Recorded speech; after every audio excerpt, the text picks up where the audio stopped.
That was in the patch notes, B notes. Yeah, exactly. There's Doom. So, ESJ, what's the, you got to get a core right now in Aster. Are you looking at Alchemist or you looking at... Against those two heroes, I'd rather go Alchemist than Underlord. Those are like the two heroes that come to mind immediately, just based on meta, but I would definitely rather get Alch. I think the Alch stun with the Chakra is fantastic in any role. And you're also a hero that doesn't mind getting doomed once you've already pressed your spells. Team Aster's turn to ban. There it is. We've gotten far enough in this tournament. I think we're starting to figure this thing out. Oh man, we're nailing it. Yes, and Terrorblade ban, you like that? Yeah, worst matchup. What else? The carry matchup. What else can't you play against as Alch? Let's see. So I mean, the beauty of this is we can see what these teams don't like playing against when they pick Alch. Slark come to mind. Ursa, Slark, Timber is what they banned last time. Yeah. That makes sense. I mean, now is where the draft gets a little bit complicated going into the second phase.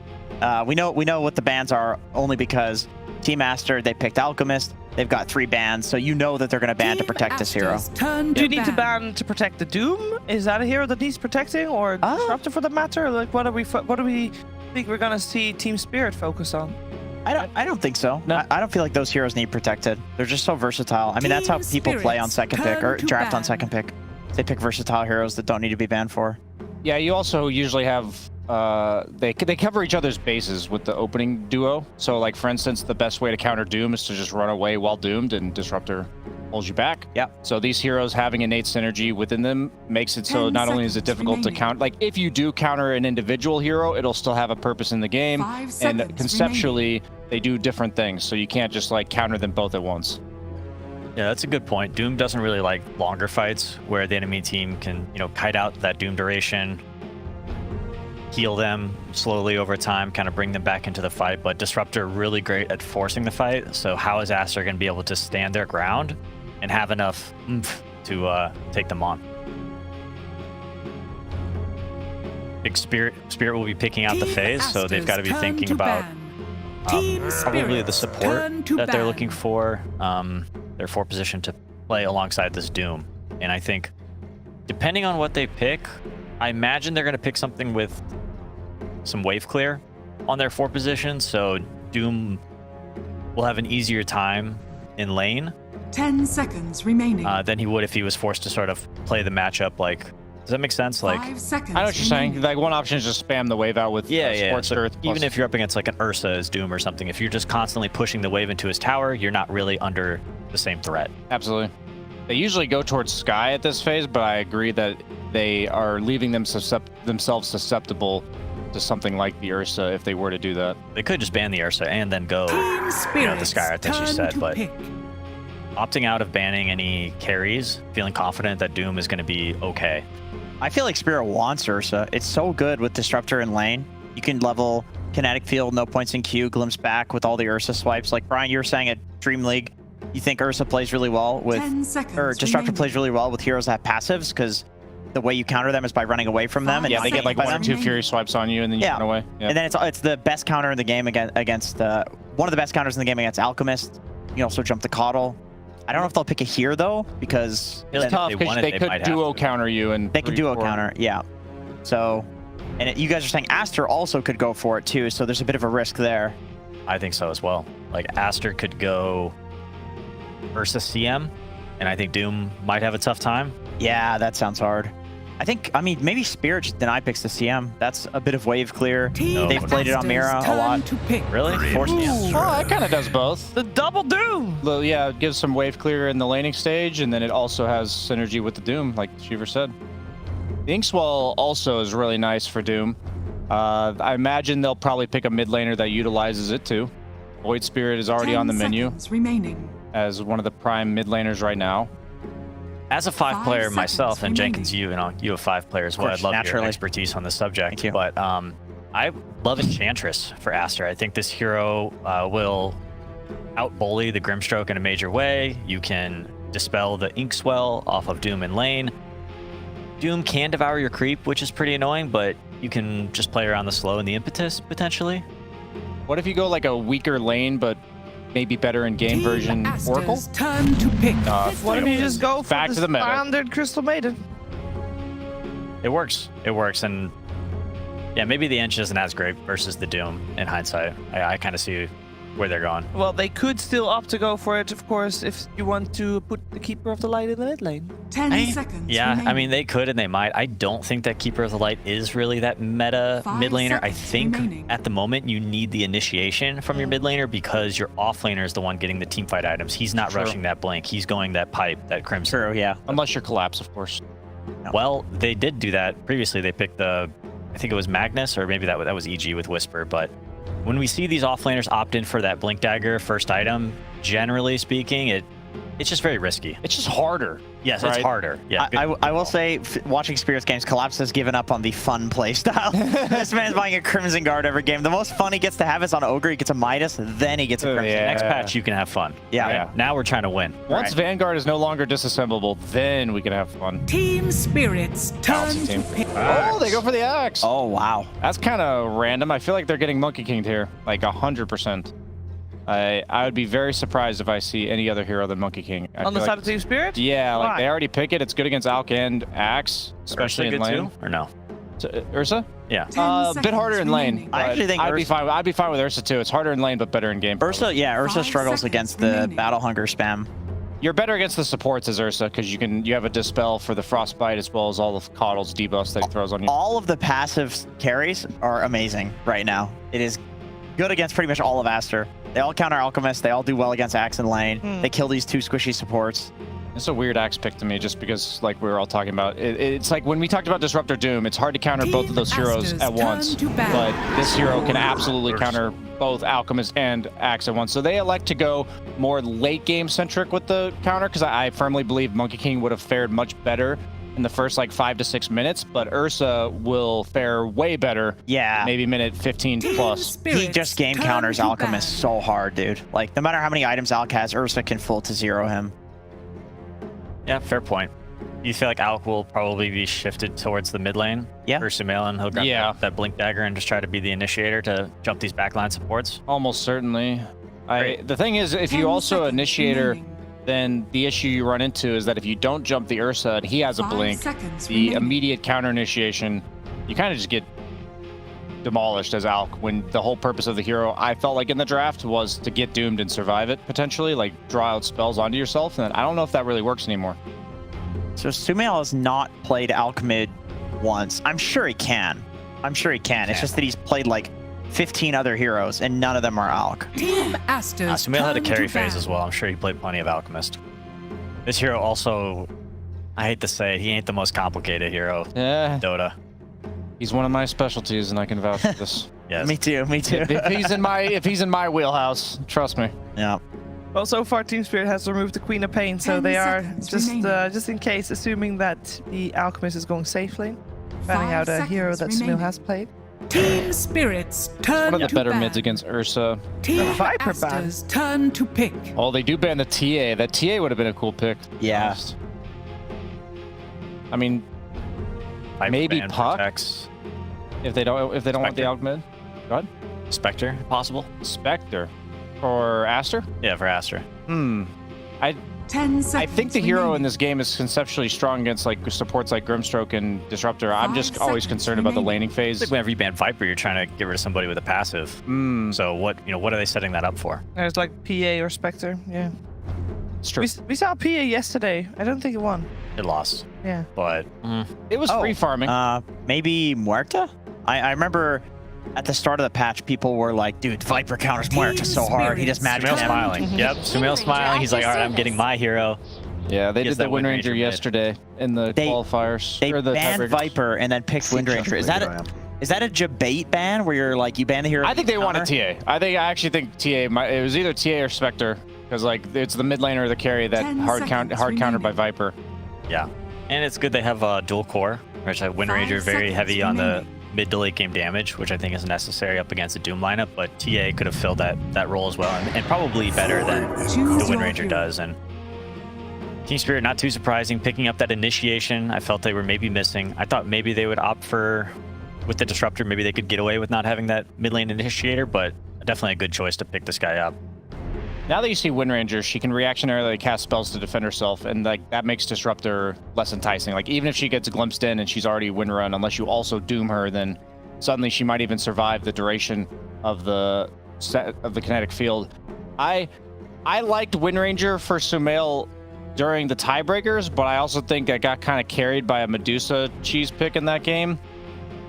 I'm leaning heavily towards Team Spirit's draft, but if the Axe dumps on Ursa in lane, which is potentially possible, and Yatoro gets off to a slow start, he's going to be responsible for them getting objectives like Roche and carrying and progressing their game plan.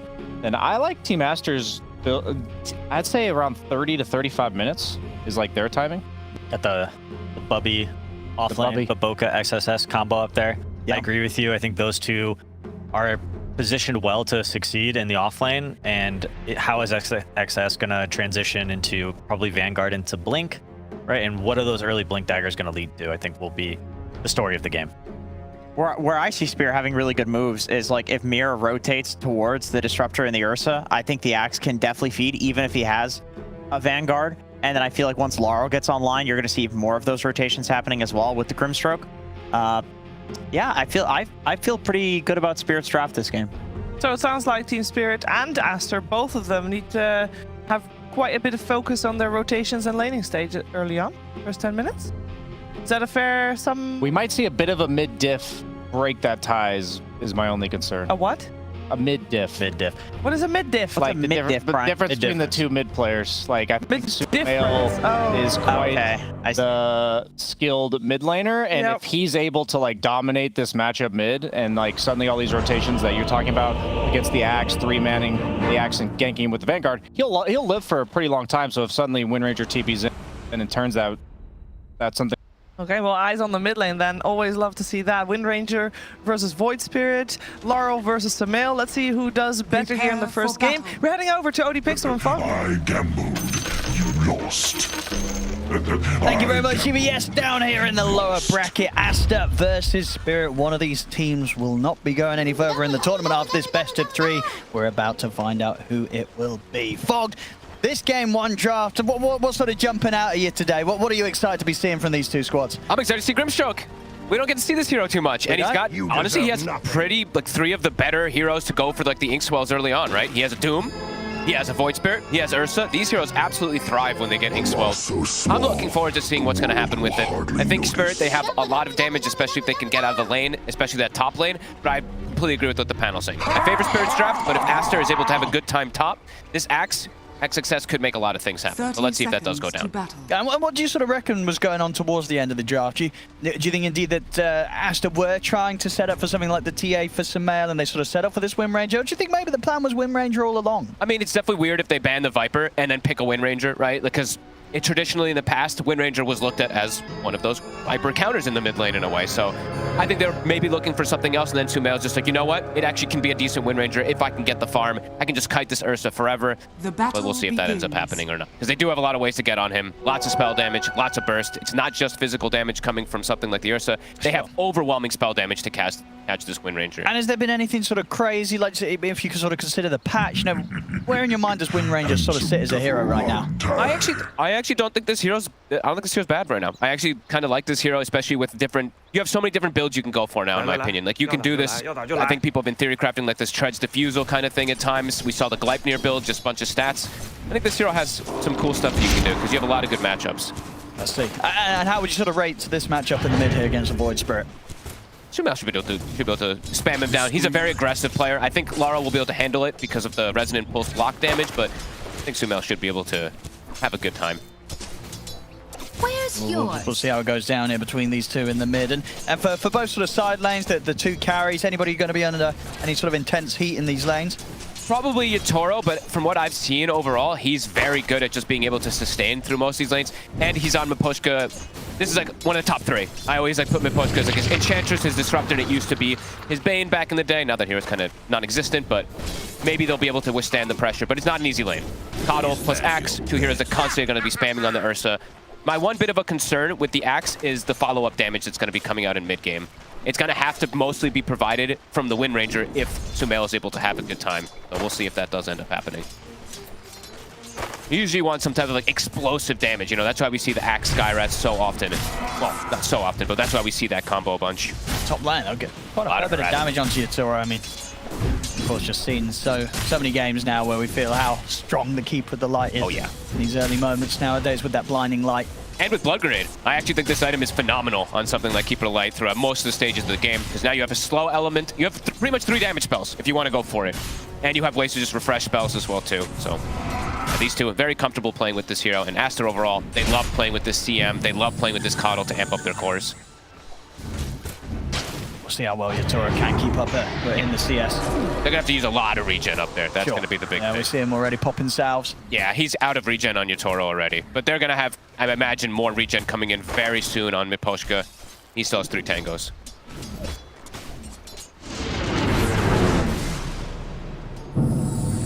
Trying to take Miposhka away from this. You deserve nothing. Boca. I mean, for the most part as well, I imagine, you know, whilst we sometimes see sort of axes get to be left on their own, is on the Coddle, do you tend to sort of move around the map a lot in the early game, or do you prefer to sort of just sit top and just continue to be a complete nuisance for the enemy carry? You still can be a nuisance, but Owen, this is Babok.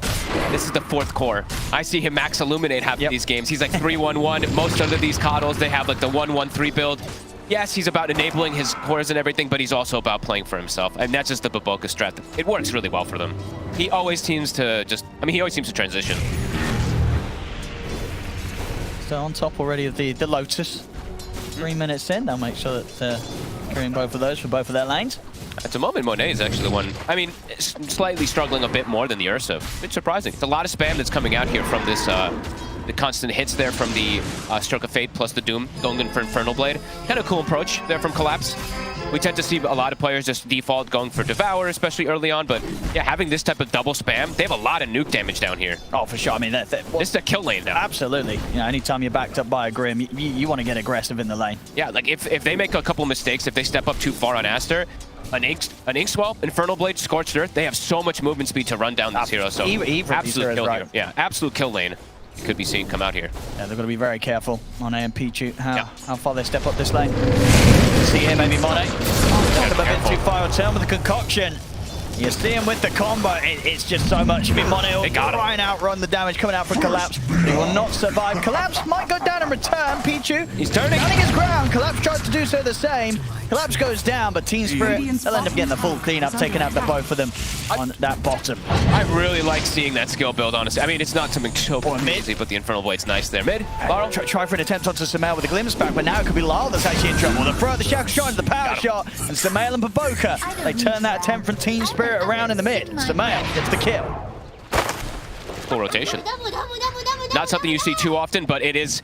This is the Aster special that we've seen, the Bubbies, you know, all about making sure Sumail pops off in the game. So double rotation actually comes out. They fill the bottle as well from the CM. Immediately, they're going to try to pressure Monet, but it is under the tower. It's a lot of damage, though. Yeah. I mean, you're very much seeing how this is not going to get any more fun for Monet down in this lane. Mid lane, Sumail will manage to break away with the win run. End up tanking quite a bit of damage there close towards the tower. Yeah, Monet's got to be careful. He really does. Spirit, it's only going to get more and more terrifying, or at the least Aster, you know, as good as they've been with the responses towards that mid area, they've got to be ready to bring him back up down bottom, especially if Monet's getting dove under tower. Like, Pichu just has to play this lane very, very smart about how he uses his spells. Like, if he uses Frostbite in an aggressive manner, he's just dead. And he just does. He's actually going to go down. He has to be using this more defensively on the CM. Yeah, it's such a highly volatile lane. Team Spirit, they will kill you. They sure will. And that's going to be a Vanguard already finished up now for Collapse. So he actually is going to have it pretty much at the same time as XXS, and he has boots. And top lane. Might be able to get a rebuttal. Ooh, will connect onto Yatoro, but won't be enough to kill him. Still keeping the both of them very, very low. I mean, we're seeing both off-lane duos just they're both really been quite terrifying. But both teams' carries not having a safe time now in these lanes. They've got to be careful. Yeah, Yatoro, he may have more last hits, but when you look at the, net worth, of course, because it's an alp mid. The shackle set up, but that'll be all that they have to lock down Lyle. So Lyle's still fine. And it looks like Sumail is probably going to go down that same route that he did the other day. The Atos Gleipnir build, getting that extra catch versus something like Void Spirit, holding heroes back with the inks when they're ink swelled and stuff like that too. Yeah, sounds cool. We're seeing Baboka already doing as you say. He's just sort of running around the map, blasting people. And look, he's got level 2 blast, like I said. And this is just the Baboka special. Yeah, like I was mentioning, I'm pretty sure Sumail, the Atos build, it feels very good this game. Atos Gleipnir versus the mobility heroes. Cool. top now. Mira is going to come in with the rotation. They've got the glimpse to set up. Yatoro popped up by the swell as they'll stay in on top of XXS. They do get blasted by Boca. Just rotating. Kinetic field. Hexex says he's actually thinking of turning because Yatoro's actually getting a bit low. Another blast comes in. It's now Aster that's running back at the 3 members of Spirit. Hexex says he's in with a cool sets up for the power shot from Samael. And Pichu, he's coming with the wraparound. He's got the frostbite onto Yatoro. They've taken out 2, and they're going to be able to chase over for more. As Mira tries to hide, but they find them in the trees. This is going to almost certainly be 3 going down. Samael off the mark with the power shot, but it will not matter. As Mira still goes down. Lyle's coming to try and find something in return, but he will not be able to finish off XXS. He could be in trouble here. Fires up. He's up to the high ground, but Pichu, he's going to have vision, and Lyle's trying to get out through the twin gate. The frostbite's there though, and Lyle, he's away. Obviously the fact they didn't have any further stun, frostbite of course alone will not stop you from being able to step through that gate. So Lyle, he makes it out of there, but only just. Doesn't cancel the channeling, of course, so he's actually able to get himself away, but yeah, barely so. He's picking bottom. He's like, yo, can someone fill my bottle? Like, I just had this is like one of the worst feelings as a mid laner when you make that rotation. You don't use every single one of your spells, and you don't get a connection. That hurts. Yeah, he's like, uh-oh, now I need to refill or I need to get a rune. I mean, that was just sort of full-on early team aggression really from Aster, just going all in around that top tower. And yeah, Team Spirit, they just weren't set up at this point in time to really deal with that. XXS too tanky. And honestly, he lives, what, with 60 HP at the end of all of it. They commit a little too hard, and Sumail with a godly rotation. Yeah, I mean, just sort of the fact that Aster as a whole knew as well when they could turn, even at the start when it was just the 2 of them against the 3. They knew the spells that had been thrown down by Spirit. There's nothing else to go with, even though XXS was in the sort of lower HP state. They knew they could turn and start running back at them. And again, back up top, more aggression as XXS is in with the call. Mapochka's gone. Aster really bringing the energy up on this top lane, and Team Spirit, they've got to reconsider if they want to send any heroes up here. It's proven to be a bit of a death trap. It sure is. I mean, and Laurel, he's already starting to fall a bit behind. I mean, Sumail's rotation, it worked. Laurel's didn't. He's going to try to make another move down here to play around Collapse. Perhaps hunt Monet. They do have vision of him. Can they get a catch? Level 3 Inkswell. Monet playing very careful with his positioning, though. He knows that he's sort of being left on his own down here whilst the rest of the team make those moves up on the top half of the map. So he's not going to keep himself anywhere close to the presence of Team Spirit's push. He's they've got eyes on him. Samael will get glimpsed back, but not before he's able to get off the shackle and set up for Pichu and Baboka to close in. Samael to still have the distance to line up that power shot and pick up another kill. Sumail and the 2 supports. This has been kind of the story of Aster. It feels like this whole tournament, they're owning this early game. First 9 minutes, it's really, really good. Collapse still is getting incredible farm, of course, on the Doom. He's got the Midas done, but yeah, Laurel, he needs some help. They got to start making some rotations, get something set up with him. So Mira, yeah, they're going to smoke. See if they can get a connection here. Yatoro, careful. Should be okay. Has got the ult to play with if he feels too threatened.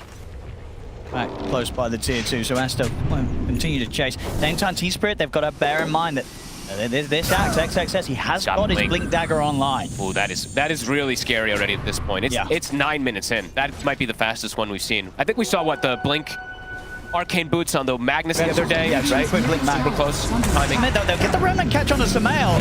Aster's bringing in the numbers. They're ready to run down Mira. XXS is in with the jump. Gets the call into the dunk. Takes out Mira.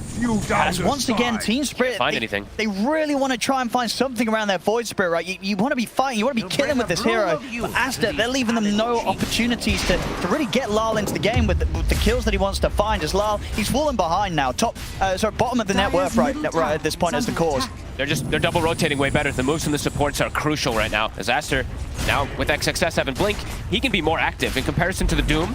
Collapse, he's gonna go his normal aura route. That means the pressure is on Laurel to make space with the 2 supports, and yeah, he's definitely falling pretty far behind here. They're even gonna get another tower. It really feels at this stage, you know, Lyle and the 2 supports there.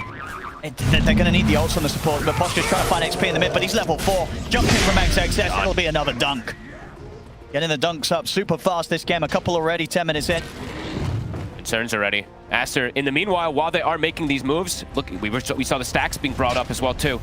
I mean, XXS, he's got a triple stack on the hard camp, I believe, a double stack on Ancients, and another double stack on the secondary Ancients, so they've got perfect things to enable their cores, too, with just these rotations and with stacks. And Monet, he's fully recovered. After, look, he only had the 1 death, but he's got Relic on his way pretty close to the Radiance. A 4K lead. He's farming in the super safe spot of the map, and with sort of all the action that Aster's bringing Spirit around this mid top half.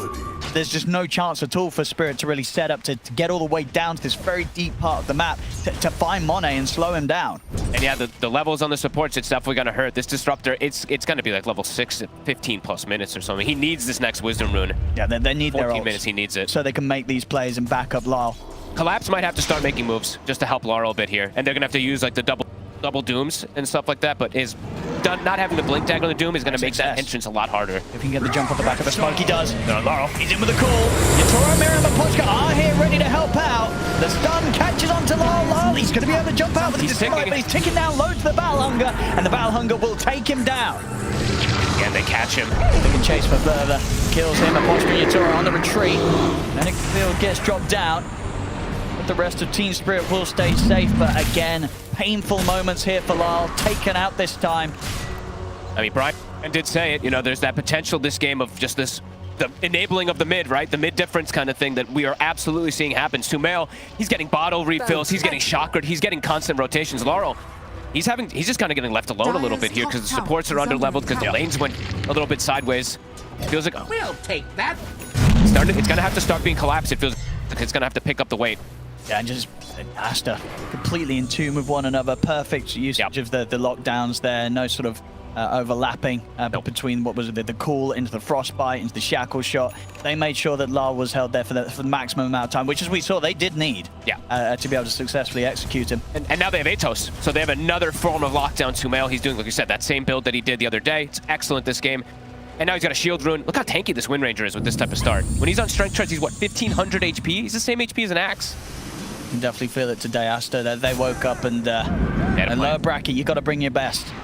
You cannot afford any more losses, any more mistakes here. And so far from Aster, there's been very small amount. XXS will miss the call here. Shackle. It's going to hold back the two of them. Stop Collapse from being able to get in sort of range here. They still glimpse back the Axe. Gets bumped away. It's a bit of an awkward sort of movement there. As XXS, he's actually going to be totally fine. They're sort of between the Inkswell and the glimpse, and kind of brought him across him so didn't connect with the stun. And XXS, even after whiffing the jump, he doesn't get punished. They get the good binding light there coming out from Baboka, pushes them away. If potential double Doom comes out, maybe Spirit has a chance to turn there, but they're still very low level. Miposhka, go run and get that Wisdom Rune. He's level 4. Level 4 still. He was level 4 4 minutes ago. He really, go get the Wisdom Rune. I think they absolutely need it at this point. Things are crumbling. Yeah, because in comparison, we have 6 and nearly level 8 on Baboka. Yeah, the two supports. He's running to go get it. I mean, he knows. He has to. He's like, I need level 6. We're really running out of damage. We're running out of control of this game very quickly. This Alchemist is massive, and he's ready to fight constantly. The Ursa has Battle Fury, which it's just harder to fight around a Battle Fury Ursa at this point in the game versus multiple forms of disable, multiple forms of like evasion as well too, wind run, blinding light, etc., and all this control. Yeah, it's as you say, it's around Collapse that they have to fight. It is. He's the only core right now that's really ready to present himself in the fights. But it's not as easy. You say, they do have that combo. The Soulbind into the double Doom. Yeah, that can absolutely do a great deal in terms of rectifying a rough early game.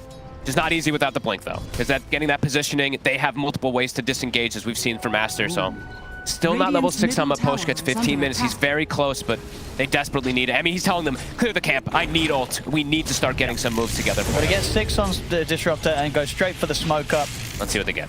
There we go. 6. Clear the camp, pop the smoke, look for a kill. Got to get a big one too. Got to get one of these cores, and it's got to be fast because Monet, he's about to have BKB. So that window, it's shrinking very quickly for him to get these type of kills and catch back up.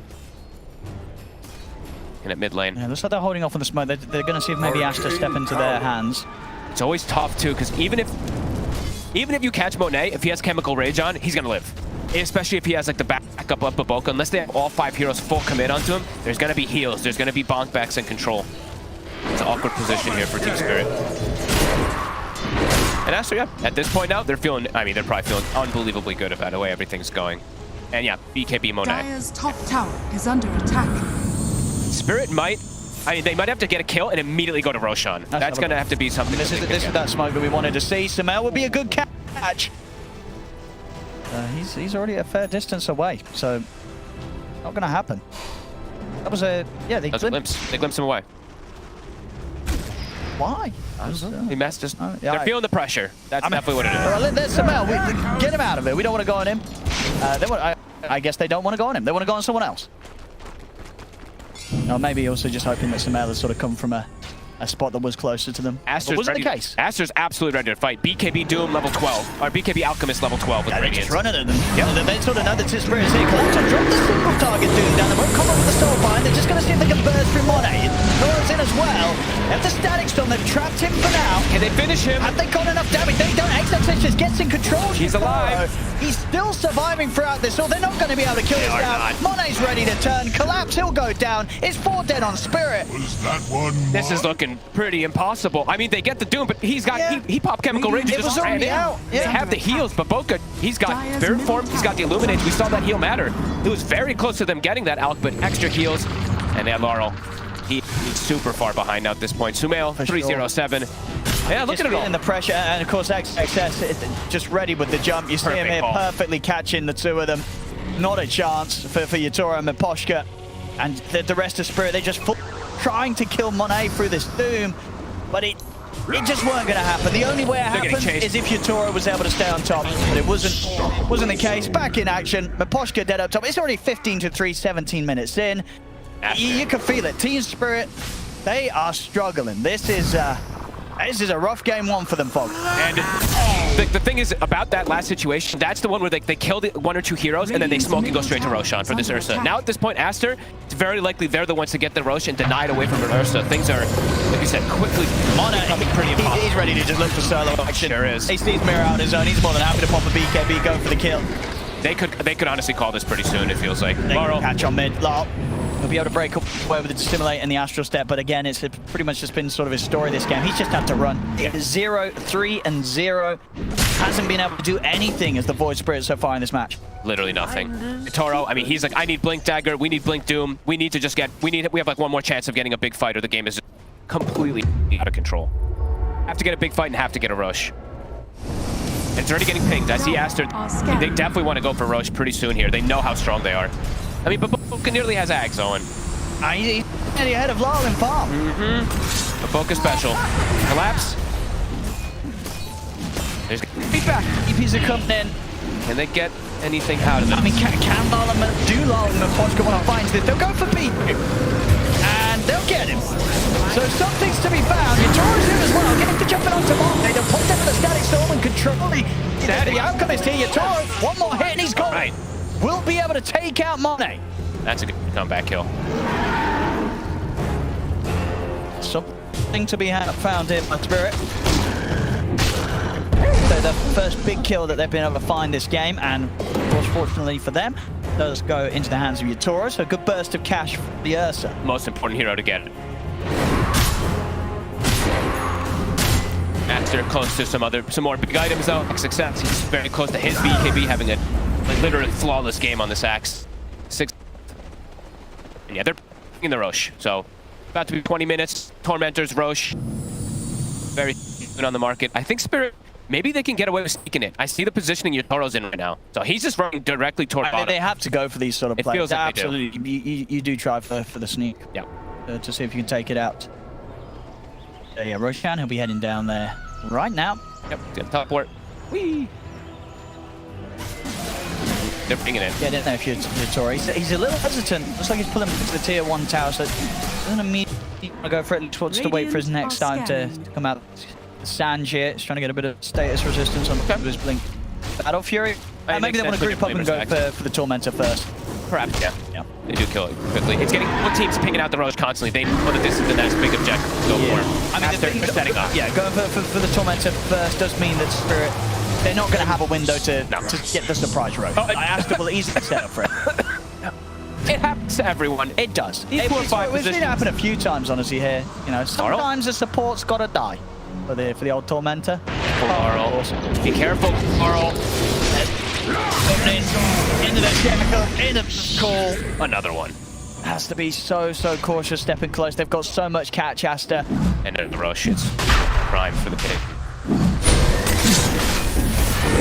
Of course, that's definitely what doesn't sort of instill confidence in the team, right? When you take that Tormentor and the Aghanim Shard, it goes to your mid. Just a reminder to your team, you know, hey, our mid ain't doing too hot this game. He's pretty low on the old network. So, I mean, on the positive, this means that Provoker's a little further away from catching up to him. As I say, when your team, when you see the mid be the one that of course gets given that first shard automatically, you know you're not in a great spot. No, definitely feels very bad. And yeah, everyone on Aster, everyone except, I mean, Peach still pretty fun. He got the shard, of course, giving it to him also. But they have so much control now. They have the Will-O-Wisp, sorry, on the Coddle as well to control. You know, I guess hold this Ursa in place. The rough thing as well, also on that is the fact that Void Spirit shard is not very good, is it? It's not. It's not. So, It used to be, but no longer. No, it's not great. I don't think it's anybody behind Dire's that. bottom tower Just being is picked under up, Aster. attack. He completely continue dominating. We're gonna see poor Oh, look at him. Oh, come on, don't do him like that. He tried to get away. Oh. It happens too fast. There's an Ursa, you know? Yeah. Dire's core bottom players. tower is under I mean, attack. come on. I know there's core players out there that have seen their supports dying, and they don't stop hitting that Tormentor fog. Oh, no, they blame you. That's the best part. Well, what do you do? Why didn't you move away toxic, faster? But, you know, sometimes if the support's hanging around, you know, you just want to kill that Tormentor as quickly as possible. Whose You've fault got would time you to say? wait for them to walk out of range of it. So whose fault? Who has more fault? Oh, definitely the core. Okay, there. Don't worry. I respect that. When I do that and the support dies, I know that I'm being a horrible person. Dire's middle tower is under attack. Bottom. Ursa shows. Toro. Will-O-Wisp. Pulling it back Get the in. pullback. Trouble. Dire's He middle is tower in a under lot of attack. trouble. Another dunk. Get in the dunk.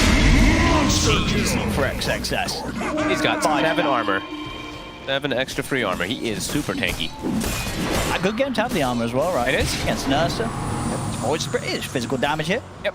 So coming in, nice. so an extra bit of armor. Very nice. So of course on top of the plate mail. Nice. He's Axe- tanking up on it. He's nearly got the full AC. Axe is on the rise. The stonks for Axe. I mean, what? I think that he's 3-1 at this tournament, if I'm not mistaken, right now. I think yesterday was the first loss, and it was versus Adusa, I believe it was. So this hero definitely showing to be pretty good. It's looking good. It's a fun hero to see, a fun hero to play. I It's think not everybody's auras. happy. I think that's what makes me happy. That's true. He doesn't. He goes killer build. Maybe eventually he will get like a Crimson at some, but not in this type of game. He doesn't need to. He's hunting and killing. Under attack. I mean, it's definitely a treat to see from. I know most people are like, "Oh, the aura meta is so boring." So I love seeing playmaking offlaners with. I mean, just for teams, because there's not a single aura on There's us. not a single one yet. They're about to have AC coming in. And I think Well, they okay, jumped off though. that's an exciting aura because it's an expensive one and the core goes to buy. You know, it's not one of these kind of. What do you mean? Offlaners are cores? Yeah, Radiant's top true. tower is under attack. but you know, AC is exciting. It's got attack speed. That's fair. It It's is not like very exciting. magic resistance. Well, I guess it's got a nice looking picture. Fine, fair enough. Yeah, I prefer the art. Top Laurel. Another dunk potential. Oh no. Oh, he could have taken He that. could have had that done. Could have had it XSS, but he doesn't go for it. Disrupt. He's holding back. He feels bad for Lol. He's like, Yeah. yeah, having a rough game. Let's not dunk on him anymore. Hey, and it's about. Respect there from XXS. If Sumail is there, you give Sumail the kill too. That's the Aster strategy, right? I mean, that's true. You make sure Sumail keeps having a good time, and he certainly is. 4-0-10. Maybe, yeah. Probably Sumail would Yutoro. more of those to be kills than assists. He's spotted by the ward. There's still time for him to get more. They get the blow with the Will-O-Wisp. They'll drop the ult here as well from Pichu. Mirror throws out silence, but it's all too late. Yutoro's gone. Also likely to die. Tower is under attack. Very likely to die. And Sumail making a play on mid because he's got the boots of travel from XXS He's coming going around quick. too. And XXS won't be able to back him up in time. Collapses out with a blink. Spirit, they just absolutely need to get the. They need like the godliest connection with this double. They got to get the double doom. And Double even doom, then- 5-man static storm. Yep. Even then, it's playing into Aegis, so that tends to be very difficult because then you're gonna have to deal with the 2 lives. You might have to wait until Aegis times out to try to look for your one chance to be able to try to bring this game back into it. Because yeah, it's out of control. 18 on Alchemist, 16 on Wind Ranger, 15 on the Axe. Yeah, they're all just Dire's they're bottom absolutely tower massive. has And I fallen. love the way, honestly, the build, it's standard, of course, but I always like pointing these things out. XXS, you're ahead, you're dominating map, boots of travel, you can be everywhere. So you shut down any type Dire's of bottom tower potential is under for attack. Spirit to like split up and try to catch back up as look at Laurel. Anybody that shows on a lane, they're just ready immediately for him. run at them. Lol.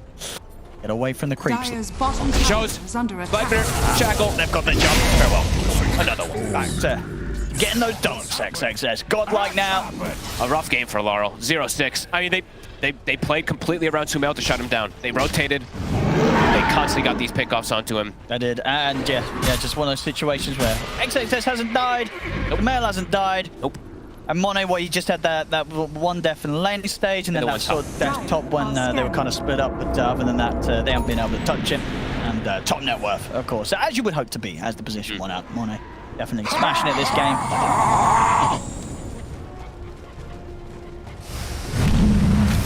Getting 20k lead here for Aster. You know, 26 minutes in. As I said in the beginning, right, I was excited to see the Grimstroke, but you definitely can see, like, Coddle and CM just have such easy playmaking. Like, Grimstroke just has a very specific way to try to get these type of catches. It's a support that definitely you rely on your cores. Exactly. If your cores ain't having a good game, you're kind of sitting there being like, well, it's what good, can you do? And it's good Inkswell targets, right? He has 3 very good Inkswell targets. It hasn't just come to fruition. But it's definitely because Aster's just playing, they're playing really well around the map. And because these Inkswell targets, they're probably going and die at this point because of how far behind they are. Yeah. Spirit, let's see if they can get the connection. Can they get the double doom? Aegis is gone. They need it. Let me try for collapse. He's going to drop it down, but already Chemical Range and the BKB was off by Monet, so Monet's just going to start running at them. The other side, the Static Storm, it's only caught the one. It's caught Pichu. They'll get the kill on the Crystal Maiden, but they need so much more than that, Team Spirit. And it doesn't look like they're going to be able to get anything more. As Monet's able to walk it off. Again, just sort of not finding the opportunities here between them, Collapse and Mirror, to do anything crazy with the Soulbind and the Doom. A couple of times now, it's just been a Doom on an Alchemist, and Monet, he doesn't care. Nope, he's always got Chemical Rage every single time the jump has happened. It is just single Dooms. Maybe they're not even really going for the double Dooms either. No. I mean, they obviously... Collapse. He has to go for the jump himself, really. Yep. He can't really wait for Mirror to walk in, so just doing what they can. But it's just not good enough at this point. They don't have like an initial way to stun the target, right? Like because of how behind Laurel is, I feel like he's just kind of afraid at this point to definitely jump in because he's the stun, right? He's the one who gets the instant stun, then they get the Doom to make sure the Chemical Rage doesn't go off. But even then, Monet's just had the Rage on super early in these fights. He's just unbelievably prepared. More timings being hit to make another catch. Alchemist is max with XX. It'll go from Maposhka. See what Spirit want to do about this. I think they probably want to run. Lal, he's going to try and go in. Oh, that's a jam drop. You don't want to go in on XXS. You need to get out of it, Lal. But Monet, he's jumping in the shackles there from Samael. Goodbye, Laurel. That's the call. Lal, dead again. And they're not done. Yeah, Aster. They'll go for more. Mirror, also to be found. Double kill for Samael. They just can't do anything right now, Spirit. They can't do anything now, and it feels like they're not going to be able to do anything later because itemization, Aster, they're going for the Lincolns next too, so they're going to be able to block the Doom potentials.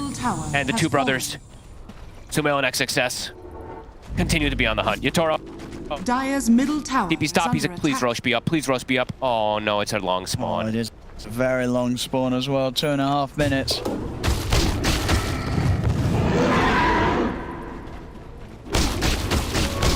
This is I mean, when we start to look back to the draft and what you expect from these two teams, was there always going to be a chance that the game would be this one-sided, or do you think this is quite surprising? I think just the rotations from the supports were amazing. Right? I think this Boboka and the CM absolutely killed with these rotations. They made this Wind Ranger just completely pop off. They made XXS pop off. He had a 9-minute Blink Dagger, and every connection is hit. He now also has an Octaframe, the natural build-up from that Vanguard. Rather than Auras, this is the other route that you can go sometimes. I think Aster just, hey, like you said, they're on fire today. Really, really good. Spirit. With the smoke. And we're definitely seeing like the effects of, it really is a big effect of these supports. CM and Coddle, like 50-something, 60% win rate, constantly on the aggressive routes. Disruptor kind of been dipping down a little bit. Grim not really played too much, and we're definitely seeing the effect of that. As Aster positioned on the hill. Another up there, they'll see the courier of Pichu. See a Spirit who wants to throw themselves into this high ground. It's risky. Lal, he's going to try. Chemical Rage on. He's going to go for the jump, but indeed the BKB Chemical Rage there from Monet. Straight away, Lal had to jump back out with his second Astral Step. Now Monet, he's going to just jump straight towards them. Yatoro, he's being dealt with by Samael. XXS in with a call onto Collapse. Collapse will be able to retreat for now with the BKB. Monet turns his attention over towards Lal. Lal jumps to the side with a Simulate Concoction. He'll be thrown down the way for Yatoro. As Yatoro goes out, Collapse trying to kill off XXS here. And this time around with the Doom, they will manage to do so. They do find something. It's just a 1 kill. Sumail, he's ready to try and clean up more. Back in with the shackle, onto collapse. The blast there from Baboka. It's still 3 dead on Spirit. Oh, won't be able to put a stop to his TP.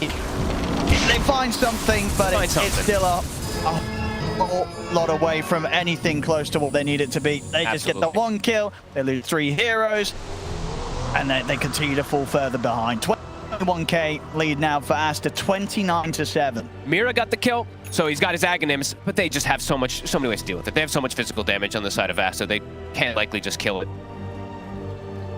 I think both the gems now are both passes one of them over to Pichu, so both supports ready to just sweep the map, take away any sort of vision and that the Spirits managed to get at. Roche, it's time. It's there. Recall is at the ready, but Baboka can pull his teammates over. Get over here, Sumail. One of the big things about it is just taking away one of those maybe small comeback potentials that Spirit could have looked towards if they could have got out of the map, got around them, and gone for the Roche steal. But what will not be happening as Aster secure it and get the Aegis on Sumail. Every single play working perfectly for Aster. It just feels like the preparation, the movements, everything, it's nearly flawless from Aster today. This morning, they woke up feeling good. You can tell.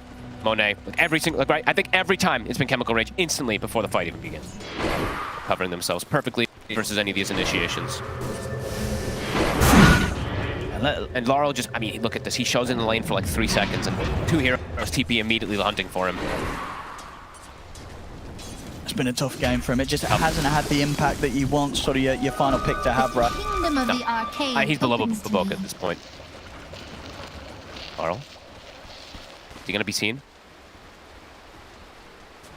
Just let me get a Lotus. They see him. Yeah, he showed. He showed. He's away. Well, wait. I don't. XXS won't be able to find him. It's too tricky on his own. So lol. And they're punishing more Sumail. Oh, Sumail in. Double shackle. And the shackles there. Straight in front of Sumail. Catches the 2 supports. Just got your Torah. Didn't have nobody trying to help him. But XXS in with the call.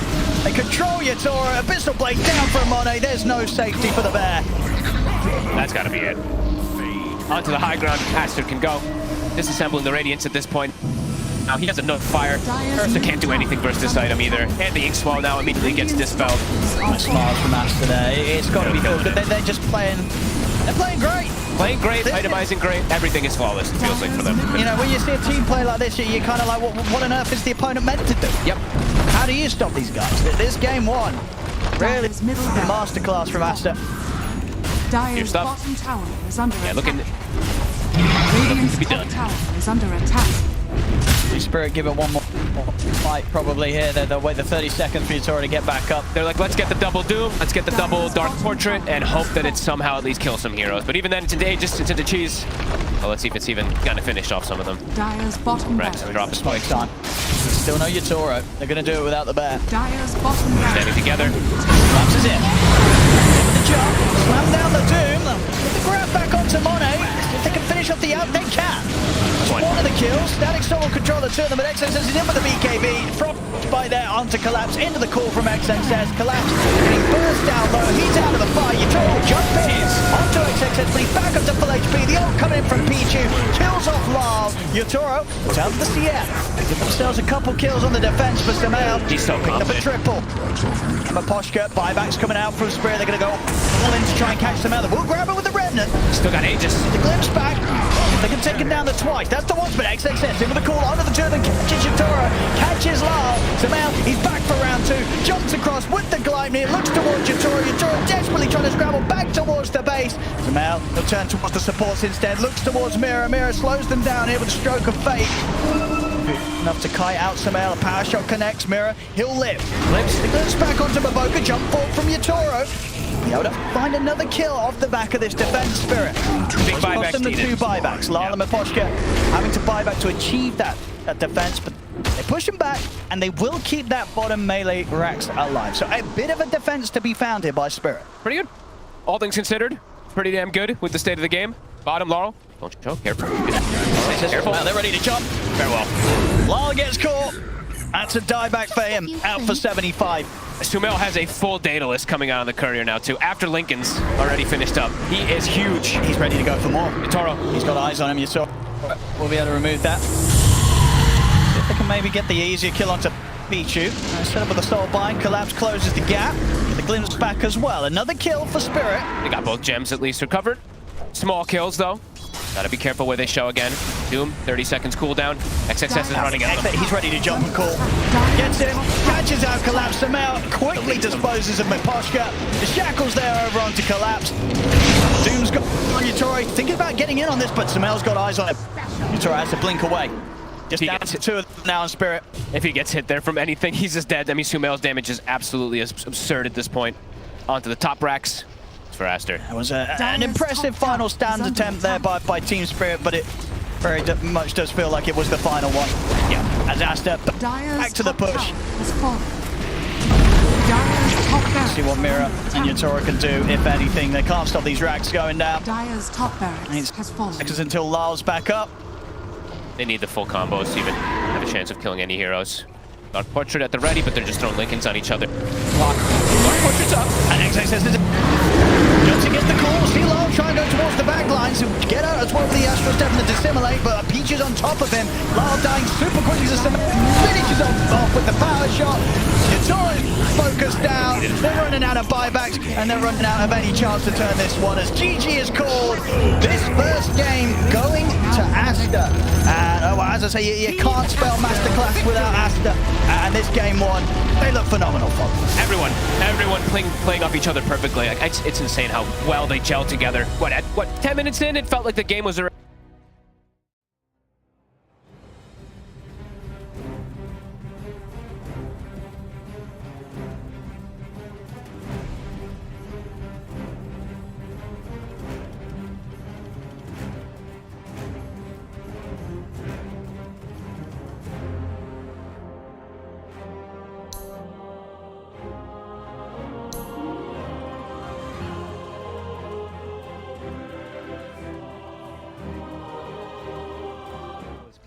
If he's got these forks coming through, you know, if there's no...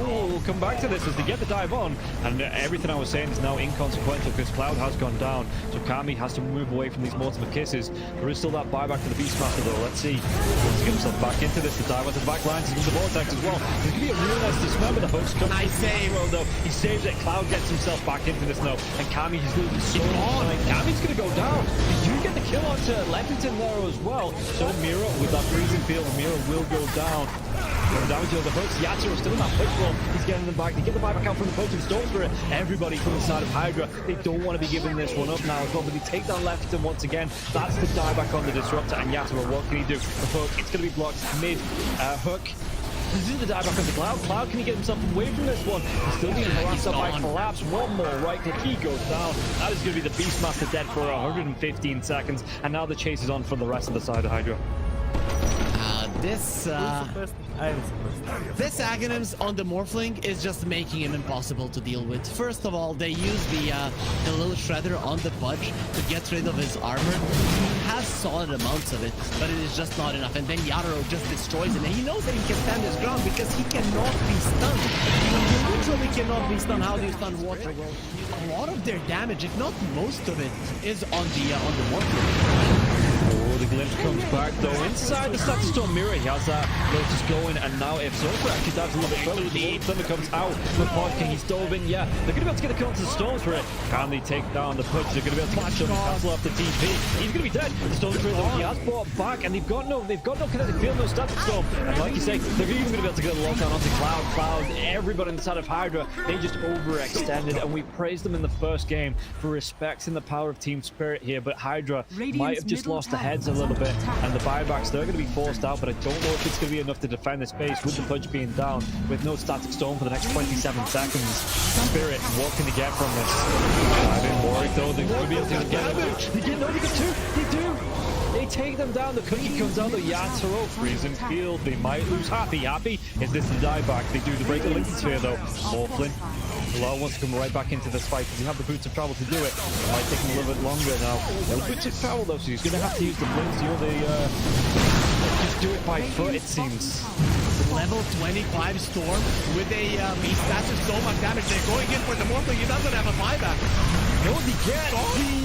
do they get the kill? He goes down. Warwick has to go down now. It's going to be him left alive. No, it's not. The creeps are pushing in. There's no buybacks available on the side of Hydra, and this is going to be 4 heroes, even with the death of the Morphling. No way Warwick defends this. It's pretty much over. They don't have the glyph. The game is over. They gave it their best. Hydra, they made Team Spirit work for it. The team that is most likely going to be at the top of Eastern Europe DPC Division 1.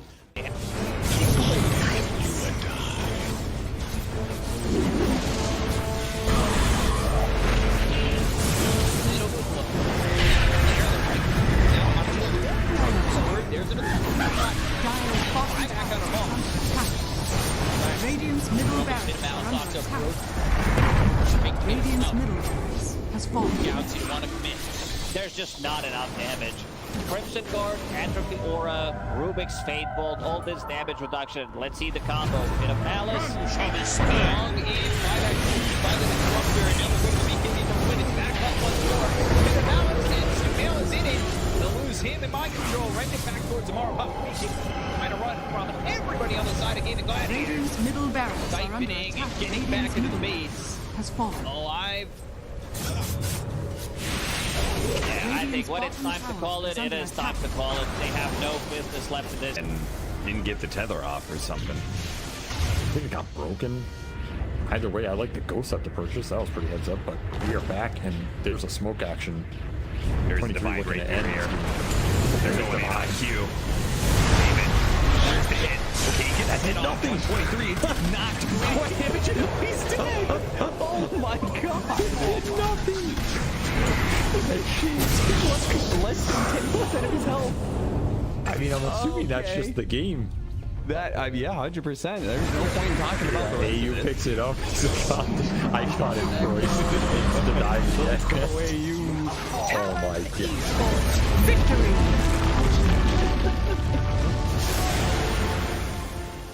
We finally get to see them have a little bit of lead. They need to have good vision, good entry to engage. We're down up on high ground. Or Bulbaca, Red Panda. This would be huge if we can find it. Static Storm before the Tombstone. Not bad. Stun from Lulu. He's thrown now. There. Starting to drop down. I love TK control at the moment. He does manage to get that one away. And the Supernova down. TK barely surviving. And it's going to be one down at his... Oh, White Album, the dodge, to hide away, the heal's coming in. They hoping for a save, but the PKB is out, and they're going to jump onto him. He has to back away. They have lost White Album again, and now Tango in trouble. Q is going to drop.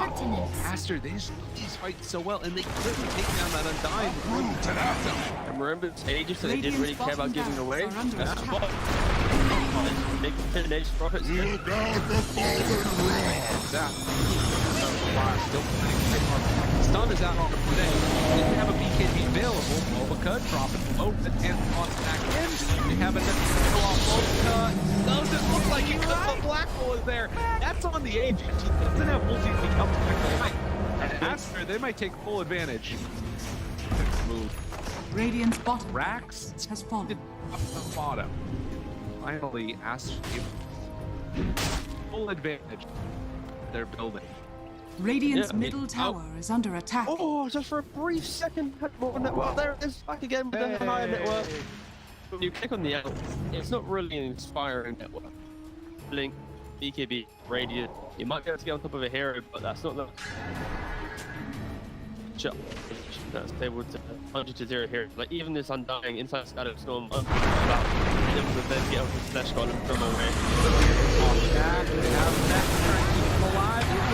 Makes the move, and again, into this fight without Monet here. It's pretty good for them. Right album, but now Monet goes now. A lot of trouble for Baby Blood. The team should kill him. Okay. All right. Pops ulti. Now the turn. Punching. Really getting away. Sort of survived that first salvo. Very strong. Supernova down, pops the PKB. Ooh, he's just caught here. They want to get the kill. That's really and now the chase. The avalanche, the toss. Thinks he's going to give up his life also. Then Monet is way too strong. This might just be the full set of racks going down bottom. Aster, way too strong for Ares. Like, the GG. Oh, they're done. Okay. I was wondering. It looked like it was that type of game. Yeah, it kind of was. It's like a game where you're an out, not really ever been in the league, who hasn't really never protected himself.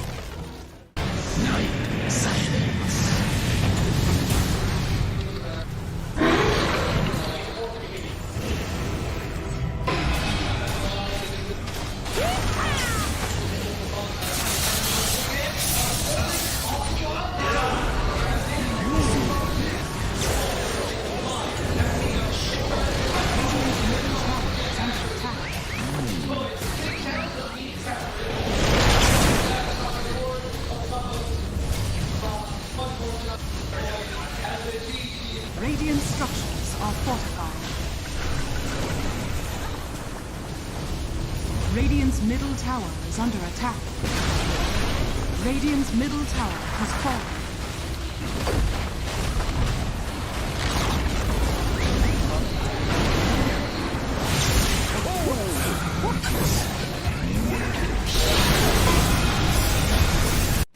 Boom.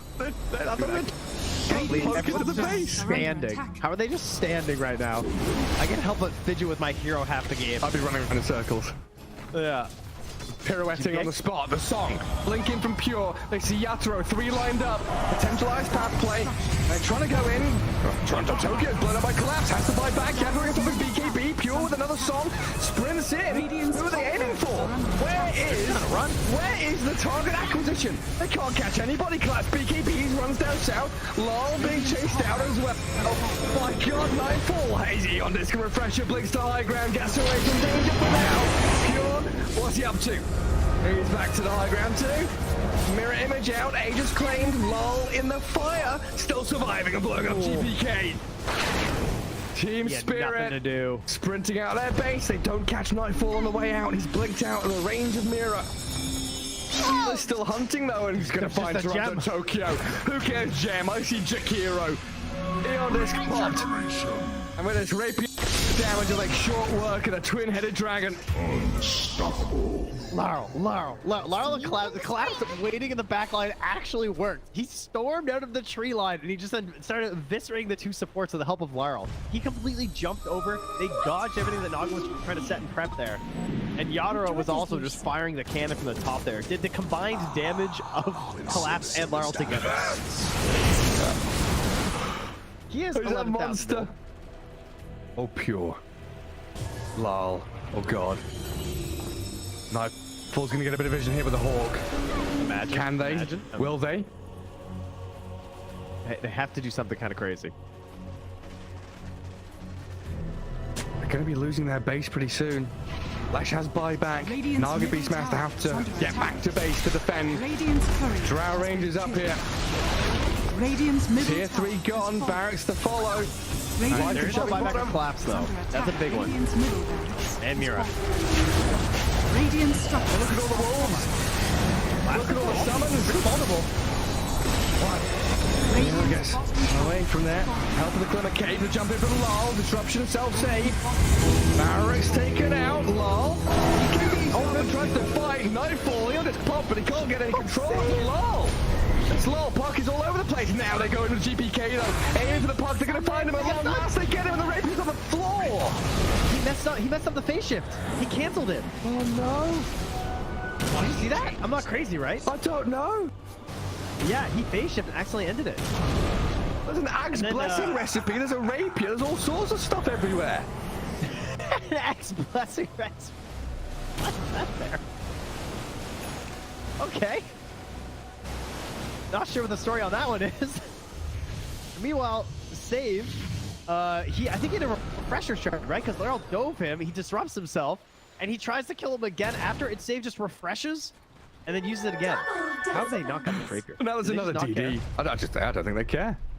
Toronto Tokyo is going to take it, is he? Oh yes, the Jakiro with the Rapier. Coming to feed it back to them, guys.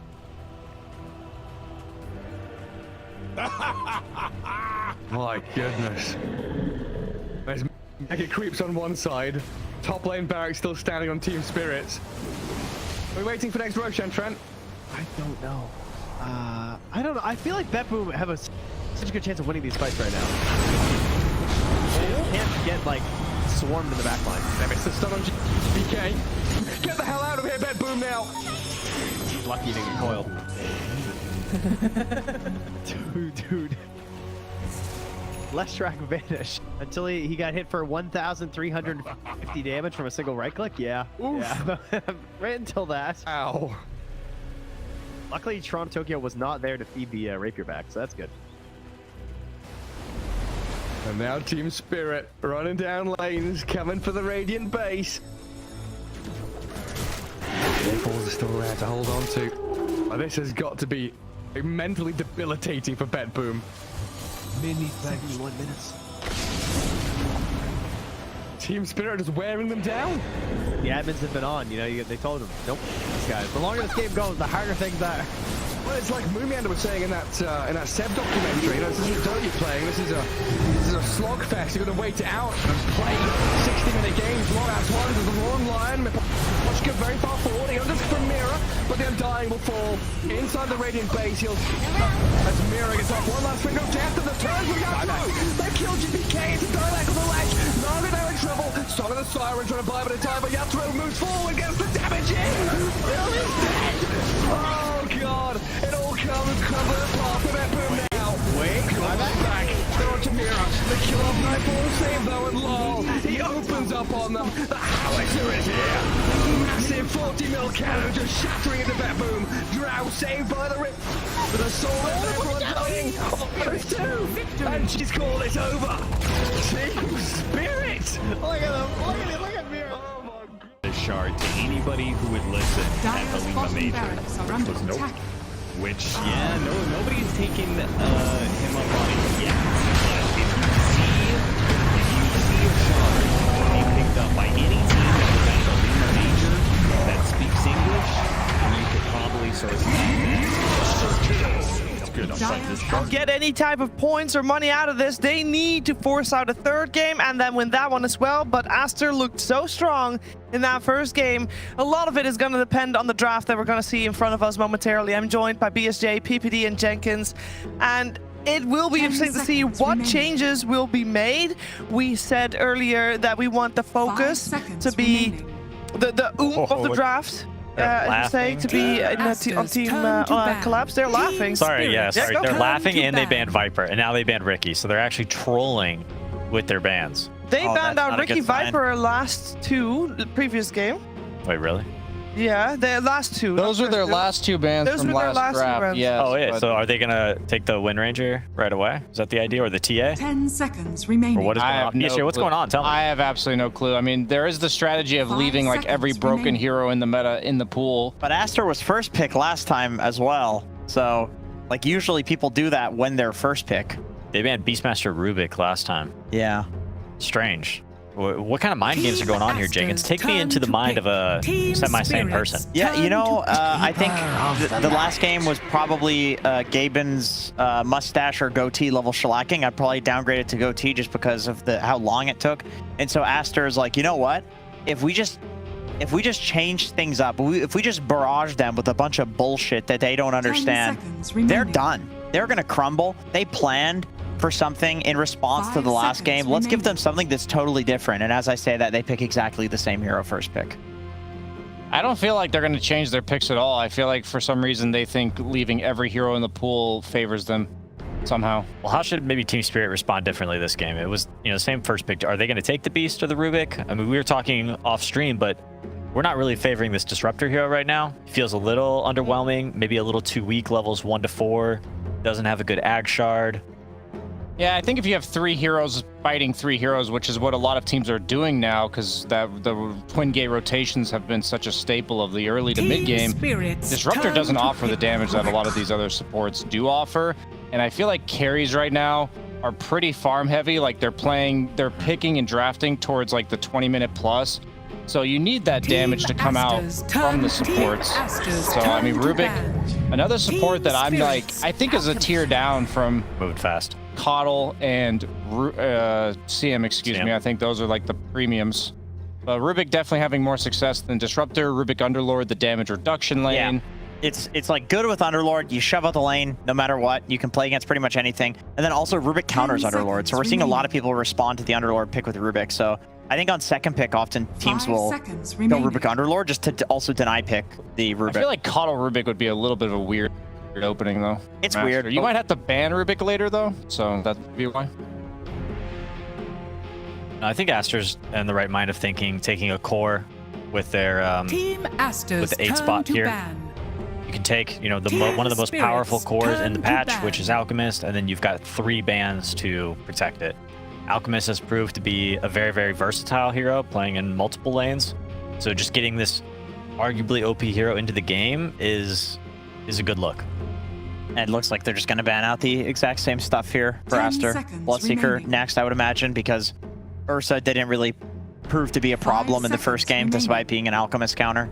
Is there ever a world where they take a page out of other teams' notebook and go for the Ancient Apparition that LGD was using yesterday against the Alk? You know, you go AA here, 4th pick's like a Sven. Team Aster's turn to ban. So far, PSG LTD has only played Ancient Apparition when they combine it with the Naga Siren so that it crushes the lane.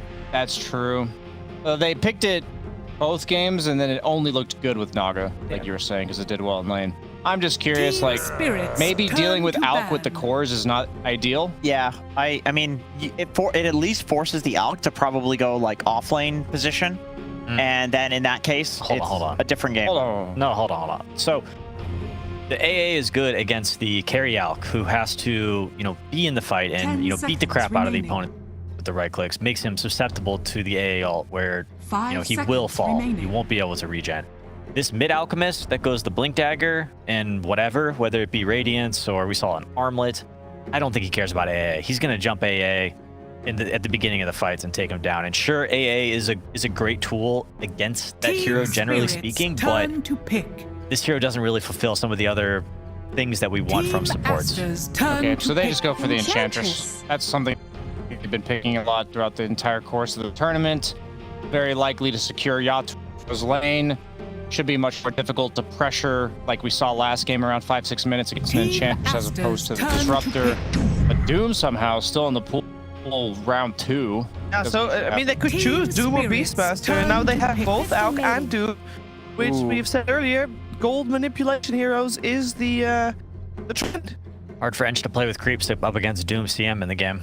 That being said, Ench doesn't necessarily have to play around her creeps. They can sometimes just be an additive bonus. Impetus is really what kind of makes this hero, and his early strong laning phase. 5 seconds remaining. Probably one of the reasons they're taking it here.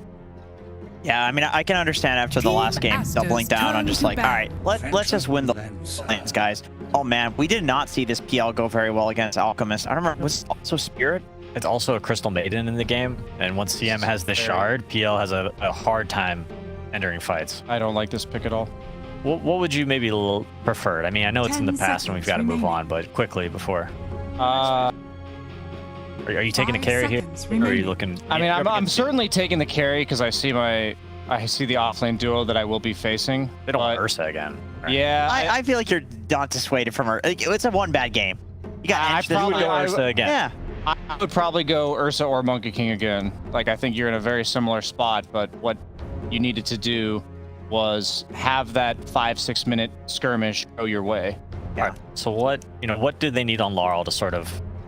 It's last pick Laurel again, Jenkins. I know you're gonna flame that, but we can kind of complete and round out this deal. Give him the space to kind of get to that point where he can be the carry of the game. What's his hero? Laurel? Yes. Storm, Pango. Well, Leshrac, but Lesh is just not that good on this patch compared to... Also in Pango Band. I'd be fine if they do the good old Eastern European Tiny. I don't think it's that great against the cores, but I think... Tiny's Eastern Europe. I mean, that's the only 2 teams I've been seeing playing mid were Nine Pandas and Bedboom. It's a South American hero, son. I'm just saying, those are the only teams I see picking a mid. All right, there's no Storm. Bedboom's not, but you know. Is Puck an option? That's one of his favorites.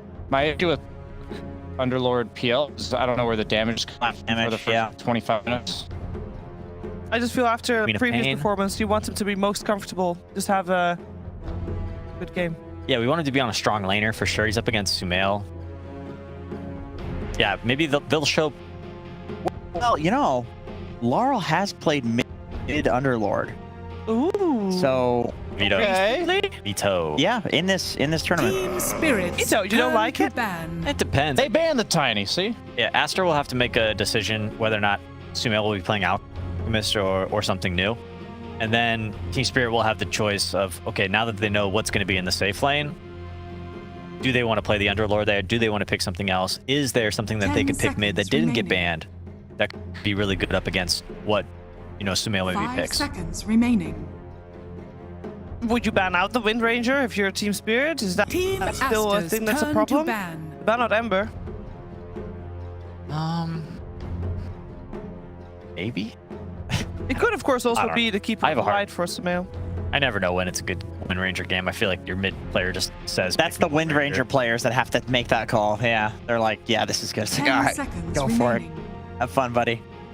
PL started this tournament with a really high win rate. He won 6 out of his first 8 games, and since then, he's now gone all the way back down to 50% win rate across 18 games. So, I'm just not sold that Team Spirit is gonna make the first 10 minutes of this game look any different than the previous game, and this is before I see the mid heroes. Like we already talked about how much of an impact Sumail versus Laurel had in that early game, and I'm already afraid of that happening. So I would be down if they gave Laurel just an Underlord and they let the collapse show happen if he knows his lane matchup. I'd be totally down for that. If it's a good lane matchup, yeah. I feel like that has to be like the rare exception. I feel like that has to be like less than 30% chance happening. I feel like they're gonna pick some stunner, some initiator. I mean, they might even go Void Spirit. Okay. And would you guys hate that? I would. What about Kunkka? I see that on one of his most played heroes. Is that potentially an option? I could see something like that working. It's just, I'm really telling you, there's like no damage. It does, yeah. It does feel like they lack damage. Are they again? Like the Bat Rider, I thought Bat Rider and Tiny actually Bat was a good ban. Those are the 2 heroes I was thinking. Those are really good bans. Because those give damage. Can we learn something from the bans that Team Spirit has gone for, the Ember and the Leshrac? I think those are just telling it like they wanted to protect the PL pick. Here we go again. Oh, this hero's very good with Caudle as well. Like Wind Ranger, his ultimate is good, but this hero kind of plays around his 3 main abilities, and Caudle's reducing the cooldown on all of those. I think Aster's got exactly what they want. Yeah, I mean, they got the exact lineup of previous, apart from Doom versus Axe. It's like, okay, that's still really good. Some would even say it's better, so... They could... Dragon Knight? I think, yeah, DK's... I get it down for DK's a stun. It does well against Wind and Lane. I'm leaning towards Queen of Pain. I feel like it answers damage. Oh, okay, cool. It answers the damage that they need, and I think it also does very well against Wind Ranger in lane. It's very difficult to sustain even with the Wind Run against that constant dagger spam. It's one of Laurel's favorite heroes. Show up in the side lanes. I feel like they have no one to start fights on their side. I think Aster will be able to play the farm game.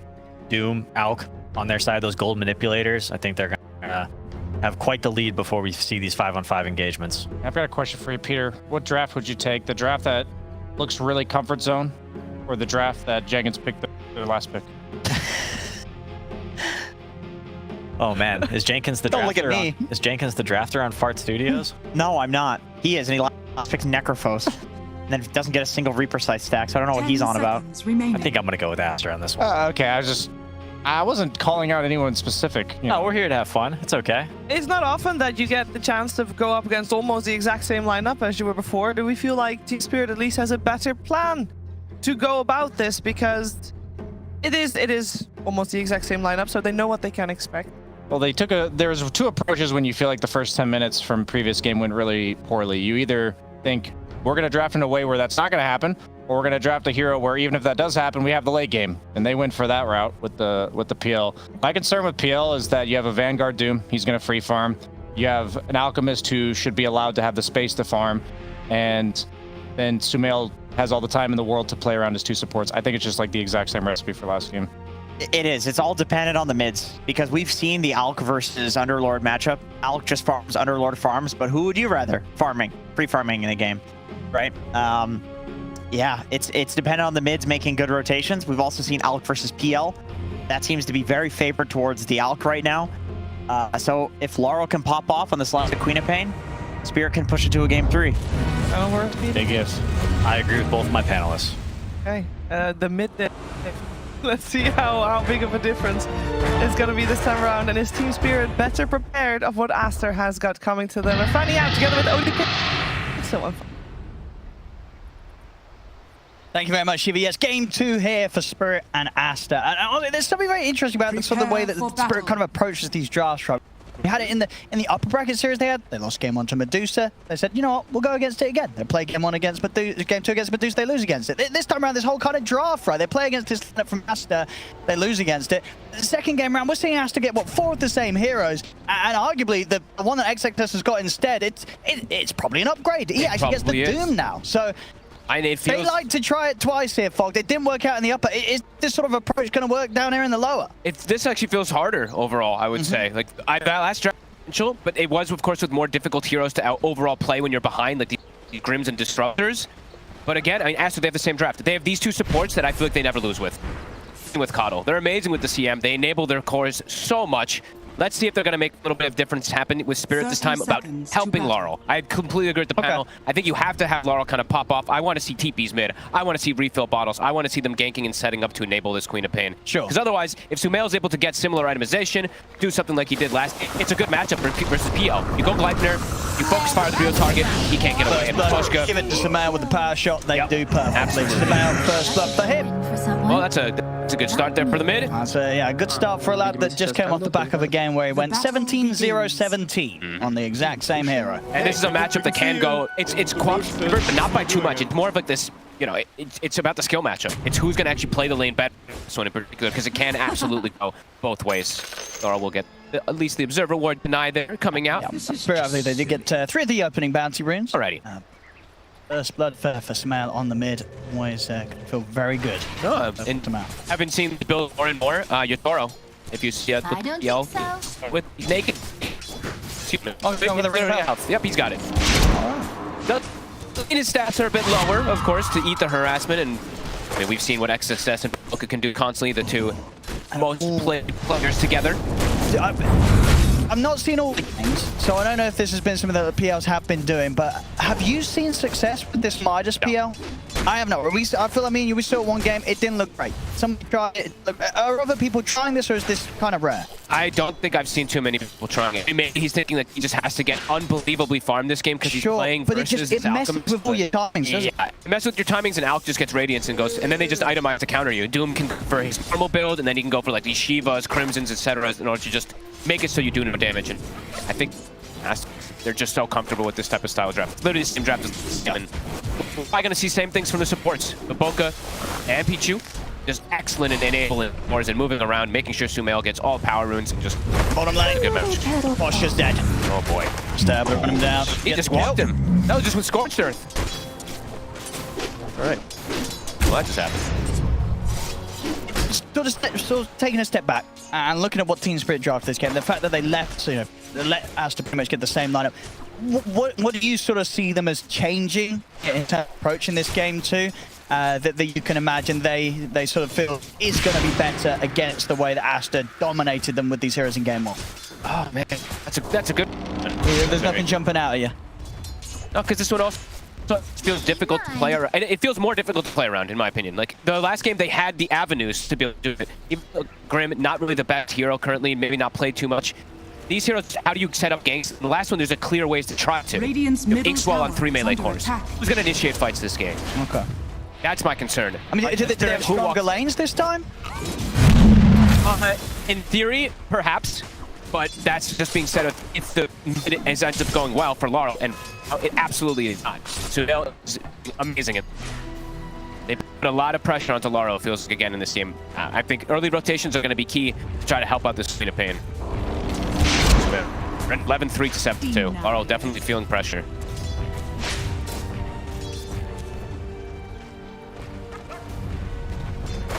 Yeah, they need. Hoping for a closer game than last game, but definitely already signs to sort of believe that Aster could set themselves for top. Gonna kill top. We'll get caught. I guess the one thing I'm trying to think because there's the question. Sorry, I'm trying to think like perhaps Collapse feels like if he's playing this Underlord, like sometimes can just be like I'm just sitting back and farming and I can't join as much. This hero can always join, right? Phoenix Gate, you're able to go for like the number play, so perhaps that's something they are looking to play around a little bit more this game. But they can't have mid go this type of way. 15-4 to 9-4 right now. And so yeah, 6 ahead. So this build as well. So you just the complete naked Vanguard. You don't buy anything else. From what we've seen, I've seen a couple people do this, but yeah, I don't know if it's that great, right?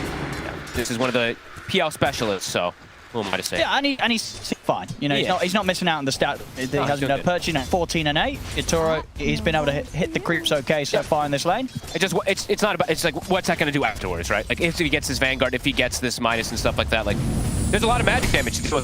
It's not like the physical damage is something that he has to really worry about. Everyone has insane magic damage on the side of Aster. Sure. I guess getting the Vanguard kind of limits some of the offensive potential of like Sumail coming in with a focus fire, right? Yeah, I guess in a way, right? And I think maybe that's just, hey, you can leave me alone. Miposhka, go help mid. And that's kind of what, you know, us in the panel were saying, like, they have to help. I'll make sure Laurel kind of pops off. And perhaps that's the approach that Yotoro's maybe looking at. And yeah, Laurel, he's definitely going to need help. I'm already seeing them, I think they set an Ice Frost Mage. Or sorry, Ice Grip to mid to armor Laurel. So that says one thing already about it. He does have level 3 Shadow Strike, so can trade pretty effectively versus Sumail. But here comes Maboka. He's going to feed some tank to Sumail. They're going to start filling up bottles and stuff like that. Top. Just throw it down the way of Mira. Get him off from getting in under the tower, trying to set up anything. It's definitely going to be interesting to see if this PL is able to actually have a game. As I said, I think good CS so far from you. Yeah, it's yes. Really nice start. I think Vanguard, you know, it's going to be one of the quicker diamonds you're seeing. Vanguard's done. This is definitely a cool thing that you can do this patch. Yeah. This is literally all the Dota 1 players, of course, back in the day. It's something people used to do all the time. It's like if you randomed in a pub, so everyone was sitting at the secret shop waiting to buy Ring of Hell, because you start with 853 gold, Ring of Hell was 875. Of course, time used massively in years and stuff like that, but it's similar because it's 700 gold, so you just get it immediately right after those bounty runes. Oh, for sure. Like Team Spirit, they're cool. This game too, they have to try something completely different to game 2. Yeah.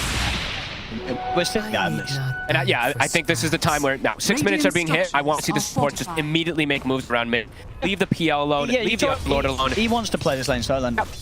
They have double Vanguard side lanes, so just let them be. Help Laura. Make sure you're shutting down Sumail a little bit here. No.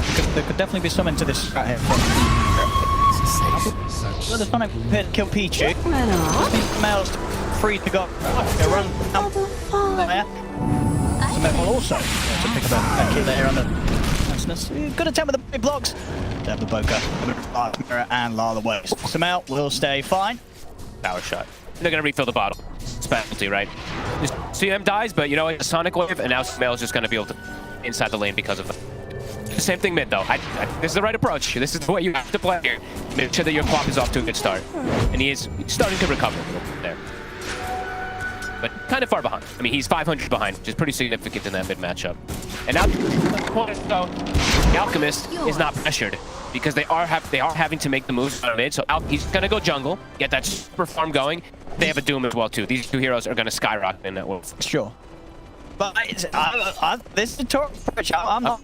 He's on track. You like good timing on this Midas. You like Midas. But he's absolutely maximizing what he can get done in this lane. 7 minutes in, his Vanguard is, you know, half the goal for the recipe or so of Midas. He's going to have a good time with it. It's just what's going to... It's afterward, because he's going to join the game, and it's going to be like Midas Diffusal. He's trying to go for... He's trying to play the game here to make him not be able to get a clean target to go on. But Techless, he's patient. He'll be able to wait it out and will indeed still find the correct target. He'll look for denies to neutrals. It's not going to happen. XXS able to take him down. And back in the mid. He's through it. They will be able to wrap around and catch Sumail. So a kill found in return. Spirit can put pressure on him in the mid here. Nicely done. They lift their PL, but they're getting stuff done elsewhere. And they're hitting mid tower pretty hard too. And Sonic Wave, it will back up for Laurel, and Power Rune at 10 seconds should be able to secure it for this Queen of Pain. Good reactive move. Dire's middle tower has fallen. Yeah, I'm really curious if Midas will pay off. I'm looking forward to see if it can just definitely have concerns. Just because the timings, you know, he'll have Midas treads and maybe like a blade of a perhaps. I mean, the fuse will probably not. As Monet probably has radiance. Dire's top tower is under attack. To play when they do have Alchemist, you have radiance. Go farm more. And Alchemist, you have radiance, and we're bringing the action. But I think what kind of in favor of Spirit and what could allow them to get away with this, you know, full farm approach from Tori, it's the fact that they have an underlord, right? Yes, so I mean, sure. That is when one big thing. if Aster do want to go through, say, the Radiance of Monet and get him involved, there's going to be ways for the rest of Spirit to respond. That's fair. And sort of just keep the game going long enough so that Tori is able to hit critical mass. Monet gets pulled off, they can't go for this kill, and the rotations, they're coming. But Laurel, he's also making the move up at the Illusion Rune. Can he finish? See what Samel can find. Set up to mirror. Monet's in with a concoction. So Ruben gone. Instant chakra thrown out onto Sumail. Power shot won't quite connect, but Mipushka does get bonked back and might still be in trouble with another power shot too. Uh-oh, he blinks in pretty Samel's gonna try and land. Oh, just off the mark. Top collapse. It's on its own now. That's got a Vanguard. See, that's tanky enough to stay alive here. It is. Monet and Pichu, they won't waste any more effort trying to take Collapse down. The backup was coming in as well to Collapse, turn this around. In fact, they might still try and look to do something themselves. But they know that Monet's Chemical Rage is on cooldown. A little bit. They're bringing the feeds game. In the back. All in here onto Monet, trying their best to kill him with the Sonic Wave. They've done. Making that move whilst they know Chemical Rage wasn't quite back up. Laurel, be careful. See if they can go for more here. Lyle getting brought the blast. The Firestorm's down onto Peach. Peach does go down, but Samali picked up one of them. Collapse also incredibly. He wants the core kill. If he can hit the power shot, he'll have to kill it. Samali's ready to chase on for this. Collapse time with the Jukes. Samali, yeah, he's got eyes on him. I'm still trying his best to hide, but the shack of the power shot. He could be able to clean up the man. Okay, he borrowed the kill. But with the ult still up Samel, he'll find the pickup onto Mira. So a horror rotation there from Samel. Comes into what this top lane, ends up helping Aster slam 3 of Spirit down. A snipe from downtown. Perfectly on Laurel. Careful when you get the acids. Okay, lead now for Aster. Midas done for XF. He's huge. Alchemist also. But Midas on your tour as well. Okay. Radiant's bottom tower. Vanguard Midas. You know, you've gotten away with the approach you wanted to. You know, when you set out to do this sort of item build, you get these 2 items in 10 minutes. Feeling Radiant's middle tower is under attack. But I don't know if his Queen of Pain is perhaps feeling that great. Even though you get the kill Alchemist, anytime you die with this hero, it hurts. It feels bad in the early game. Yutori he's gonna spin out, but if they don't feed, you know, don't feed too much. Yeah. Don't lose too many towers. Hold the map, try and survive. Buy space, buying time. Well, pretty much we get the tread diffusal matter, and then he'll be ready to turn up to farm. Especially if Monet's not. Will he hurt heroes though? Oh, this is the map concern. The Crimson Guard's about to be done for XXX. Crimson Guard is it's an item. Too. It's a really good item one, especially versus PL, not just, I mean, versus everything right now, but especially versus PL. He absolutely has to be careful how he plays. There's a double frostbite, but a bit of disables he has to worry about as this. Not a game where you can sort of free link into the front of the action. And Shamel, he can do the exact same with this game as we were mentioning. It's incredible versus the PL, incredible versus Queen of Pain. Very similar concept when he's playing versus the Void Spirit. Even better this time because focus of course as we said. Versus the PL, you double. He's just gonna know exactly which one's the real. Laurel. Hold up for a couple of seconds. He'll pop the Sonic Wave. Turn towards the map. Comes in, claps in with the escape. Samel, he'll control the finish off Lyle, but will end up first. Samel's out. Collapse has to do this, has to get involved this game constantly with things. Yutori's here as well, ready to end for the action as he'll chase down Pichu. Give Toro the kill. He'll indeed get a nice little burst of goal. Pick it up on the CF. Nicely done. Give the goal to get press complete. I'm done for Yutori. They're pinging bottom too, except he is very tanky for him. 4 in the fire. 10% damage. Good amount of damage. And look, the TP's coming in. Lyle. He's ready to help out. Likely to be getting this one. As Lyle can blink in. Finish off the one front of us. Hell is it? Zoom out. And got hurt off. He might get jump on a lot. He's dead. He lost. Ultimately, there's a good connection onto Provoke. He jumps in aggressively. He's ready to help take down another. They're finding the fight even now. they bring the number and prevent them collapse. Very important. I'd actually like collapse skill build at only 2.5 phase. Sometimes you do see like a 4-1-4 or something like that. He has to be in pit, so it keeps this Doom inside the Firestorm as long as possible, and they do strike back. Dire's bottom tower is under attack. For Crimson, I believe Crimson was caught on the career success, so Sumail does get punished this time. I didn't have enough again this time around. Last time they weren't able to touch them, you know, didn't die. This game already treats Sumail, so different approach. Definitely looking a lot more hopeful than game 1 against Aster. Yep. Purge the was clutch. Just the enchantment. Gets rid of that. But it's just, uh-oh, I'm coming to no man's land. Looks like with some runes as well, it should be a 1-for-1. And overall, I mean, the supports are having infinitely better game this time around. Last game, Miposhka was 5, right? This time, level 8. Miposhka near level 7. We have a big difference this time around being able to get these kills. Radiant's up to collapse. are fortified. Vince's skates being able to establish things after the game. So they'll be able to count the tier 1 bottom. They're still really, the Radiance is done. But Monet, he's going to look to get involved, and he's going to be strong in these fights quite a bit more compared to a Phantom Lancer who has tragic moments. So Dire's middle tower let's start grouping is up under here. attack. Moshka, there you go. Get away.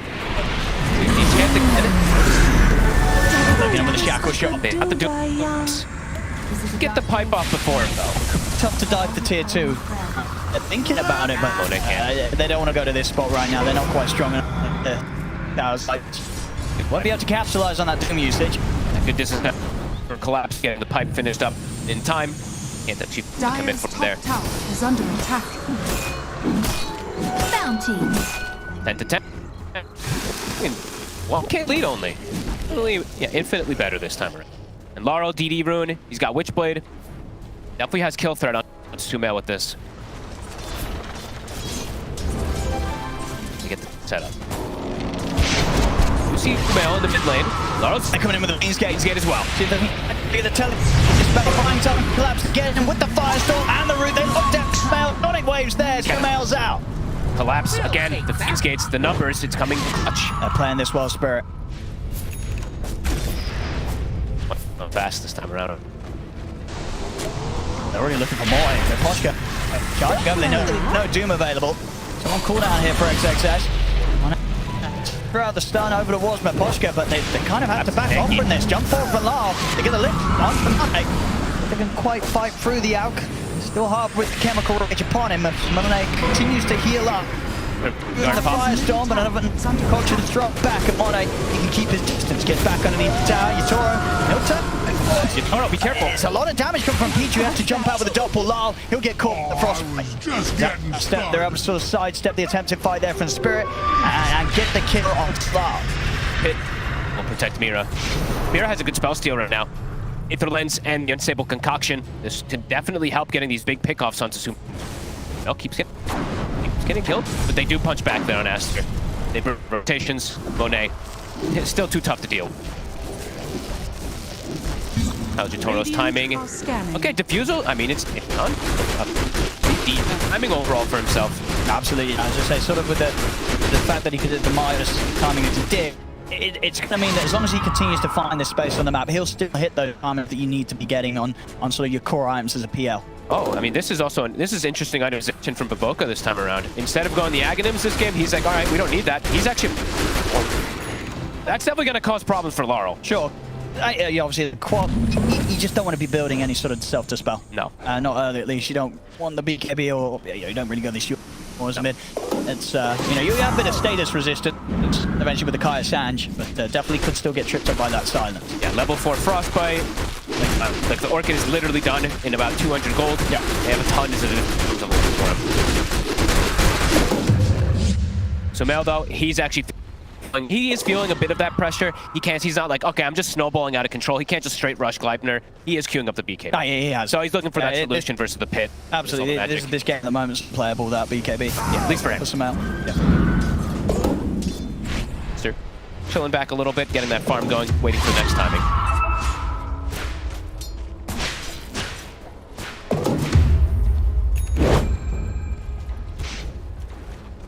All right, that is perhaps the time to play here. Orchid is done. The Doom now has Crimson and Pipe. So now they have... And the Pipe does help at least Sumail, right? Versus that Firestorm versus the Pit and everything like that too. We'll be able to protect versus a lot of that magic. Oh, for sure. Gives him a high chance that he can survive. Sort of long the will run back up again. Yeah, but the silence, but Lar's got a haste stream. Nicely done. So he's able to disengage and now ready to get back in the backup coming over with the Fiends getting laid down. Doom's going to get dropped onto Lyle. The book has got her. Still Doom. Can they actually finish off this kill? I think Lyle's going to be fine, and indeed the stolen Doom slammed down onto the Doom himself. He's got a run XXS. And Sumail. Get caught up. He's alright. Okay, Monet actually takes the rift in. Okay, he wants oh my god, goes in the power shot. It works. Alright. The last second feed. It absolutely works out. He's going to see if he can get more from this. He's going to look towards collapse. I mean, Yatora is a wrap for this fight, so Aster, they have to be careful how much more they push for. That was pretty cool. I mean, it was literally the last moment of it. Easy setup for some out of fire connection with a power shot. That's the concoction from Monet. Mira is having... He's playing so well in this rubric right now. I feel like he's actually carrying so much of these like early game fights. The steals, level 10 Aether Lens, he's very farmed. I'm going to try and hit back here with a 5 mounts. Collapse. Still a bit of a tough hero to focus. Let's see if they can sweep round behind the rest of the defense of Spirit. Find something bigger, but Spirit for now, they're playing up the top half, far away from Aster. So Aster not to find anything here. Earl is recognizing he's okay. Yeah, I have my Kaya Witchblade, but I also just absolutely need. Yeah, sure. Or Kaya Sanj, depending on how the next few situations go down. Sorry, how's he doing on his neck? Let's pick up. He's doing pretty well. He's doing good. Yeah. Yasha, Diffusal. Gonna start a push going here with this Enchantress too. And just the supports are having just. It's not even, you can't even like say about how much of a difference it is this time around compared to how they had last time on Spirit. The push just scaling, same thing for Mira. No, absolutely. I mean, last game, at this point, Spirit, they were completely out of it. The game was over. But this time, it's very, very even. Flank coming behind, Monet. He's coming in, the Fiend's Gate though. Sumail. He's going to try and come in onto the enchant. If the backup comes in, the Root's in trouble. Sumail's in trouble. Yatora's on top of it. Sumail's gone. And the Posture will be perfectly fine. They're going to try and focus down Collapse, but the three of them pushes them back. Collapse still alive for now. Yatora's sending the illusions and he's trying to run down Bavoka on the side of the 5. Pichu taken out with the Firestorm. They killed Collapse, but it took an awful lot here from Aster to be able to bring him down. They'll look towards Mirror now over on the side as they catch out the Rubik. A buyback though from the CM. And Yatora and Lyle and the still standing strong. It's taking them so long to go through these auras. The Underlord actually tanks way too much. The Atrophy aura and everything definitely kicking in. I think it's like, what is it, 2 seconds or something more than that they're hitting him. And yeah, Sumail, again, getting punished. Yeah, BKB, he has to be careful. Absolutely. They cannot sort of play the same way that he was getting away in game 1. Spirit, they absolutely have everything to throw down at Sumail, and very necessary, of course. You do not want to allow Sumail to pop off an Aster. This time, finding out the Spirit, that they've got the means to shut down in these team fights. If he goes in first, Team Spirit, they'll turn and kill. Yeah, and I push item build after the Dragon Lex is finished up. He's gone for a mech. So they're really embracing the aura meta this time around, in comparison to last time. Good for Aster, Sumail, yeah, he's gonna sit back, finish BKB before that next fight. He's close, right? Very close. Who gets finished off. Mira, or Miposhka actually finds a pretty, he does find his shot, which is a good one. Creeps. Bottom, Sumail, gonna try to up here. They have not follow up. It's here. Very nice. Sumail easily having the goal to get that BKB out to him now. And that will allow him to go in further down these fights. Yep. Like there'll be no concern, because whilst there is obviously sort of like the route and such, a lot of this he'll still have the option to pop BKB. Yeah, now he can BKB and aggressively win run in some of these situations. So he can get back to sort of playing with the same style that he was getting away with game 1 now, as they need him to do so. In the last game, he had some massive setups thanks to sort of Smell and what they get. Toro has met. He's hit these really quick timings. Monet soon to have AC. Always going to be ahead. If they don't kill this Alchemist, he is going to have this incredible farm versus the PO. So far, it's been the ones.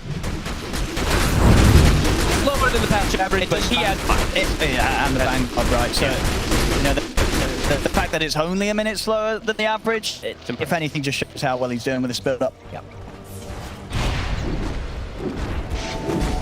and sort of that comparison against the average times is it's only going to get smaller and smaller with each subsequent item he's picking up with Midas build. So, to say he's getting away, he's going to have that kind of extra boost to his XP level. I want to make sure that the Spirit doesn't take this far from Laurel. Yeah, I saw like the creeps and then walking over. I'm like, I don't think you want to be. I think Laurel absolutely needs to get as much farm as possible in these next few moments, also because he's going to be crucial in the fights to make that differential. You say he landed a Sonic Wave last fight. Does feel like they need that. AC is done. Double BKBs. Come on, Team Spirit, they're setting up. Jackal on 2. Poshko will catch on the collapse as well. Mark jumps forward, throws the concoction out towards Is he stuck in the trees? Zoom connection, but he's getting cutted out for now. Telekinesis is up, they hold back XXS. And Poshko, he was able to walk away. They did not have the damage to bring this Enchantress down. Team Spirit flying out with a 4-5 of them, and then they're turning and poking back at Aster. Monet's looking to go back in. He's going to jump in again. Does himself. He does himself. Tori's able to dodge it with the doppelganger. Monet not able to find it. Another route set down here, but collapse. Monet had to BKB and run. This is awkward. I mean, 2 mistakes there from Monet. He blinked and got stuck in trees for like, what, 10 seconds, I think it was? They had to, I think, power shot or, I don't know, blinding. Something cut the tree in order to get him out, but he was stuck there for the whole initiation.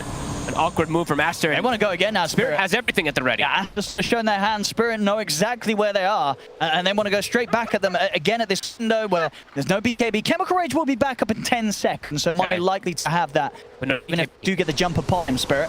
No BKB though. That is the one concern. In Firestorm, it will definitely burn through the Alchemist. Success he shows on the lane.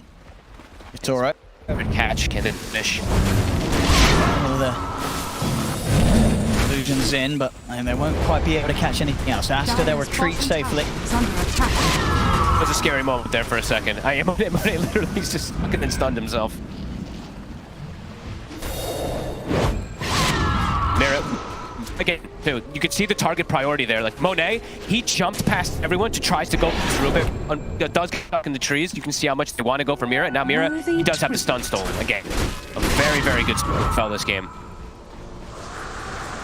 Feels like one of the better ones besides those ultimates. Sumail and Monet, they want to get back in. Vision. Spirit relaxed and split up a bit. Mira. He's building up a cushion himself. Can't throw it out. He won. Caught by the shackles. Sumail has the full-on lockdown. Going for the collapse as well. Jumping forward as Monet and the gang just go straight back in as soon as they get any sort of sense that Spirit split up across the map. We saw them on the ward.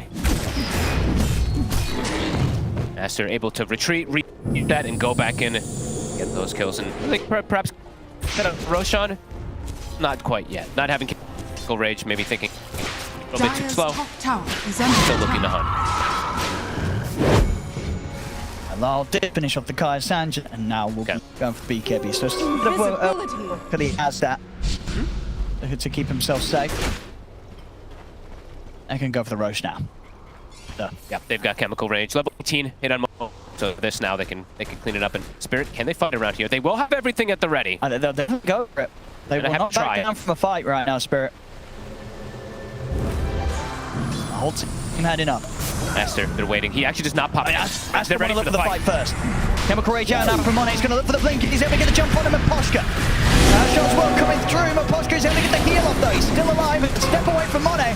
Up to the back line. Long tried to get in, but he was so deep away from the rest of the team. There's nobody to save him. What the? He gets in and immediately gets focused down and dies. And now they're outnumbered. He's going to fly back. Throw the stun and the shackle out onto Collapse, holding him out for now. See the attention of Yatura and Poshka go. He's out of mana. They'll get jump forward and they will manage to finish off XXS. Does require a bar. He's got to get more. Once more, he pulled back for this. He's got to be careful too. Playing him versus 4. Frostbite and Shackle shot back. He gives Spirit the safe space though to take out Pichu. Can they get more? We're seeing if he can get in range for a grab. He's also got a potion picking up as well. Collapse towards Sumail, but Sumail gets BKB up in time. Body blocks. Oh, it's good body blocks as well for Collapse. BKB's only going to last so many more. Moments longer. Lal, the dagger slow will persist after the BKB comes to an end, but Sumail's up to the high ground. Oh, Baboka saves his life. The chakra there just to refresh the win run for Sumail to get. Now perhaps they can go back to go for the Roche themselves. Yeah, and all could sort of beginning to the fight, but they were able to make something happen with Spark back, making sure that Aster paid the maybe indeed Spirit can go in and do this himself. It's not going to die. They're probably not going to do it quick enough. No, they can't. Aster's already back up. They need to look for another fight, Spirit. Yeah. On it. He doesn't have BKB at the ready. Yeah, gonna start it. Working through that man as well. Good shackle for Samel. Will match up the correct. PL, Mone's first pretty quickly, and Monet, the stunning wave coming in from Lyle. Monet, he's in a huge amount of trouble. Get the chemical rage up. But he goes down. Huge kill. Monet, he's out for a minute. Absolutely massive kill. Great cooldown. The great understanding of the cooldown being still there for the BKB. They can probably go back for that. Yeah, we'll see a few times this game. Spirit knowing the exact time to strike against this Alchemist. That was huge. Collapse. I mean, how much damage did Firestone do? It doesn't actually show it at the end there. It wasn't quite a lot because he's sitting inside the pit for a late. But the entire duration. Laurel. I don't know much. Yeah, they should be able to finish this Roche now. Great stuff here from Spirit. Holding on. 19 to 18. 3k gold, which is nothing considering you have to have the Alchemist. You're going to have that slight sort of inverted advantage. Honestly, very close game 2 here. Yep, the supports are doing so much. It's like constantly just having Concoction stolen, having these type of spell steals, and having the repositioning to pull back inside this Underlord. I think they're going to borrow this Aegis. He did have to use that buyback before. Toro getting close to Ags. And he is absolutely... And the thing about the Midas too, not just the farm it provides, look at his level. Sometimes PL can suffer a bit of that. He's higher level than Monet now after these last few fights. No, this is, I say, Toro, this was any other build and he would not be where he is right now. This is the exact approach. They had a plan on how they wanted to play against Aster in this game too, and I think so far so good. Your Toro is turning up to the action as well. He's only died the once. Everything, at least for Toro, is going to for this PR. Now, this is where your Toro hope to be, but we'll just see if this approach will be enough to get the win against Aster.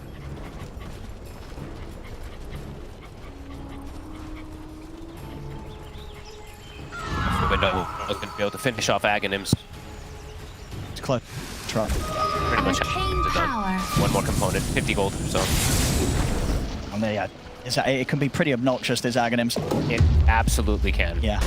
In these fights, we've sort of seen Aster sometimes around in these team fights, struggling to sort of find the targets that they want to, or feel kind of confident just going all in on. Yeah, Toro's getting angles constantly. He's finding the wraparound behind and getting the supports pretty early in the fights. It's pretty huge. Yeah. And we do see, honestly, like this time around, unfortunately for some people, of course, it is full aura.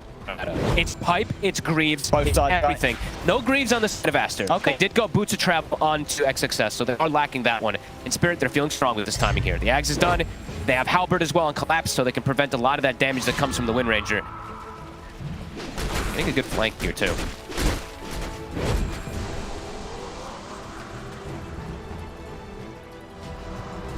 Dire's middle tower is under attack. Not going to be too excited about fighting into this Aegis. Fun. Finish item. Monet's very close to Mjolnir, but the wrap. Dire's bottom tower is under attack. With the Halberd done it. Well, he does not care who he runs into. He'll start a fight wherever he wants. Dire's bottom tower. Unbelievably tank. You see Monet, he's going the full EL counter build. So Mjolnir is going to be next. He does get a bit lucky. Dire's bottom that to be said, the Collapse, he also finds a Cloak of Flames. Oh, he's got his BKB. Okay. Much less of a liability on the front lines of the fight, so if he wants to jump in, especially if he goes back line as he has been the last few times. I really just thought... I think you're saying like how much I love them at Poshka. It's like the Dragonlance, but he recognizes I don't need to go like Hurricane Pipe versus Greaves, which I think is super important in these fights. Gonna start poking at Monet. Already now, and he tries to jump in, but the Taurus pull the man for the dodge. Jumps out, starts in the shackle shot will come up and collapse as they're trying to go straight for the Underlord. But Xtreme is going to be the offlaner that falls the quickest. Xtreme says he's out. Too much damage. Well, couldn't get the jump there onto Yatora. Here again, right? Instant lift comes out. Rubik always prime position. He is getting closer and closer toward a Lotus as well. An excellent Lotus game. Dire's bottom tower has fallen. Driving here. 2 minutes left on this Aegis. They're forcing the issue. Dire's bottom tower is under attack. First they can take away here from Aster. 30 seconds. Excess for the defense. He's around with the mail. He's got the Aegis. He knows he can play aggressive like this. They get in this fight. Rax is going. Agent. The man trying it, but he has to be careful himself. select the BKB. He does. BKB in a win rate. Monet, he's going to go in for the jump. He's managed to take forward Miposhka. All right, Monet. He's just jumped in and cleaned up the 2 supports. A map. He's ready to go for more as well. He's chasing out Collapse into the trees. Collapse, he's been found. Monet on the defense just goes in and says, you know what, boys? I'm ready to pick up a triple. Oh my, I mean, what, a triple stun? I think he lands it on all 3 primary targets. With the, I mean, that, woohoo! Well, that was the kind of impact you hope to see from your carry in these sort of games. Monet's like, all right, boys, I'll start the defense. In he goes, and pretty much single-handedly just takes down 3 of Spirit and completely shuts down their hope of getting that set of barracks. You can't ask for a better moment there for him. He had DD as well, so he just evaporates these targets in no time. Wow. And he gets to jump on the supports this time, too. That is, yeah, quite the defense. Ooh, and one, I think Spirit, they were not ready for that one. It just came out of nowhere. That one's going to hurt. That gives now, I believe that's XXS has his BKB, so easier way to get and pick his targets. And that was Spirit's moment with Aegis to get a rack damage. Monet just comes in absolutely clutch for the team. And damn Monet. That was insane. Another timing also. I mean, they just got 3 big item timings on Aster. Aghanims also for Baboka. Bit of shake up there for Spirit. A big shake up. Now down 8K. Yeah. Mono, of course, pumping up the lead there thanks to the triple kill. Mjolnir was just done. Now he's got the Swift Blink. Yep. Oh my goodness. And level 20, so his attack speed is going to be insane going through these supports. Yeah. And why should next time round, he probably won't have a DD. Just being an item ahead. Yeah. Will almost certainly mean that he'll have a solid chance of being that impactful as he jumps in. Pop will get a shard. Pretty good one. Very nice one is Laurel. Neck and neck. Zoom in. The literal goal difference is the Alchemist and the PL at this point. 15 Spirit can find a chance to shut Aster down again, because now Aster, they've got the strength to come out on the map. They're looking for some tier 2s themselves, get a bit of a push going on their half of things.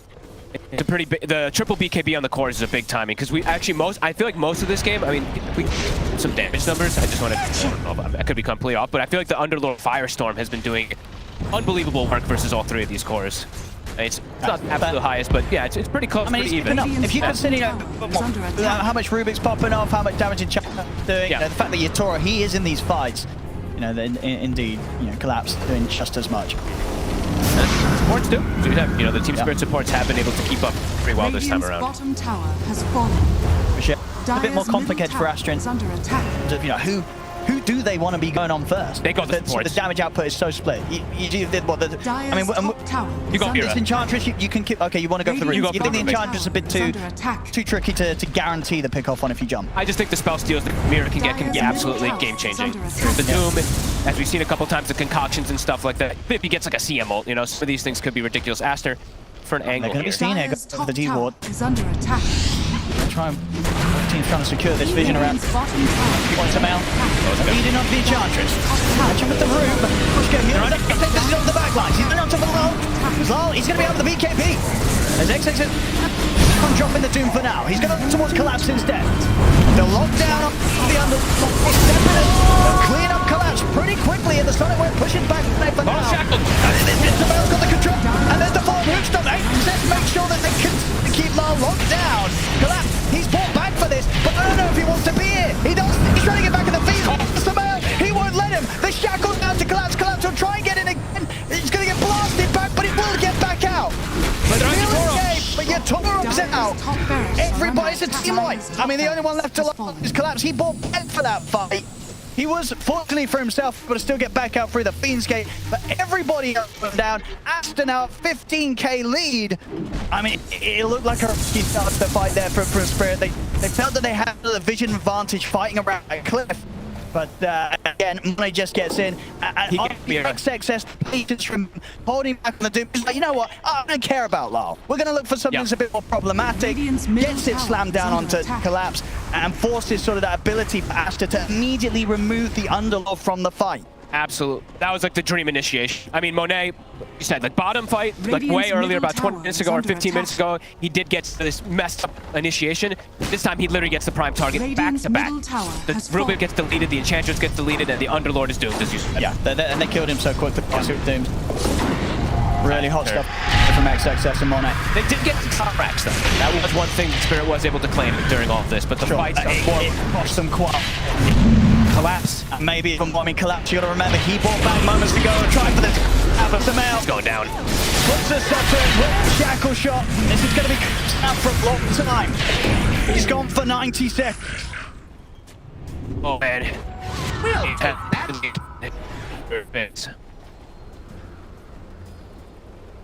How long on the... I mean, Roche is back up. 38 minutes. Monet. Another DD. Found the post. Punch. One more. There we go. Dire structures. That's Titanic. It's definite. Yeah. Mira. Everyone just getting caught over the place. It's getting. They were giving it so good, keeping it close, Spirit ready for the first 30 minutes. But these the past 5 in particular, Aster just outplaying in these team fights. Ever since Monet got through the bottom. They were still in an okay spot, of course. Things were relatively even, maybe slightly ahead. But Monet just and it slams the door in their face. Yeah, there was definitely hope for Spirit in this game, but it's starting to drift away big time. Oh, yeah. All those items really starting to triple BKs on the cores. All this itemization now starts to being hit. I mean, Aghanim's now done for the Doom. The Mono's just about if he's going to be well on the way to kind of get those slot items out now, looking for the Moon Shard, nearly level 25. Sort of compare that to the levels on Taurus still sitting back at level 21. A huge difference now between the carries. He's had the South Midas. He's going for like Oral King plus the Bloodthorn. They're feeling some type of almost like desperation. Oh. Damage, it's not there anymore. Is under attack. Crumbled a lot of big fights and Aster. It's quick how it happened. You know, one fight versus an Alchemist in a Doom lineup, gold changes becomes absolutely insurmountable.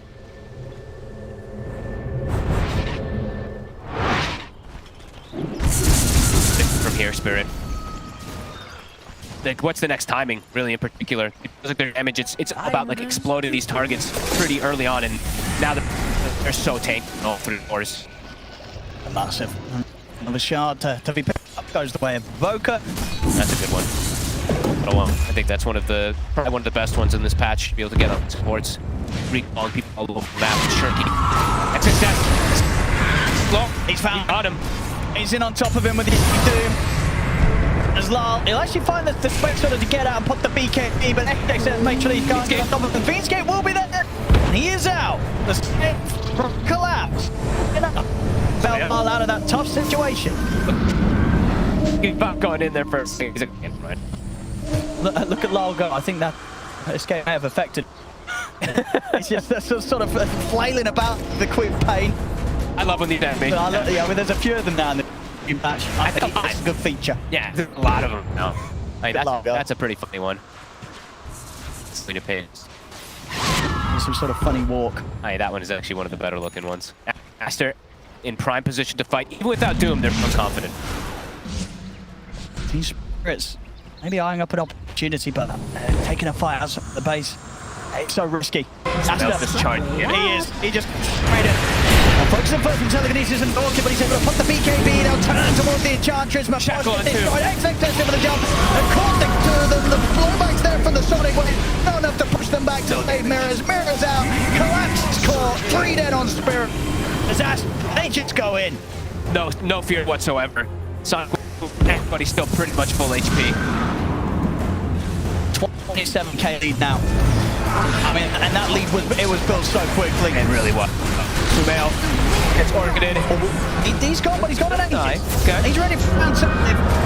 Put back your mirror, but no other buybacks available with Poshka and Collapse. Let's wait this out. The Doom is back up. XXS, he's ready and waiting. He's been hitting some great ones. He really has. Radiant's middle barracks are The under also has a greater healing Lotus in case he needs to throw it on one of his buddies. He has been collecting these for quite some time. John has still got the cheese and backpack.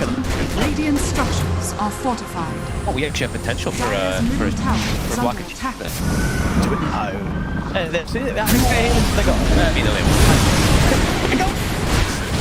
In they go onto Mapochka. No buyback, of course, still on him. Heel's kicking in. They're taking out, drags out. Lyle, he stepped up, but he's got to back off. He's caught by the silent. Can't go in on the T-pin in. Collapse maybe seeing if he can close in upon this, but Monet's back to safety. Yator. They're trying to push into this. But Aster, there's still the 5 of them here. Well, they've lost the BKB in the capability. Yator challenging towards Collapse. He'll turn on towards Lars instead, Lyle. And look, time before the connect from somehow connect. Toro missing with the spirit line. That's trying to hit Mon, but Xtreme says he's in again with the jump. Dom gets on over with Collapse. They get the flashback. Toro on high up the split wave. Toro's out with that fiber. 80 seconds, no carry here for Spirit. They're bringing Monet low. But he's dead alive. Healed up by Bazoka. They cannot kill. They cannot kill Samuel. It's carry in the mid survive. Collapse gets taken out. There's a buyback from Lyle, but Collapse and Yator are gone for a minute, and everybody on Aster survives. Nobody dies, and Sumail goes back, but he can get recalled right back into the fight from his buddy Baboka. He didn't even have to, he felt confident he didn't use the Greater Healing Lotus. He's like, that's fine. I have more than enough heals for them. He still has cheese as well. Radiant's building so fast. Monet's ready to go in. Okay. They might be able to save Mapochka. Maybe. Maybe not Sumail. Okay, Mapochka, there's no saving that. Sumail's in with a focus fire. Mapochka doesn't stand a chance. They're ready to close it up. They're ready to knock them out. As Aster, this game too. Like it had a hope, but these last 5 minutes, they lost that hope so quickly. It's called Aster take the series 2-0, knocking Team Spirit out of the competition. They had some momentum. It was like they have to get everything out of that Aegis, and yeah, Monet. I think he just was like, you know what? I made like 1 or 2 small mistakes in this game, and then bam, 3-man stun deletes the heroes, and all hopes after that are completely lost.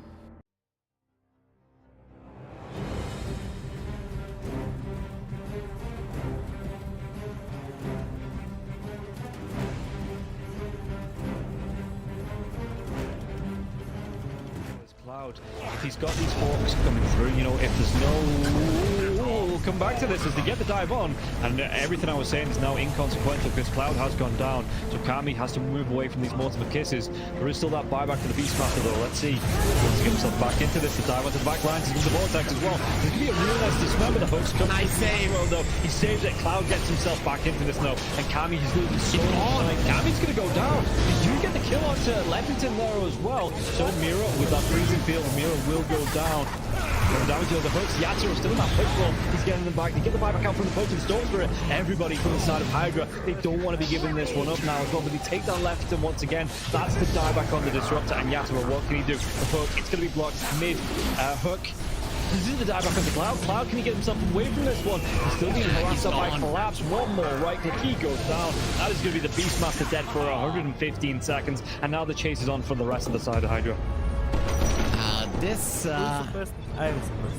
Aghanims on the Morphling is just making him impossible to deal with. First of all, they use the little shredder on the Budge to get rid of his armor. He has solid amounts of it, but it is just not enough. And then Yatoro just destroys it, and he knows that he can stand his ground because he cannot be stunned. He literally cannot be stunned. How do you stun water? Well, a lot of their damage, if not most of it, is on the Morphling. Oh, the glimpse comes back though. Inside the Static Storm Mirror, he has that Lotus going, and now if Zofra actually dives a little bit further with the Lord Thunder comes out from Podking, he's dove in, yeah. They're going to be able to get the kill onto the Storms for it. Can they take down the Push? They're going to be able to catch him and cancel off the TP.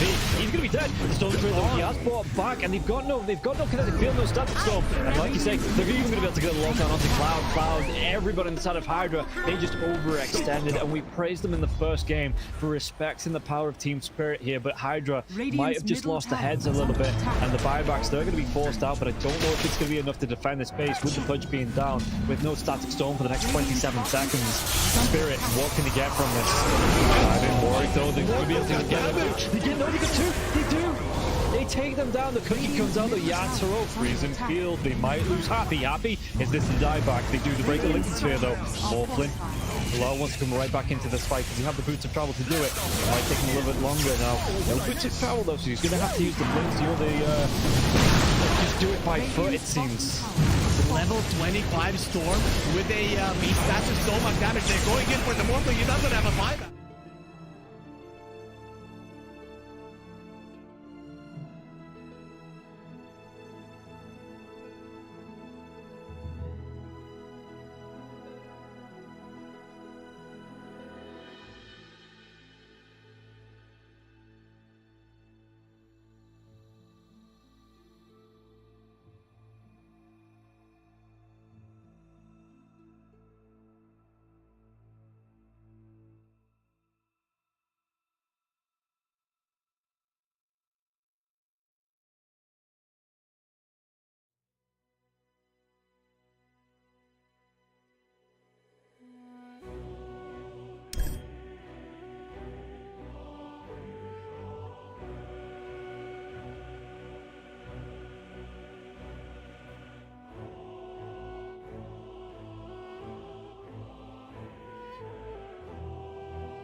Cloud, if he's got these hawks coming through, you know, if there's no... We'll come back to this as they get the dive on, and everything I was saying is now inconsequential because Cloud has gone down, so Kami has to move away from these multiple kisses. There is still that buyback to the Beastmaster though. Let's see. He wants to get himself back into this. The dive onto the back lines into the vortex as well. There's going to be a real nice dismember. The host comes. Nice save. Though. He saves it. Cloud gets himself back into this now, and Kami is losing so much time. Kami's going to go down.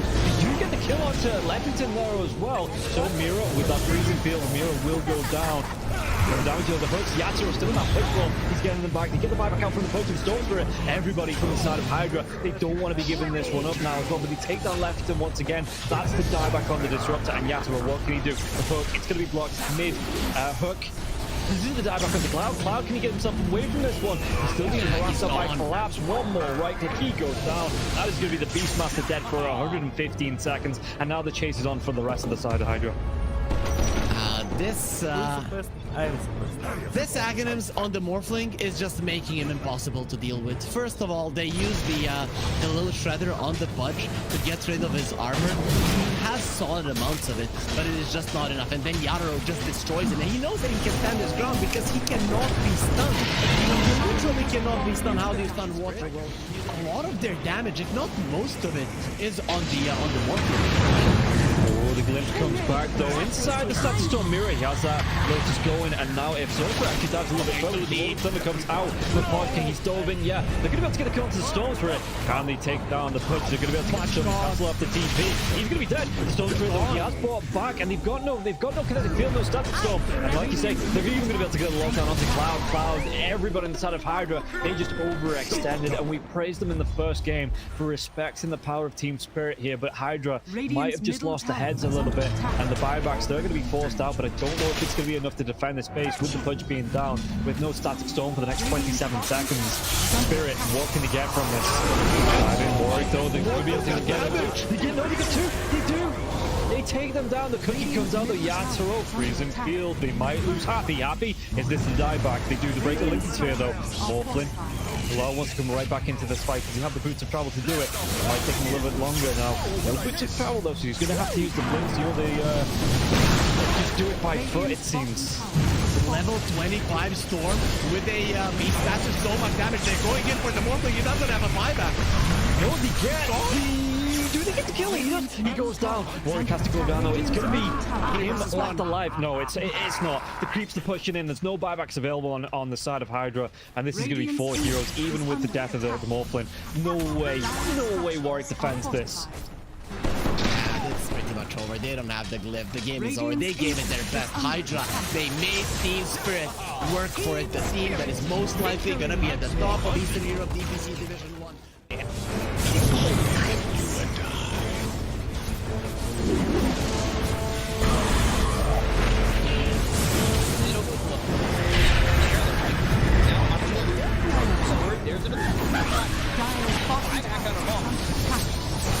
Radiant's middle barracks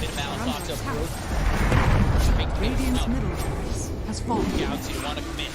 There's just not enough damage. Crimson Guard, Atrophy Aura, Rubik's Fate Bolt, all this damage reduction. Let's see the combo. Bit of Malice. Strong in by the Disruptor, and now they're going to be hitting the win. It's back up once more. Bit of Malice, and Sumail is in it. They'll lose him in mind control. Right it back towards tomorrow. Trying to run from everybody on the side again. Go ahead. Radiant's middle barracks Siphoning and getting back into the base. Has fallen. Alive. Yeah, I think when it's time to call it, it is time to call it. They have no business left in this. And didn't get the tether off or something. I think it got broken. Either way, I like the ghost up to purchase. That was pretty heads up, but we are back and there's a smoke action. There's the divine right there. They're going in on Q. There's the hit. Okay, get that hit off. 123. Knocked great damage. He's dead. Oh my god. Nothing. Less than 10% of his health. I mean, I'm assuming that's just the game. That, yeah, 100%. There's no point in talking about the AU picks it up. I got it, bro. It's the dive. Go away, you. Oh my god. Victory.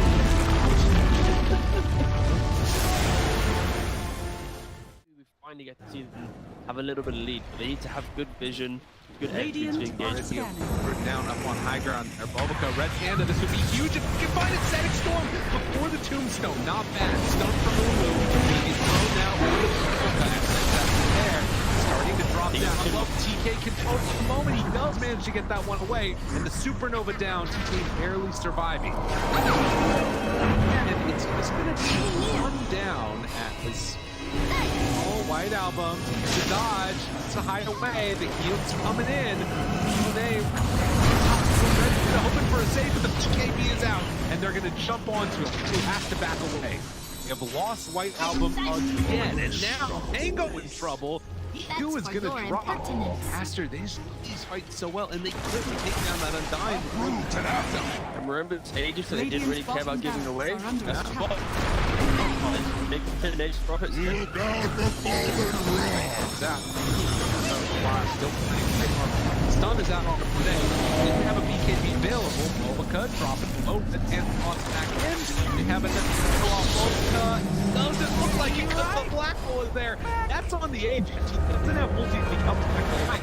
And Aster, they might take full advantage. Move.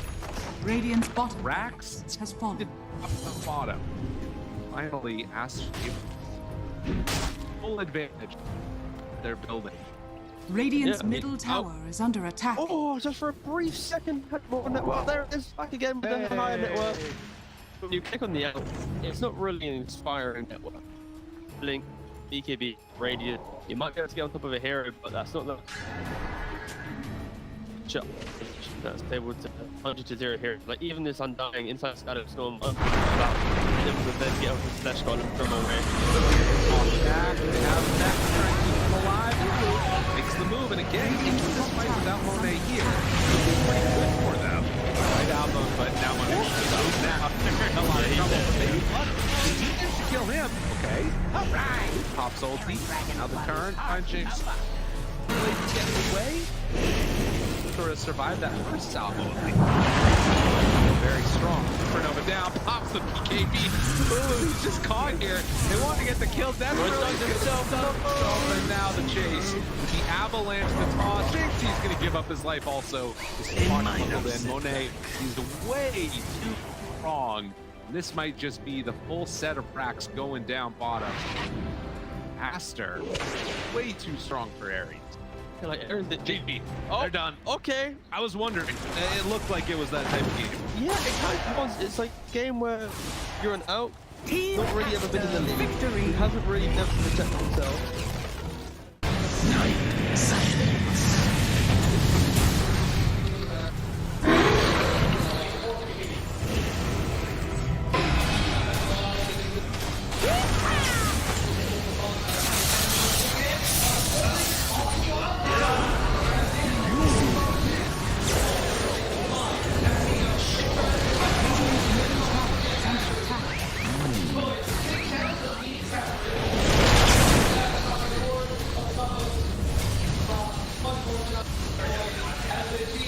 Radiant structures are fortified. Radiant's middle tower is under attack. Radiant's middle tower has fallen.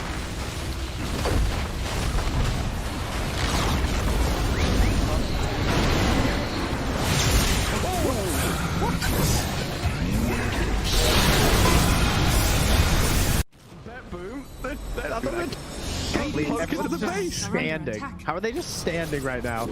I can't help but fidget with my hero half the game. I'll be running around in circles. Yeah. Pirouetting on the spot, the song. Blinking from Pure. They see Yatoro, 3 lined up. Potential ice path play. They're trying to go in.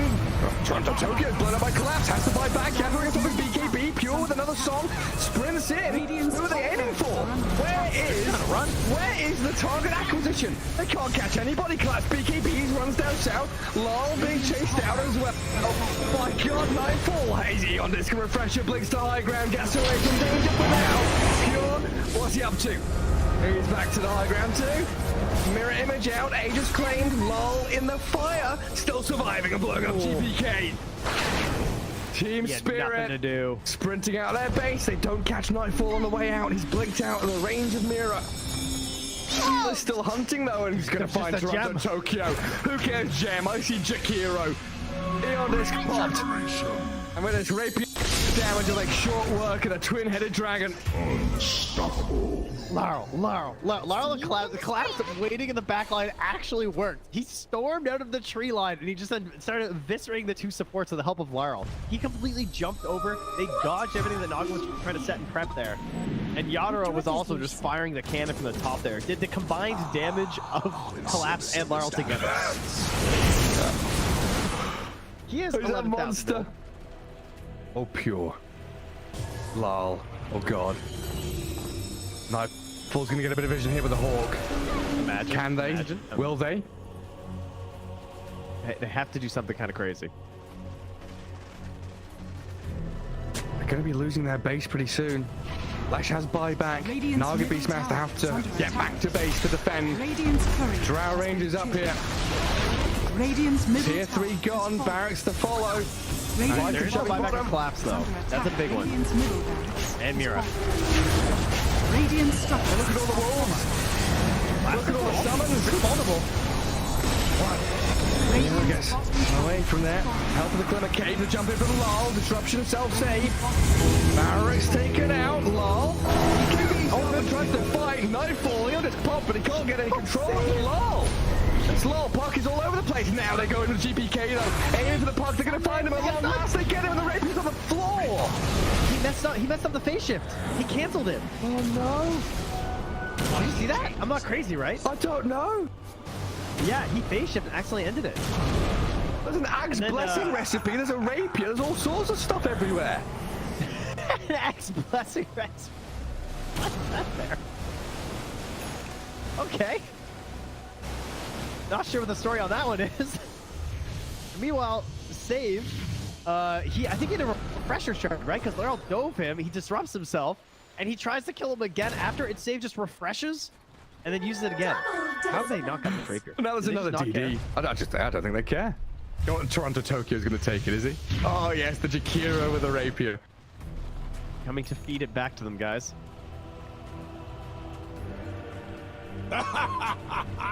My goodness. There's Mega Creeps on one side. Top lane Barracks still standing on Team Spirits. Are we waiting for next Roshan, Trent? I don't know.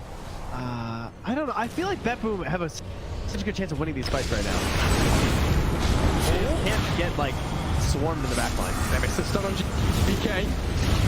He's trying to hold his ground, but look at my dodge!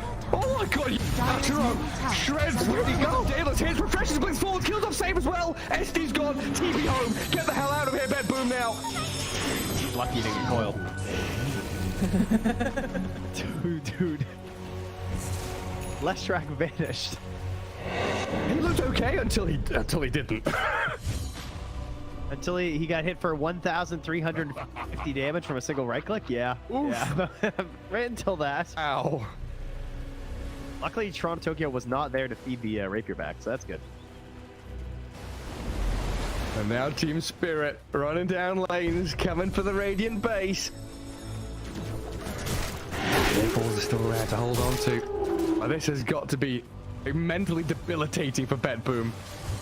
Mini 71 minutes. Team Spirit is wearing them down. The admins have been on, they told them, nope, these guys. The longer this game goes, the harder things are. Well, it's like Moomiander was saying in that Seb documentary. This isn't Dota you're playing. This is a slogfest. You're going to wait it out and play 60-minute games. Long ass one. There's a long line. Pushka very far forward. He unders from Mira, but the Undying will fall inside the Radiant base. He'll as Mira gets off one last finger of death and the turns with Yatoro. They kill GPK. It's a dialect of the ledge. Naga now in trouble. Song of the Siren trying to buy a bit of time, but Yatoro moves forward, gets the damage in. Will is dead. Oh god. It all comes crumbling apart for BetBoom now. Wait, back. They're on to Mira. The kill off Nightfall save though, and lol. He opens up on them. The howitzer is here. Massive 40 mil cannon just shattering into BetBoom. Drow saved by the rip. The soul of everyone dying. There's two. And she's called it over. Team Spirit. Look at them. Look at Mira. Oh my god. The shard to anybody who would listen at the Lima Major. Was nope. which, yeah, nobody's taking him up on it yet. But if you see a shard being picked up by any team that was at the Lima Major that speaks English, you could probably sort of It's good. I'm saying this shard is actually good. I don't know when, and I don't know how you get there. That's all.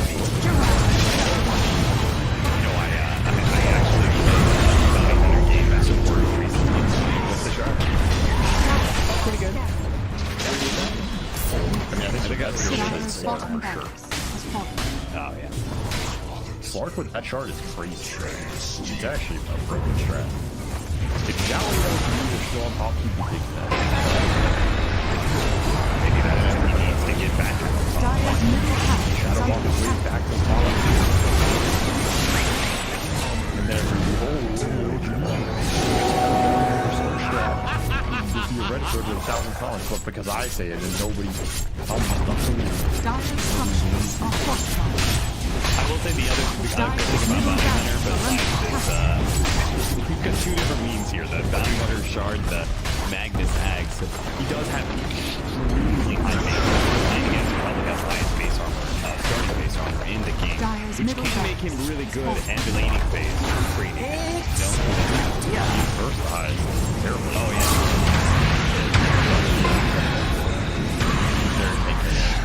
And frontline a little bit with the shield support, but again, Dyer's middle tower is the levels of the big ball. Radiant's top tower is under attack.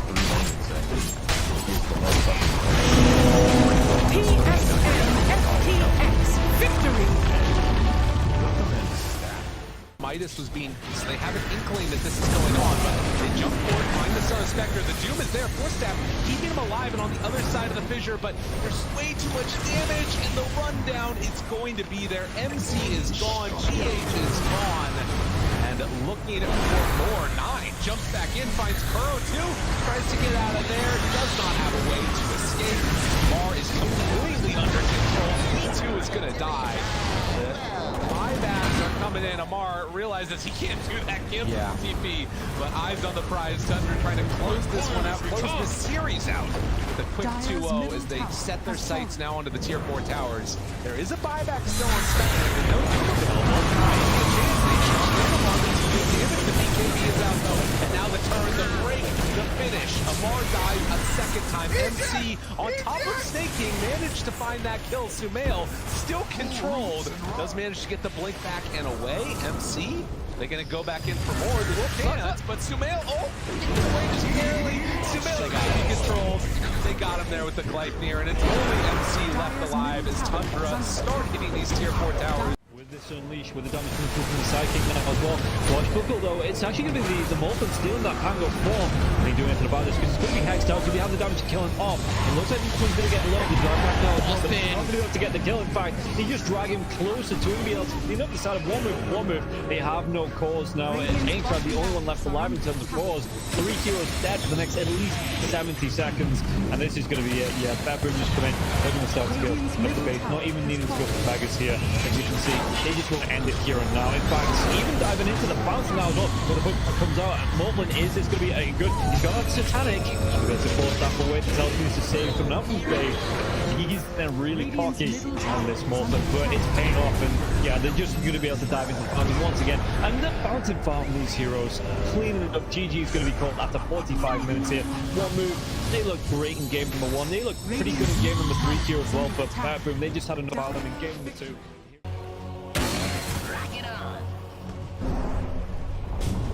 Dyer's middle tower has fallen. Be right. I keep my enemies close.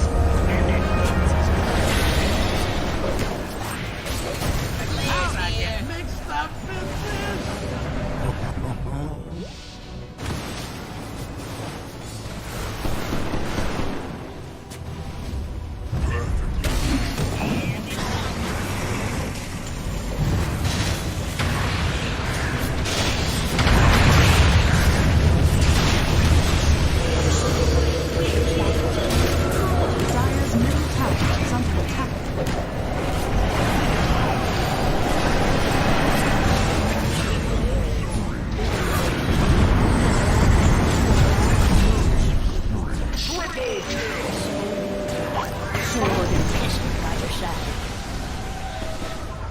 Dire's bottom tower has fallen. Radiant victory.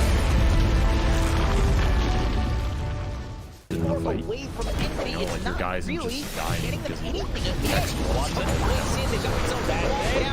generally core with the Byron DPs is also good with the strategy, which is why the reroll is That first blood.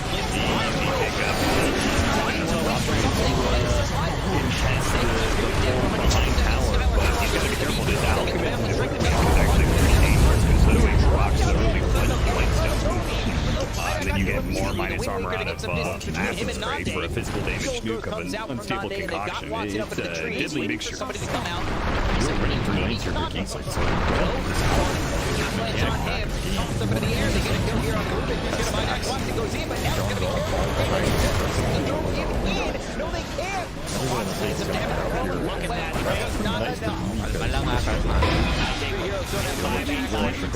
They have to play to defend power. Won't finish him off. Slots it beyond godlike. That's going to be 2-0 here for the side of Xtreme's not having a whole lot of fun with this. 10 stick charges, and he did manage to at least hit the Giga stacks off of the Bounded Strength.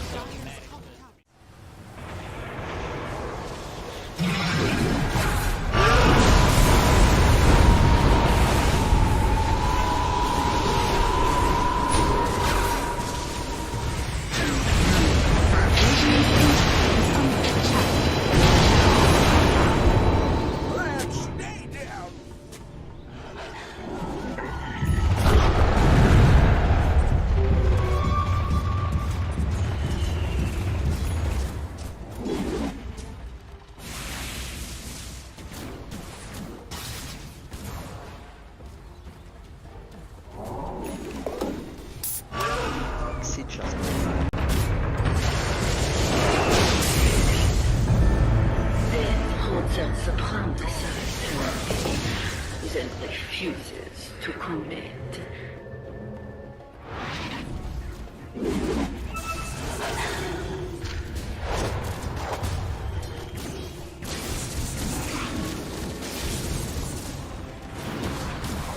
Sanaba.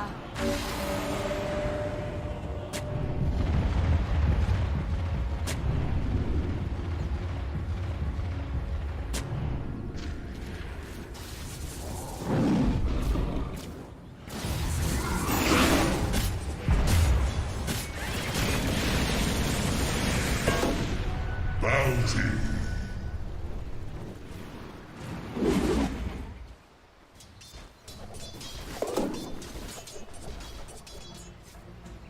Vanish.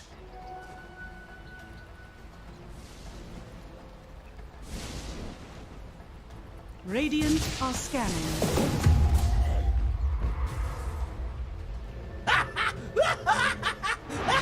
Dire are scanning.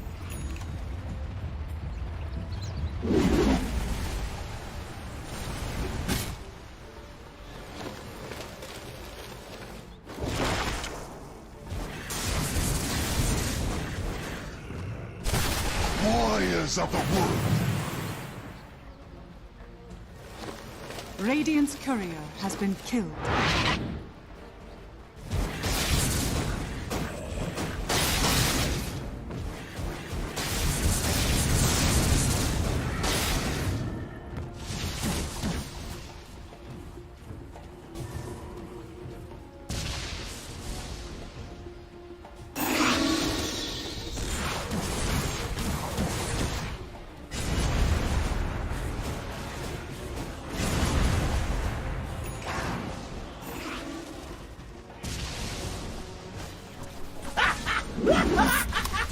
Сейчас поиграем. Сейчас поиграем.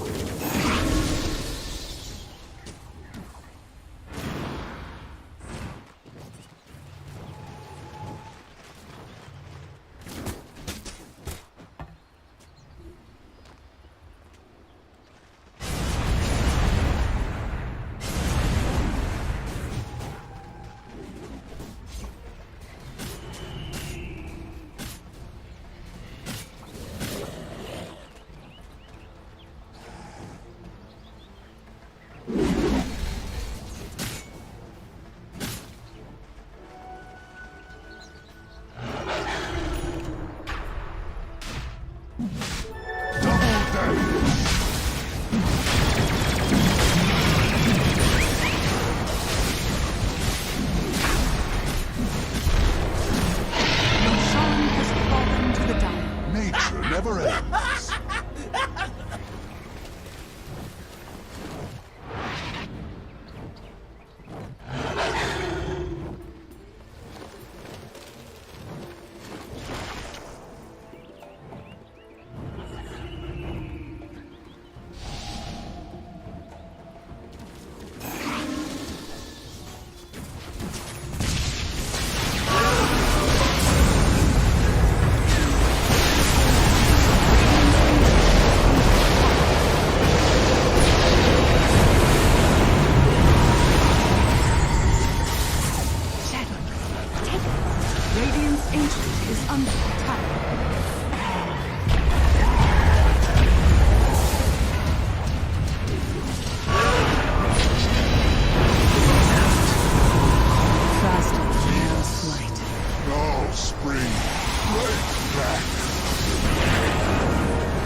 Radiant's Ancient is under attack.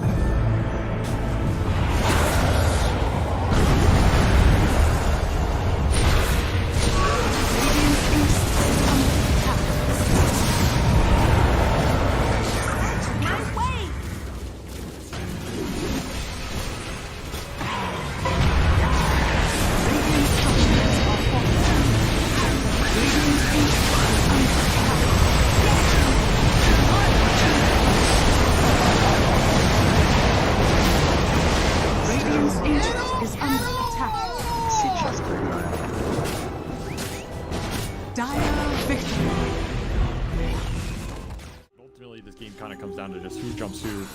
Versus. There he goes. Save him. They haven't saved nothing. They've got the coil locking him down. They kick away the bear, but it's not good enough. Meanwhile, that 5 talons with the back lines getting demolished. John Well is going to be able to get away. The Snapfire couldn't quite finish him off. Let's see if they can force the buyback. Surely they will, but is Geek Slate going to be able to get a successful fight? The use of that buyback. One of these wolves is bigger than the other. Yeah, but it's not that big wolf you got to worry about. It's the little one. They're trying to force this punch by, but he is holding it. Discipline. Doesn't care about the racks. And I agree. What the hell do racks mean? It's out. Get the heck out. I mean, they need a kickback. I think he'll buy back once they get a kickback from the re-wolf. Get a pressure charge. Round 2. He's well put into use. Kill the toss. And he died fast in that little interaction. Now the buyback goes out from Scam. They really want to punch this though. You want to go for this Ursa. They managed to get the scythe on him now. He silenced up on the front. Afterwards, able to get the eating thing. He goes for the refresh. Tubu's in. But he got scythed as well. He touched over a dieback. Tubu just commits with the help of everybody else on the side of Bleed. And they die. Forcing now on the run. But Bleed are running down Geek Slate heroes. They have just demolished them. There is no chance, no shot on the side of Geek Slate being able to fight back against this lineup this late. We're not winning the late game man fight here. Then Tubu's taking it to bad attack speed. Runs in.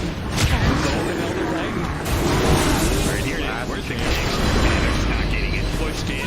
Profit. Oh, look at that damage coming in from the kisses as well. The back line. Cox being assaulted. Cord's not going to let him get away. Get Cord snap. Forced them back into hell. What is this man fight? Satanic against all these heroes. He is so alive, but eventually they Satanic at the beginning. He can't get in. Gold is almost safe. Maybe trying to pick him up. Gold K. Now they got him. Maybe or if they can control him up. Enough force down. No way. Don't let Force get away now. This is the end of the game. The Giants Ring gets him over this round. Finishes off the Nature's Prophet. Chinese Downs finally died, but they haven't really gone through buybacks off the lead. They've got all their buybacks ready to go. So that is going to be it. Finally, AG is going to be called and Bleed get their first series win here in the CD. Really do not want to give this one up, but they may just have to here. Oh, there's 3, man. It's over. It's all over. Just show the mercy. Throw the towel. Just stop giving this man highlights. It's too much for one day.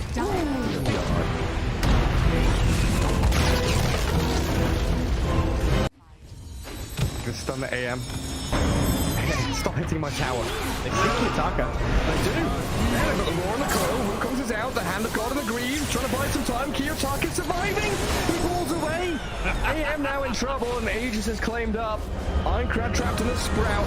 And HR still fighting the Wukongs. They can't catch the AM. Too quick to blink away. Has the counter spell up, but Ramsey's held his Dragon Tail. They've got him now. AM dead twice. Gilgary's a dragon, but even with that Ghost Scepter burning alive, the root will catch him. Prophet finds the control. Poor Afterlife dead to Kiyotaka, and Ramses with a mega kill streak clear through one move.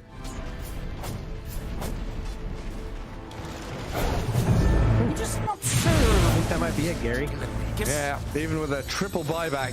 Yeah, Puck, Rubik, Beastmaster, there's the third one. No AM for 30 seconds. The building's a forfeit. Enchantress, a lift up and drag away from Rubik. Saves her for the meantime. Let's say Kiyotaka is clear to have a little bit of fun now at this point. It's go time. Do what you want. We got 32-minute tumbler toy.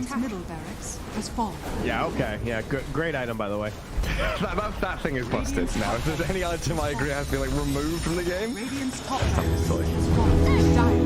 we do need a new cycle of neutral items.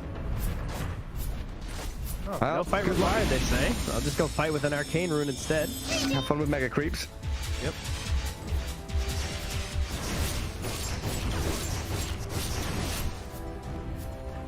Arcane Storm bottled up. I mean, they did make a hell of a comeback last game, you know. What is 0% But is that what it is? Oh, yeah, you're right. It is a 0 currently. You ban it all right. Well, bring the arrow. What are we up to? Try 1v5. Okay, Ramses has arrived. Bring everybody in here on the jump on the side. There's Kiyotaka finding Rubik dead. Puck gone. No buybacks available. That's the end of game 3 in this series. Anti-Mage pummeled down and GG is called. Hellraisers will take things in the end. A very close one though. Series overall. I think one move. Very gonna be proud of themselves the past couple of series. Because he's doing so much damage, but yeah, overwhelming makes more sense because you have a ton of strength. Yeah, and coming through here now as well. I mean, Kami, he's going to be coming forwards. You see Happy in the river as well. Shigetsu throws himself in the self-clip. It's easy. Really away from this fight and just he needs to wait for them to come back and pull that. He get 2 kills. He's dropped down both supports. Can he go for even more Melduel? He's got that BKB going, but they're looking for the fight, and Malik trying to get himself away from this one. The Chain Frost bounces around, but Malik, can he get himself out? He's going to be full rise. Manifold comes through. Leffington, he's surviving through all this. Shigetsu, he's losing all his teammates. He gets dragged back in. He's going to get killed off. High ground miss, you're not gonna be all that lucky. There was one high ground miss there from Happy, and the second one does get on top of Melodul. Yeah, at this point in the game, you just can't do anything. That was an Aghanim Scepter reveal from the Disruptor. The thing is, you just get it on the CK, and you can literally see what Hydra are doing in this one. They are running in with heroes. They don't care about the Mana Void, and then once the Mana Void is used, War can do whatever the hell he wants. And Anti-Mage, you don't really want to commit wholeheartedly, but at some point you see that your teammates are dying, and you have to, and then at that point it's just game over. So the way that Hydra are approaching these fights, you can see that Na'Vi at this point, at least in a straight up 5 vs 5, they've got no shot. No, and it was kind of rough that the Anti-Mage, he was clicking himself to try and get a D-ward, or see where the dive vision was, and for about 2 or 3 seconds he just had to watch his teammates die. By the time he gets into this fight, both of the supports were already dead. Well, let's see, Daniel, he does get his ulti onto the storm. He's dead. He might be able to kill off the Storm Spirit though. He will go down. That's going to be a big one. The buyback comes down now. He's going to try and chip the target onto Leffington. Leffington, can he get himself away with the tether? In fact, they want to fight back into this. They take down the Final Beast. Final Beast has to buy back. Big dive in from Warwick now as well. Trying to get on top of Melduel. Melduel, does he lose his life? He absolutely does. He's dead for 105 seconds. No buyback. Daniel, he might be the next one to go down, and this is just going to be Hydra. After having such a slow start, and Na'Vi looking so good coming into this game, Hydra are just absolutely cleaning up in these fights. They take down the anti-mage low. Can he get the kill into the Prime Beast once again? He's caught out. He's not going to be able to get himself up to the fountain. It's 3 heroes dead on the side of Na'Vi, and it's just looking like Hydra looking to take over the base. GG's a call, and this is going to be a 2-0 series here for Hydra. 2 games in a row, Hydra played the same way. I think from start to finish, they never felt. Camera, he's having too good of a time. Don't level for Raven, EKB, that's a bit of the ability of Clips with who we need rage. This is the last stage of trying to get the shield to the board second. Pull back one status to recover off that. He's got nowhere to go. And the counter TK, the power war is on the Emperor. You've already called GG in the play. You're going to want to smile damage out now. And this is the LG takes 2 over Aster. Very minutes on the team wipe. And it's a clear the 2 over. You gotta send PSG to keep their little lead. I know that they're playing against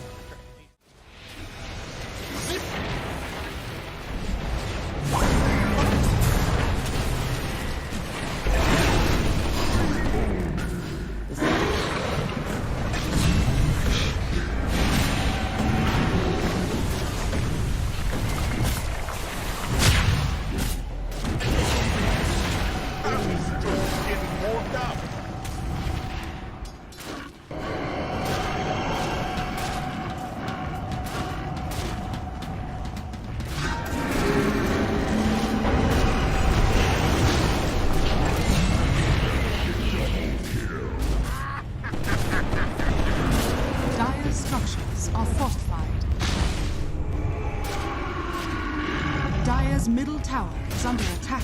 Now, victory!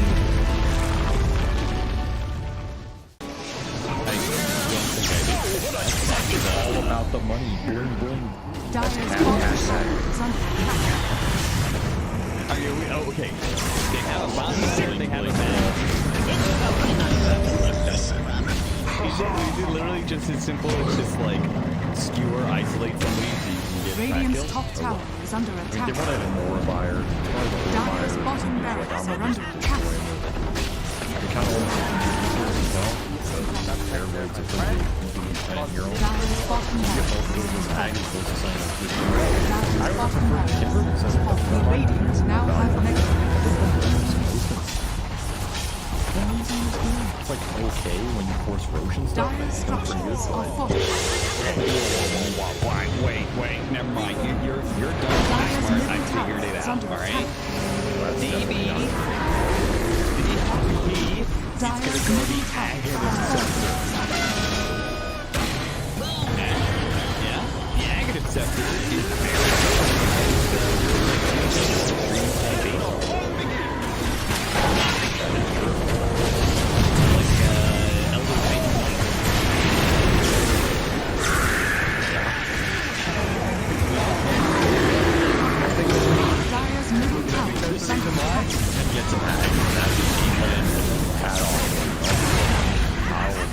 all of my hats, all 30 of them. Dire's middle tower has fallen. 30 hats. My Dota hats. Radiant. What are you talking about, Dota? Well as Cloud, if he's got these hawks coming through, you know, if there's no... We'll come back to this as they get the dive on, and everything I was saying is now inconsequential because Cloud has gone down, so Kami has to move away from these Mortimer Kisses. There is still that buyback for the Beastmaster though. Let's see. He wants to get himself back into this. The dive onto the back lines into the Vortex as well. There's going to be a real nice dismember. The hooks come. Nice save. Though. He saves it. Cloud gets himself back into this now, and Kami is losing so much. Kami's going to go down. They do get the kill onto Leppington there as well. So Mira with that freezing field, Mira will go down. Going down to the hooks. Yatsu still in that push roll. He's getting them back. They get the buyback out from the potent storm spirit. Everybody from the side of Hydra, they don't want to be giving this one up now as well, but they take down Leppington once again. That's the dieback on the Disruptor, and Yatsu, what can he do? The hook, it's going to be blocked mid. Hook. This is the dieback on the Cloud. Cloud, can he get himself away from this one? He's still being harassed up by Collapse. One more right click, he goes down. That is going to be the Beastmaster dead for 115 seconds, and now the chase is on for the rest of the side of Hydra. This Aghanim's on the Morphling is just making him impossible to deal with. First of all, they use the little shredder on the Budge to get rid of his armor. He has solid amounts of it, but it is just not enough. And then Yatoro just destroys him, and he knows that he can stand his ground because he cannot be stunned. He literally cannot be stunned. How do you stun water? Well, a lot of their damage, if not most of it, is on the water. Oh, the glimpse comes back though. Inside the Static Storm mirror, he has that Lotus going, and now if Zofra actually dives a little bit further, the Thunder comes out. The Podking, he's dove in, yeah. They're going to be able to get the counter to the Storms for it. Can they take down the Pudge? They're going to be able to catch him, cancel off the TP. He's going to be dead. The Storm though, he has brought back, and they've got no kinetic field, no Static Storm. And like you say, they're even going to be able to get a lockdown onto Cloud, everybody on the side of Hydra. They just overextended, and we praised them in the first game for respecting the power of Team Spirit here, but Hydra might have just lost the heads a little bit, and the buybacks, they're going to be forced out, but I don't know if it's going to be enough to defend this base with the Pudge being down, with no Static Storm for the next 27 seconds. Spirit, what can they get from this? I've been worried though, they're going to be able to get it. They get two, they do! They take them down, the cookie comes out, the Yatoro, freezing field, they might lose Happy. Is this the dieback? They do the break the Lincoln Sphere though. Morphlin, Bilal wants to come right back into this fight because he have the boots of travel to do it. It might take him a little bit longer now. No boots of travel though, so he's going to have to use the blinks, just do it by foot it seems. Level 25 Storm with a beast that's so much damage. They're going in for the Morphlin. He doesn't have a buyback. No, they get do they get the kill? He goes down. Warwick has to go down though. It's going to be him left alive. No, it's not. The creeps are pushing in. There's no buybacks available on the side of Hydra, and this is going to be 4 heroes, even with the death of the Morphlin. No way Warwick defends this. It's pretty much over. They don't have the glyph. The game is over. They gave it their best. Hydra, they made Team Spirit work for it. The team that is most likely going to be at the top of Eastern Europe DPC Division 1.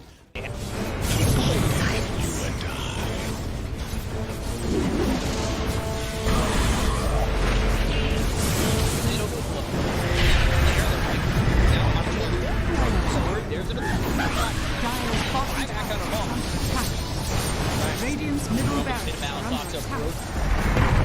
Radiant's middle barracks has fallen. You want to commit. There's just not enough damage. Crimson Guard, Entropy Aura, Rubik's Fate Bolt, all this damage reduction. Let's see the combo. Bit of Malice. Strong in by the Disruptor, and now we're going to be hitting the win. It's back up once more. Bit of Malice, and Sumail is in it. They'll lose him in mind control. Right back towards Amara. But trying to run from everybody on the side again. Go ahead. Radiant's middle barracks are under Siphoning attack. and getting back into the base. Has fallen. Alive. Yeah, I think when it's time to call it, it is time to call it. They have no business left in this. And didn't get the tether off or something. I think it got broken. Either way, I like the Ghost up to purchase. That was pretty heads up, but we are back and there's a smoke action. There's 23 Divine looking right to end here. this game. They're going on Q. There's the hit. Okay, that did nothing. 23. Knocked. What damage? He's dead. Oh my god. Nothing. Less than 10% of his health. I mean, I'm assuming that's just the game. That, yeah, 100%. There's no point in talking about the rest AU of it. picks it up. I shot it first. To die yet. Go away, you. Oh my god. Victory!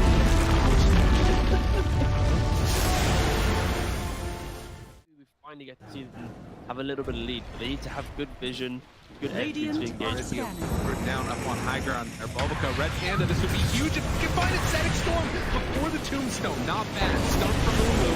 He's thrown now over the there.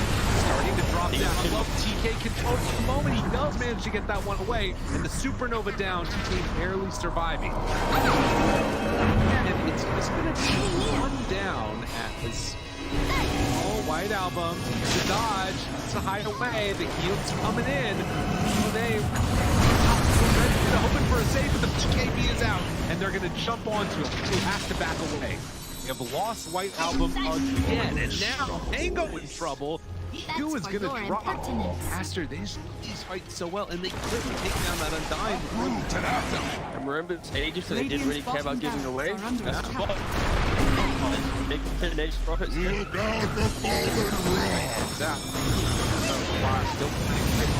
Stun is out on him today. Didn't have a BKB available. Bulbaca dropping low. The 10th on back in. We have another throw off Bulbaca. Doesn't look like it because the Black Hole is there. That's on the edge. He doesn't have multi to become back to life. And Aster, they might take full advantage. Move. Radiant's bottom Rax has fallen. the bottom. Finally, Aster full advantage. They're building. Radiant's middle tower is under attack. Oh, just for a brief second, had more network. There it is, back again with the higher network. When you click on the out, it's not really an inspiring network. Blink, BKB, Radiant. You might be able to get on top of a hero, but that's not the that's able to 100-0 here. Like even this Undying inside Scatter Storm, I'm about able to then get over the Slash Golem from away. Back, they have that to try and keep him alive. Makes the move, and again, into this fight without Monet here. Pretty good for them. Right album, but now Monet shows up. Now, a lot of trouble, but they managed to kill him. Okay. Alright. Pops ulti. Now the turn. Punching. Really getting away. Sort of survived that first salvo. Very strong. Supernova down, pops the PKB. Ooh, he's just caught here. They want to get the kill. That's really himself up. And now the chase. The avalanche, the toss. Thinks he's going to give up his life also. Then Monet is way too strong. This might just be the full set of racks going down bottom. Aster, way too strong for Ares. Like Aaron the GP. Oh, they're done. Okay. I was wondering. It looked like it was that type of game. Yeah, it kind of was. It's like a game where you're an out, not really ever been in the league. Victory. He hasn't really never protected himself.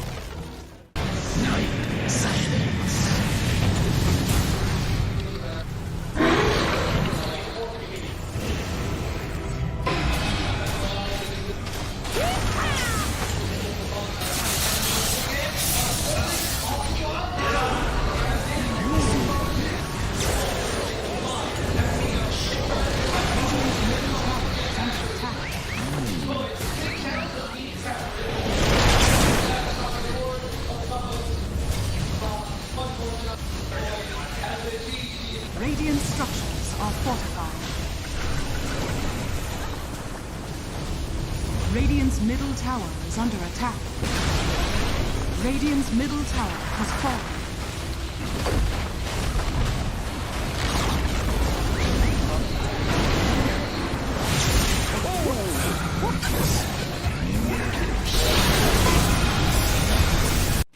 Boom.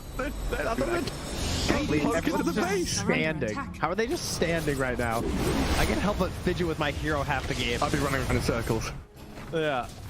Pirouetting on the spot, the song, blinking from Pure, they see Yatoro, 3 lined up, potentialized path play, they're trying to go in, Toronto Tokyo is blown up by Collapse, has to buy back, Yatoro gets off his BKB, Pure with another song, sprints in, who are they aiming for?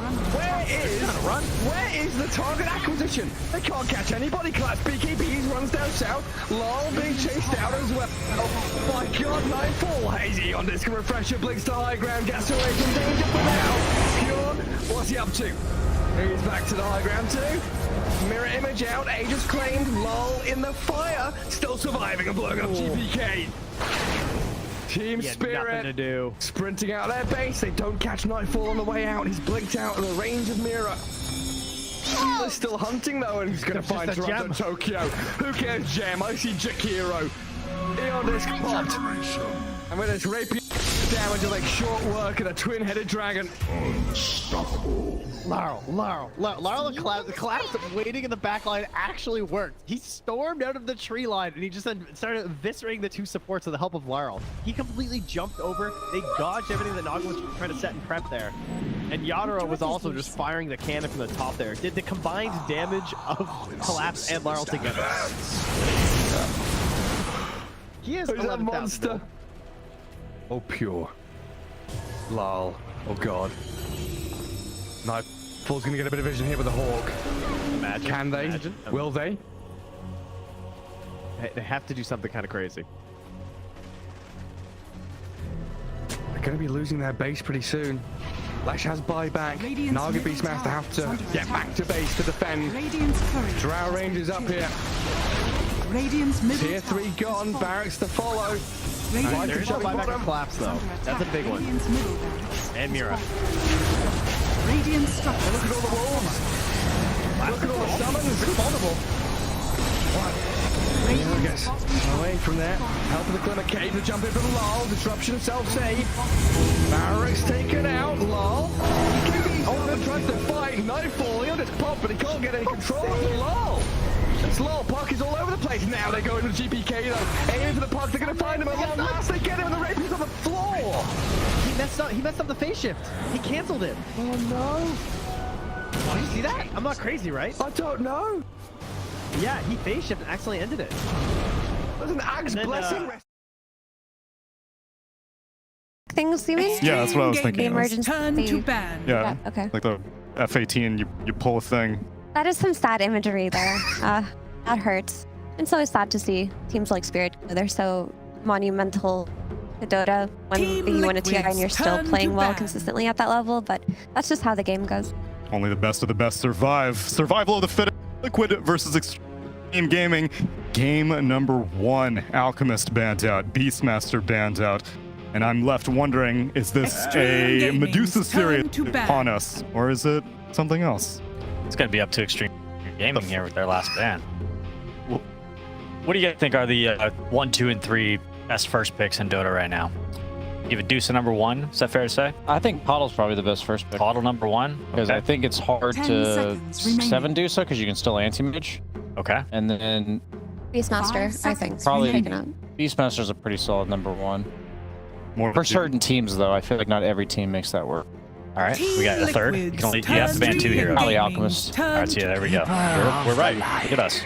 I do think that the Medusa needed to be taken out by XG because they are one of the teams that have led it through in the past, but that's when they have first pick and they just ate anti-mage. And it works for them because Ghost is so comfortable on that hero, but letting it through when they're second pick would not have worked out here. Remaining.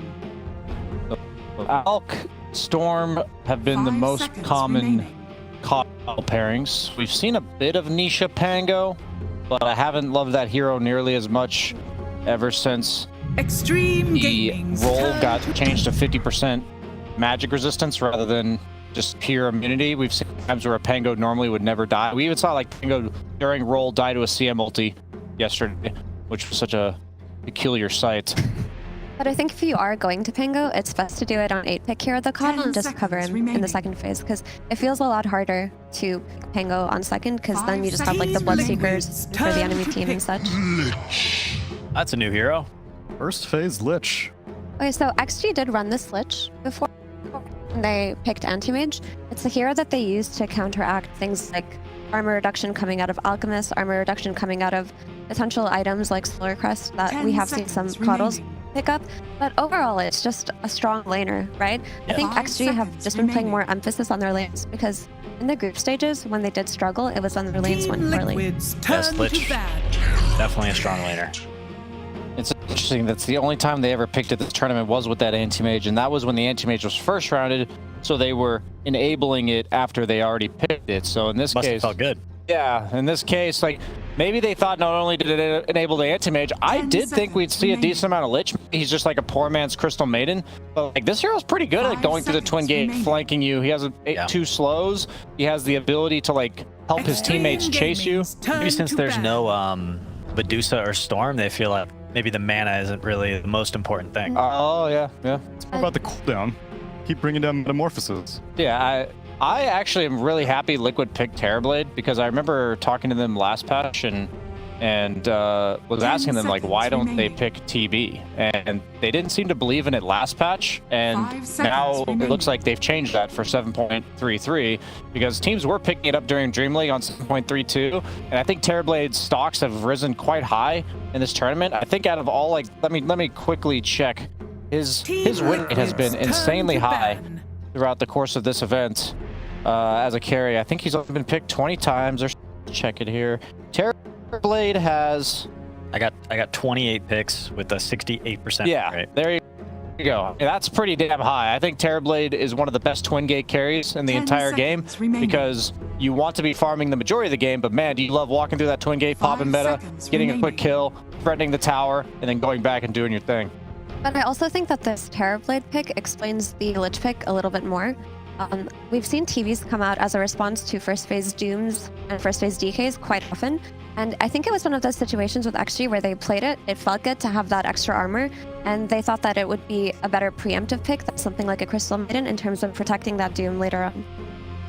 I mean, it reminds me during Tier 11 when Lich was so popular, when Marcy was so popular. Extreme gaming because turn to it sounds ban. pretty simple, but the way to counter it here is like Terrorblade is to just buff up your heroes. You're already going to have the Crimson Guard coming out of the Doom. You're already going to have the Greaves potentially, depending on the build that he goes for. And if you have the armor on top of that, you're going to force Team Liquid to buy a Dispel. Or maybe pick something like an Enchantress with a natural built-in Dispel. How good is the Lich Shard? Do you guys like the Ice Spire? 5 seconds. Well, bounce the Chain Frost off of it. Do you buy it, or do you just wait for the Tormentor? You wait for it, but I think that's part of the theme of this patch is all these supports are basically getting this shard for free. So if your shard is not good, like Disruptor, for example, the hero feels a little flawed. I agree. I think Lich is a hero that normally doesn't buy a shard because he doesn't get much farm and he wants like a glimmer or force to get in position. So I think his shard is definitely one of the ones that people used to want to buy but couldn't really fit it in. So I think it's nice for that. Because when you have the Shard and Lich, it gives playmaking potential. You can suddenly go with one of your initiating cores and you can Chain Frost a solo target and get that kill. It adds so much value to a hero that was so one-dimensional in the past, and the idea of getting it through a Tormentor and potentially having that Glimmer Cape earlier makes it sound really good. I mean, I love that XG are trying something new with their position 5, and I really do think that it does need to be addressed through some kind of Dispel here. Alright, so we got to Dispel the Frost Shield to allow Terrorblade to hit do the damage he wants to do. Something to note, Team Liquid, their last match against OG, they actually lost to this same Coddle Terrorblade opener. So they're going some strats as well, huh? Yes, OG banned PL, Darkseer, Extreme Slark. Gaming's turn Yeah, to last ban. time that a team picked Terrorblade against Extreme, they win Muerta as their response. So I think that explains the Muerta as like an adjustment to this team specifically. So the one hero that did get left was the PL. I mean, we just saw this hero lose, but is that a possible choice for Extreme here? That's one of the most one-sided carry matchups in like all of Dota. PL absolutely destroys TB because both heroes are illusion heroes, but TB is single target only. And when there's like 11 PLs, he just can't hit the right one ever. And he just has a natural way to get in your face, right? Yeah. That's always been a way to counteract TB's range, is to not let him exploit it. They banned Underlord. Yeah, this might be setting up a kill right now. But they don't even have to pick it right now if they don't want to. They should take their other support. It's just like one of those things where if you're going to pick it on 18, Liquid's probably aware of the hero being in the pool. Do you just take it now? I would understand if they just want to wait. I think Rubik here looks good for them if they're going to pick up a support, and it would take it away potentially from Liquid. It's also one of Kaka's impressive heroes. I'm judging Lana. I'm super What about Lion? What about Lion for No, Kaka? Lion, please, let's... Against the illusion hero? I'm just not a fan of that hero. I do think he has looked more impressive on Rubik. He's looked more impressive on Mirana, but there's no setup for it. Let's go! All right. I love Lion. I agree with that. This hero feels a bit underwhelming. But, hey, it's not, I'm not Extreme Gaming. It's, it's not me who's going to lose this game. I'm excited to see this hero. Let's go. I will defend Kaka, saying that if there is a player who owns that Lion outside of Matthew, it is this guy. He is sick at the hero. The unfortunate thing is I just think that there are better support heroes right now in Dota, and I think a Rubik looks more valuable for Liquid too. But also what ends up happening with Lion when Kaka plays it is he'll roam around and kind of leave JT to the wolves.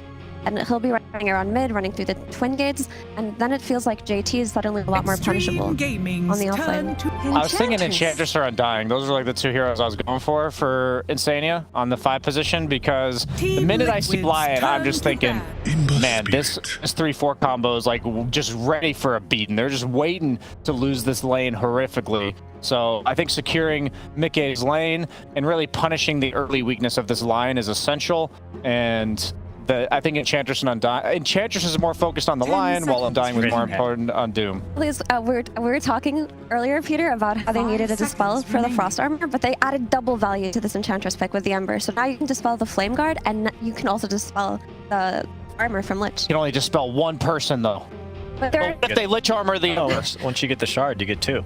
I just mean there's... We looked it up. It's you can enchant 2 creatures, but you don't get 2 charges on enchant. I just really feel like they got Sorry. extra value, Go right? ahead. Extra value out of the Enchantress. Go ahead, Peter. No, I was just gonna say I consider myself an Enchantress player, but here I am sounding like a fool again on the panel. Patches, it's hard to keep up. Every hero receives little tweaks, little changes, things. They stayed away from the PL. 10 seconds for now. remaining. Pangolier, very good against PL. Yeah, that's kind of a preemptive cover, I think. 5 seconds But since they remaining. revealed the Pango, it just makes sense for Xtreme to now reveal their counter lane matchup, which Ember against Pango traditionally is just what the weakness of Ember is potentially the laning phase, just like the first 3 or 4 levels, and they trade farm. So Ember's like super happy in this lane matchup, but I also think Pango is like pretty happy to trade farm as a hero. Like his first 4,000 gold of net worth, like an Orb of Corrosion and a Diffusal Blade, is insanely high value, and a lot of times Pangos have to go for mana boots in order to get to the Diffusal Blade timing. But with that Keeper of Light most likely consistently playing around him, beating him those chakras, that Diffusal Blade timing might even come out earlier than you normally would. And if he has a good lane, I don't see how this Lich and support duo are going to be able to play into a double swashbuckle from Pango. I just don't see it. They're going to die so quickly. I was gonna jump to that next. I think I just watched this game before where Xtreme Team Spirit turn to picked ban. Disruptor and Gravestroke. Yeah. And these heroes are just not. They just don't seem to be that good in the patch. You know, we're kind of hyping up Lich because he's a new hero, but Lion we were kind of crapping on. I see the end and the Caudal being able to play around with this Pango so much better throughout the mid game. Remaining. Extreme's gonna have to do some work on their laning phase to be able to match that. Remaining. It feels like third priority right now, and XG is just going to be like, okay, they're going to go into the line, try to burst the target quickly, get out. They also have single target damage coming out of the Doom up until later on in the game, and it feels like if that initiation gets intercepted in any way, it's Liquid's fight to win, because they're just going to have this Pango TPing in and rolling in, and it looks entirely different. It's just too all in on bursting one target, from what I see. I would be so down if for the reliable DK from Liquid. I know DK's fallen out of favor a bit this patch, but I'm just thinking 10 like seconds remaining. you're gonna get counterpicked in lane, so you want something that's relatively 5 seconds remaining. reliable and stable, and you need a kind of a point-click stun right now. That's like what they're lacking. They could use an Aura Buyer potentially. That could maybe be made up by the Caudal, but if you do pick an Aura Buyer and it gets lane countered, it may be a problem because all the premiums are currently not left in the pool. Ooh, Magnus. The horn of Magnus. I was not expecting I was that. letting you finish, but I was actually going to say Magnus, believe it or not. Now explain why. If I believe your reasoning, then I'll believe that you were thinking that. Hero's more popular than DK as an offlaner this patch, or at least at this tournament. We've seen Zai play it before. We saw some people do this like crazy Blink Dagger Magnus build, but I hope Zai doesn't go that route. I hope he just focuses on getting those team fight items. He can get that Blink later if necessary, but just being able to protect your Terrorblade, protect your Pangolier from the ultimates of Xtreme is going to be priority. Is he universal? Or is he still a strength hero? You're asking the wrong guy. I will investigate. But also the Empower for the Pango in the early game, when we're talking about these double swashbuckles, suddenly that combo looks a lot more frightening and a lot more dangerous. And the thing that Magnus has going for him that DK doesn't is his base damage is just higher. It's easier to like lane with him than if you were to get countered on this last pick, right? Very spammable spell too. And you have the skewer to get you out of danger, so he feels a little bit more safe right now. But I'm looking at him as a buff directly to his Pangolier, not his Terrorblade to his Pangolier. Even though Terrorblade's range during meta, he has really high base damage, which I think still makes him powerful because it's 35% damage, I think, at level 4, and Terrorblade's looking usually around 300 base damage in Metamorphosis form mid to late game. I will say that I have been preaching throughout this entire group stage into the playoffs that I think position-based ranged carries, with the map being so wide open with so many flank paths like the Twin Gate, are impossible to play this patch, and that is why we have hardly seen any sniper, drow, heroes of the like, and I would be shocked if drow wins this game. I think drow TB is an amazing matchup, but I think that hero is so hard to play right now. I think the idea behind the drow was they just wanted to crush the safe lane and just secure a good game and maybe send him to the jungle, but I think that once Pango and Caudal get the ball rolling, literally and metaphorically, the Drow Ranger is not going to have that much counterplay in this game because XG's lineup is very one-dimensional, right? They're an initiating burst type of lineup, and they want the Drow to carry to the late game when I think have the better late game anyway. Liquid's draft is on meta. Literally. Yeah, they've had some drafting flaws yesterday. I think they've fixed those up. I like Liquid's draft. Xtreme's draft is a little too out there. Not really what we've been seeing throughout the tournament, and probably for good reason. Do you like the Drow? Because we already... Okay. No, I don't like Drow. I don't like Lion. Lich is even a stretch, I think. I think there's just so much value out of this Enchantress pick for Liquid that it's hard for me to look at XG and say their draft have much to do after the lanes. Well, a 0% win rate for Drow at this event right now out of 2 picks. If Xtreme Gaming are going to ride their elimination series on this, at least they've got the signature Kaka Lion to balance it out. It's time for game number 1 of Liquid versus Xtreme with Sunsfan and Cinderin. Xtreme versus Team Liquid. Best of 3, lower bracket for the Berlin Major. Our winner of this series moves on to the next stage, which is actually in front of a crowd, I do believe. There's a 3-day gap, and they'll be facing against Aster. And as per norm in our cast, Cinderin, it wouldn't be a Suns fan Cinderin cast unless there were some new freaking hero. Drow is one of them. What? Was there first blood already? Okay. All right. Well, there you go. Paparazzi died. Blink and you'll miss it. Shout out to Pyrian Flax. Wow. Yeah, thanks to Pyrian Flax for making us miss the first blood. How is that even possible? That's maybe the earliest first blood I've seen. 30 seconds I don't actually know how that just happened. Because we didn't really get to see it. Okay. I think, if I were to guess, I think I've been checking for the mid ward and just got caught. That's probably the only way you'd die that quickly on an Ember in this situation. So, but anyway, good start for Liquid. Obviously, the first blood will go to Zai's Magnus. He's going to take that extra gold with him to the off lane and probably get a faster... I would imagine Vanguard is going to be the first item you buy in this game, as it is the trend. Kaka should be able to get the bounty room, but it might cost him his life as well because there's so many members of Team Liquid here. It's okay. He will eventually walk away. Zai takes some Frost Blast damage. DY in the meantime, he's going to take a Blood Grenade, and he might be in trouble now, but there's the Earth Spike again, and the Frost Blast onto Zai, who ends up dying. They do find Kaka in the end. They'll get DY as well. Couple right clicks will do it, make it 1 impetus from Insania. Yeah, so I think the panel raised some really good points about this game. First of all, the support duo of Xtreme Gaming is very uncharacteristic for the patch. We've barely seen either of these heroes played.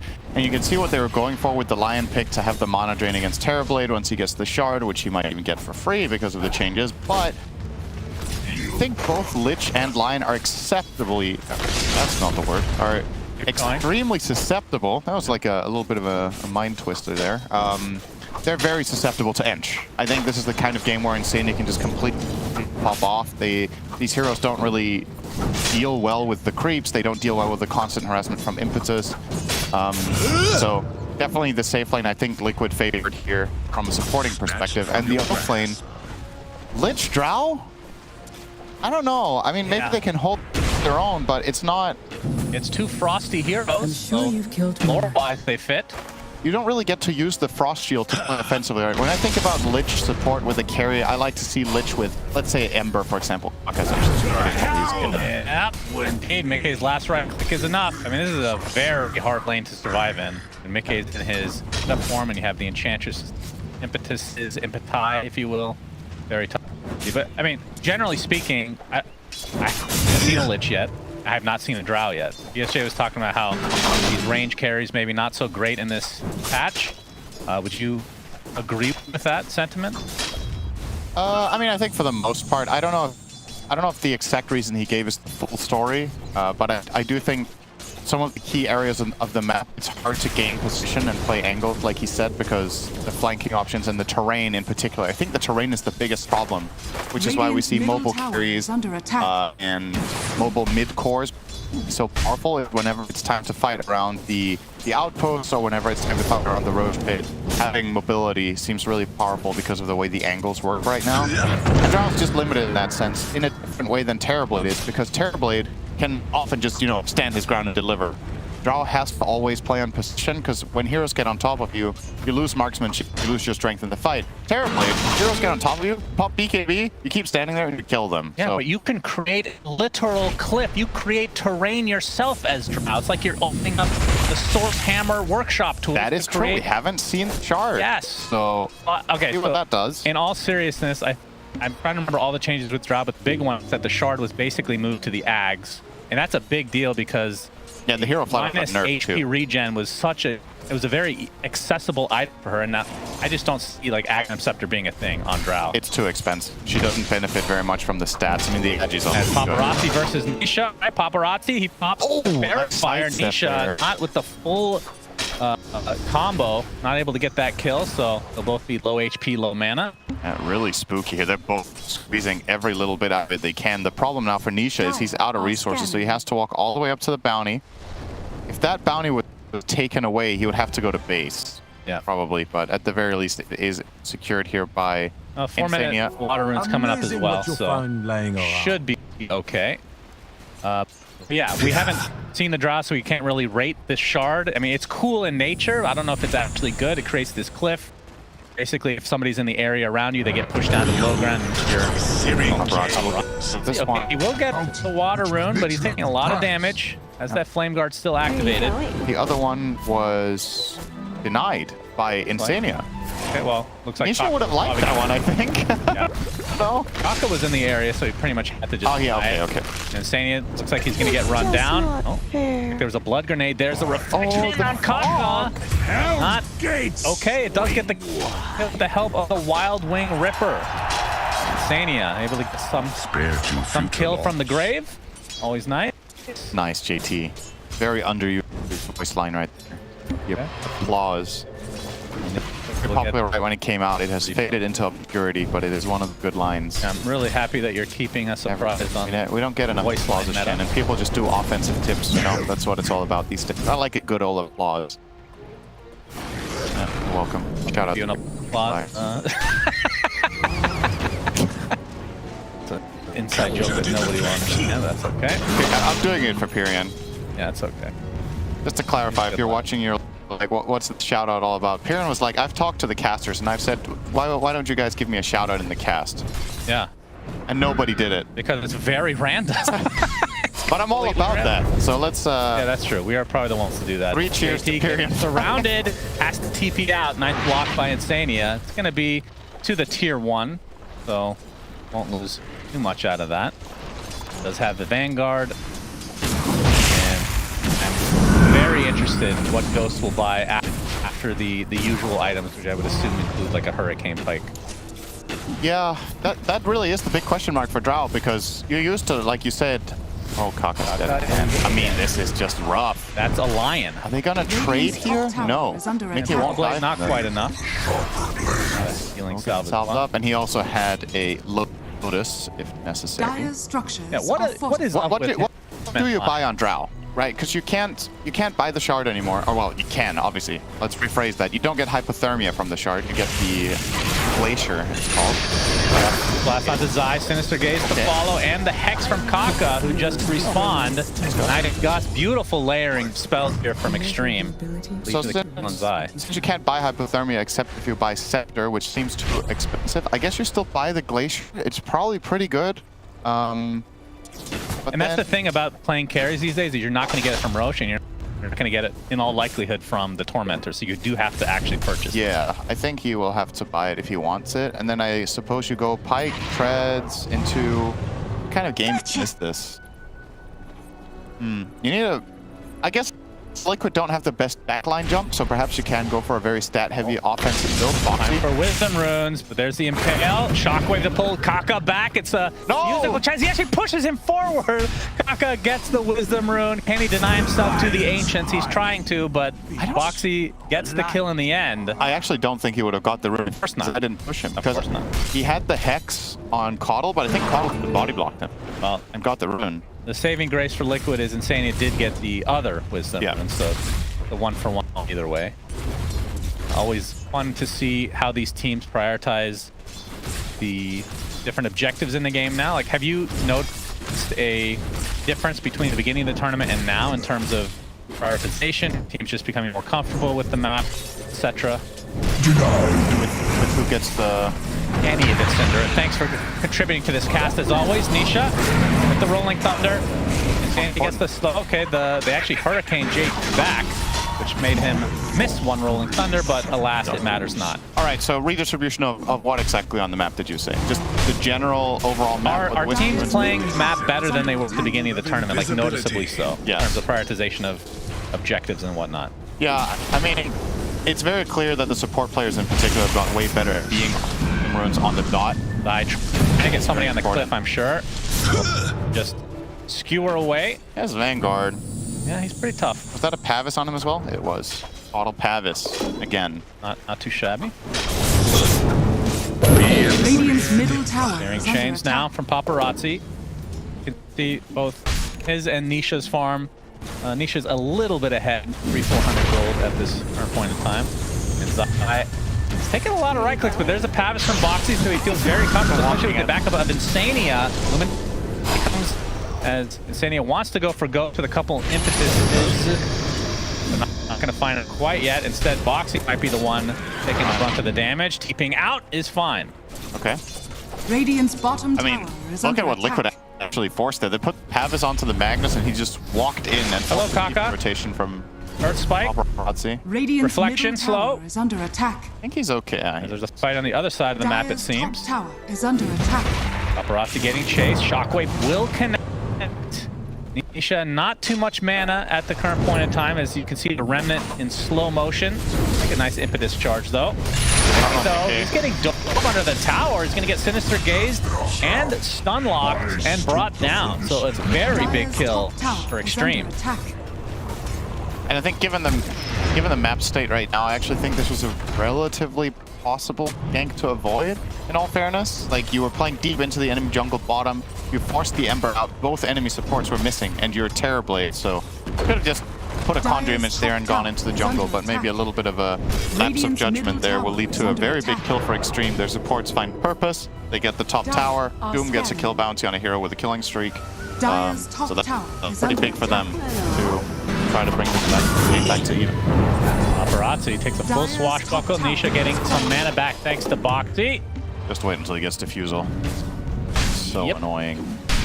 It's actually, this matchup for Ember is already problematic when the Diffusal comes out, because you lose so much mana pool, but you add the Chakra Magic on top of that, you do a double swash, and suddenly you can't play the fights as Ember. You just don't have enough in the tank. He needs a neutral item that gives mana, or he needs to just flat out avoid swashbuckles altogether while laning, which is very difficult. Well, the tier 1 tower was already taken out, as we saw from Xtreme Gaming side, and Liquid pressuring the tier 1 bot a little bit, but you know, they kill the siege pretty easily. As rotation from Liquid, they have 4 members down here. If they can actually successfully get this, or if perhaps want to defend, because it kind of primed and ready to do just that. DY ready with his Chain Frost. He's gonna Frost shield the tower to play this a little bit. So it looks like they might just be backing away. Radiant's bottom tower is under attack. I did think they were going to try to defend this, actually. They have Chain Frost, they have Doom. They do.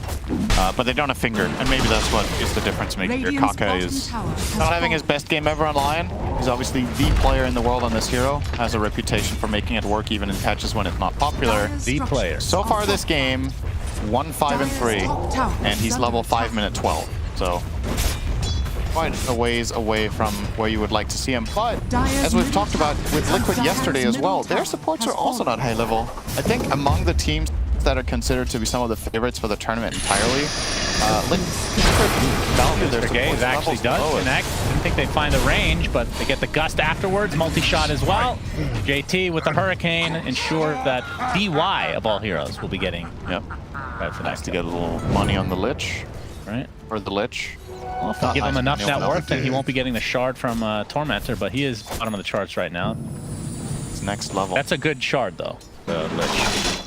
And I don't know how much that has to do with why they picked Lich, but I did talk about at the beginning of the tournament that I feel like this is probably something that teams are not prioritizing, but maybe they are starting to now, where you're picking a hero that, you know, maybe not as meta, but the shard is just objectively better than a lot of the other support shards. And I think Lich is maybe in that category. Could be. I mean, the Ice Spire is definitely very good. I think it's lineup dependent whether this is good. It's kind of like Tombstone, right? Does the enemy team have a good way of breaking it? If you're playing against, say, Snapfire or whatever, and she can just take it out, maybe it's not that big of a deal. A game like this, Terrorblade can maybe break it, but the other two cores are melee, so that definitely makes the Shard look a lot more appealing. If you keep that standing there in the fight, the movement flow is pretty significant. With Tombstone, you get your value over time, where the Lich Shard, it just needs to be up just for a couple seconds, and it already has good value, I think. Yeah. See, Liquid were poked up. Not going to find an opening, though, as Nisha, I don't think, has yet to show his defusal to the enemy. Showing in lane, they will certainly know that that is ready to go. Radiant's middle tower is under attack. From Liquid's perspective, offlane Magnus, how does he fare this game, you think? Because the Empower on, like Terrorblade, who's going to be, I mean, when you're farming in melee form, I guess it's really good. The primary thing about Empower with Terrorblade, I actually don't think is for farming, but more so for fighting. Terrorblade's farming speed is already very good with the illusions, right? He's going to farm the map. But in fights, when you turn into meta form, your bonus damage is base damage. That means Empower on you, since that is a percentage of your base damage, is actually one of the carries that benefits the absolute most. Probably second only to, I want to say, Tiny. Similar story with Grow. So that's what it's good for, but it's not an obvious Empower game, right? It's not particularly useful on Pango. A bit for farming, but not that important. And for himself, well, Magnus in this meta will mostly be going aura items. So again, you're not going to really be attacking for much. You're going to be buying Pipe, Greaves, maybe a dagger at some point and a refresher, but you're not going to go the dataless Magnus route. So yeah, Empower not the greatest, but they wanted an aura offlaner that was a melee strength hero to buy these things, and obviously Magnus fits the bill. Other heroes were banned. And one good thing about it here is that he is their potential catch later in the game for Drow. They wanted, this hero is so weak when it gets displaced. That's Drow's #1 weakness. And he can invade the cliff she makes as well. Oh yeah. We're onto the cliff. Very exciting. I do hope we see that. I don't know if it's a meme. I don't know if it's actually good. Yeah, I want to see the Shard in action. See how the team's playing. Doesn't look like he's buying it. And he's queuing up the Pike, of course. Yeah. But wonder your base items first for sure. Paparazzi looks like he wants to fight Slight. Just misses. Slightly misses. As the Maelstrom almost online for Paparazzi. That'll help a lot with... That's what I mean. 2 swashbucklers. Like, yeah. What can he do?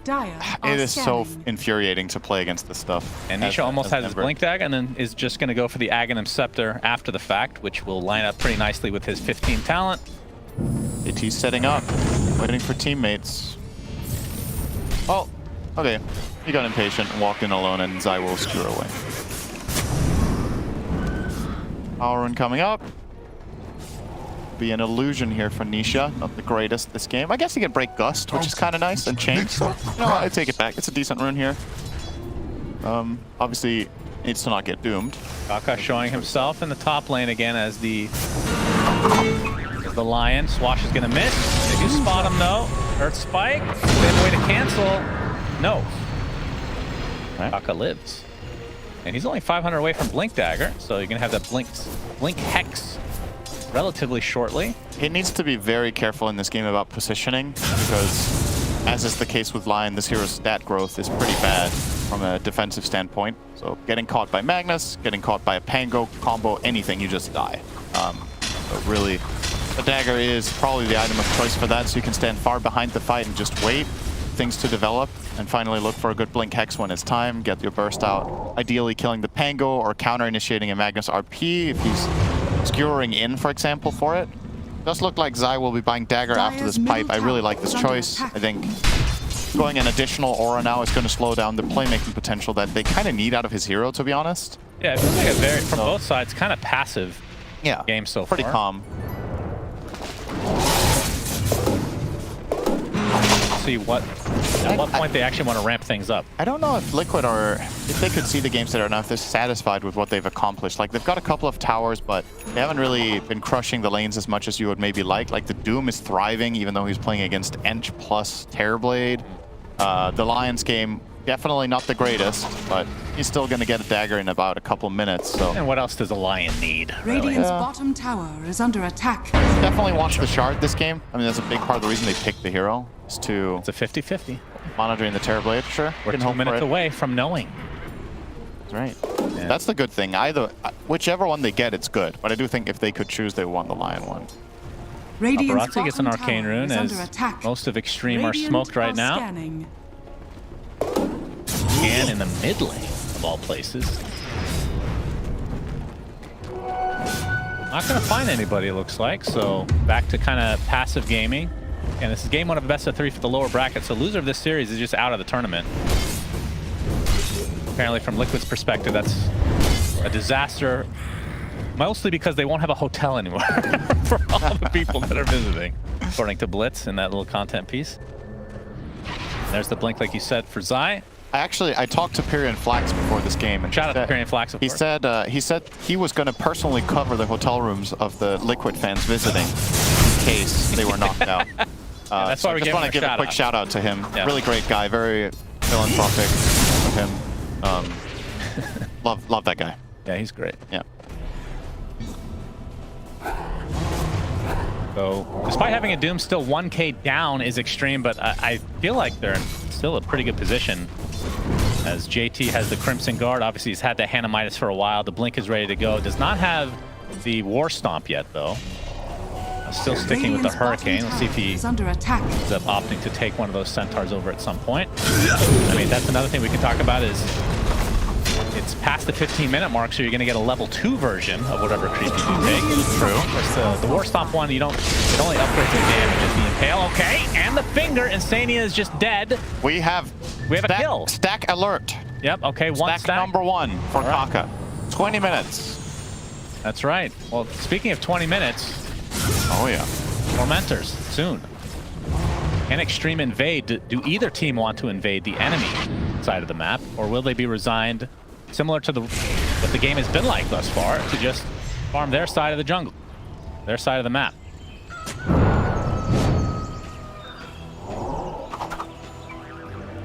BKB looks to be next for Paparazzi, has the Ogre Club right now. Basically just a recipe away at this point. About 500 gold. I feel like, have we had this conversation before about the Ogre Axe? That it's not an axe? No, so it is clearly an axe. Yeah, right? It's not a club. But it was called Ogre Club for, I want to say, 5 or 6 years of Dota 2. Okay. And it's been called Ogre Axe since then, which is what it was called. Did I call it an Ogre Club? It was called, you just called it Ogre Club. I did, okay. With good reason, because it was called that for years while being an axe. And I was like, is it because ogres are stupid and they think an axe, and they hold the sharp piece and hit with the handle and call it an Ogre Club? Or did Valve just not realize for 6 years that they misnamed the item? I don't know. Tough one. Always found that really strange. And then when they renamed it, nobody made a big deal out of it. It was like, why is this called Ogre Club? Literally unplayable. I didn't see any memes concerning that. Illusion. See, Ghost is an ultimate orb away from the Manta. So after that, we'll see what type of itemization he wants to go for, because I think that becomes a little bit more unclear as to what you want to prioritize in this patch for that hero. And obviously, Mickey, very standard. Manta into Scotty coming up next. Wait, why does Nisha have a bottled wisdom rune? Am I missing? Is there any value to the longer you hold it, the more XP it gives. Doesn't it scale every 7 minutes, and it will be forced to be used every 2 because it's a bottled rune? I thought it was still per minute. Oh. Is it per minute? Yeah. Oh, he used it now. I'm sure production can bring up that very helpful scales every 7. Under attack. I don't think so. But first Tormentor of the game will go the way of Xtreme. Will it be the Lich? Will it be the Lion? Very exciting stuff. It's going to be Lich. Oh, Icefire. Kaka fans in shambles. What will he do now? He cannot afford the shard. How much money does he have? He is queuing up Aether Lens. He will get it in 10 minutes. Increments by 280 XP per 7 minutes. Okay, it doesn't specifically say it takes 7 minutes, though. You know what I mean? I know what you mean. Yeah. But I do think it only scales every 7. Okay, and into the Roche Pit, Liquid goes. We already know what Tormentors do, alright? They drop the shards. We got that. Likely Liquid will take this first objective, which is Roche, and then go into the Tormentor side, which would be the Coddle or the Ench, which I assume they would want Coddle for the recall. I literally don't even remember what Ench's shard is. It's the Little Friends. Yeah, that's right. Speaking of little friends, great friend of mine, Peer and Flash. Paparazzi find Nisha. There's the gust. There's the finger, and just like that, Aegis is gone. Paparazzi with double damage. They have to be careful. There's the Ice Fire. No Chain Frost. Beautiful ult from Zai. Chain Frost is coming though, doing a little bit of damage, but you can see Insania from afar doing some damage with the Impetus. Big multi-shot coming in, so Liquid get a great RP and 2 kills off the back of that, but the Doom applied to Nisha, and he doesn't have Aegis any longer. So that's going to be an easy cleanup for Xtreme, as the rest of Liquid are just going to back away. Weird-ass fight right there. So there's a couple of really high skill plays there, right? Obviously, nice 3-man RP from Zai, but unfortunately they couldn't combo the Pango on it instantly, so the fight started getting fragmented.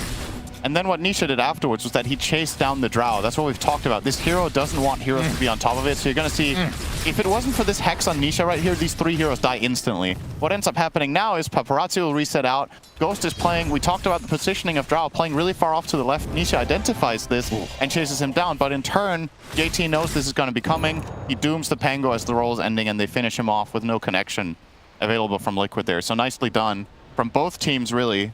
Some good plays, but definitely showcases all of the aspects of Drow, right? Did a lot of damage, had to stand far back, and had to be protected by Doom. And that's not necessarily always going to be possible for JT to do. This time around, it was on the money.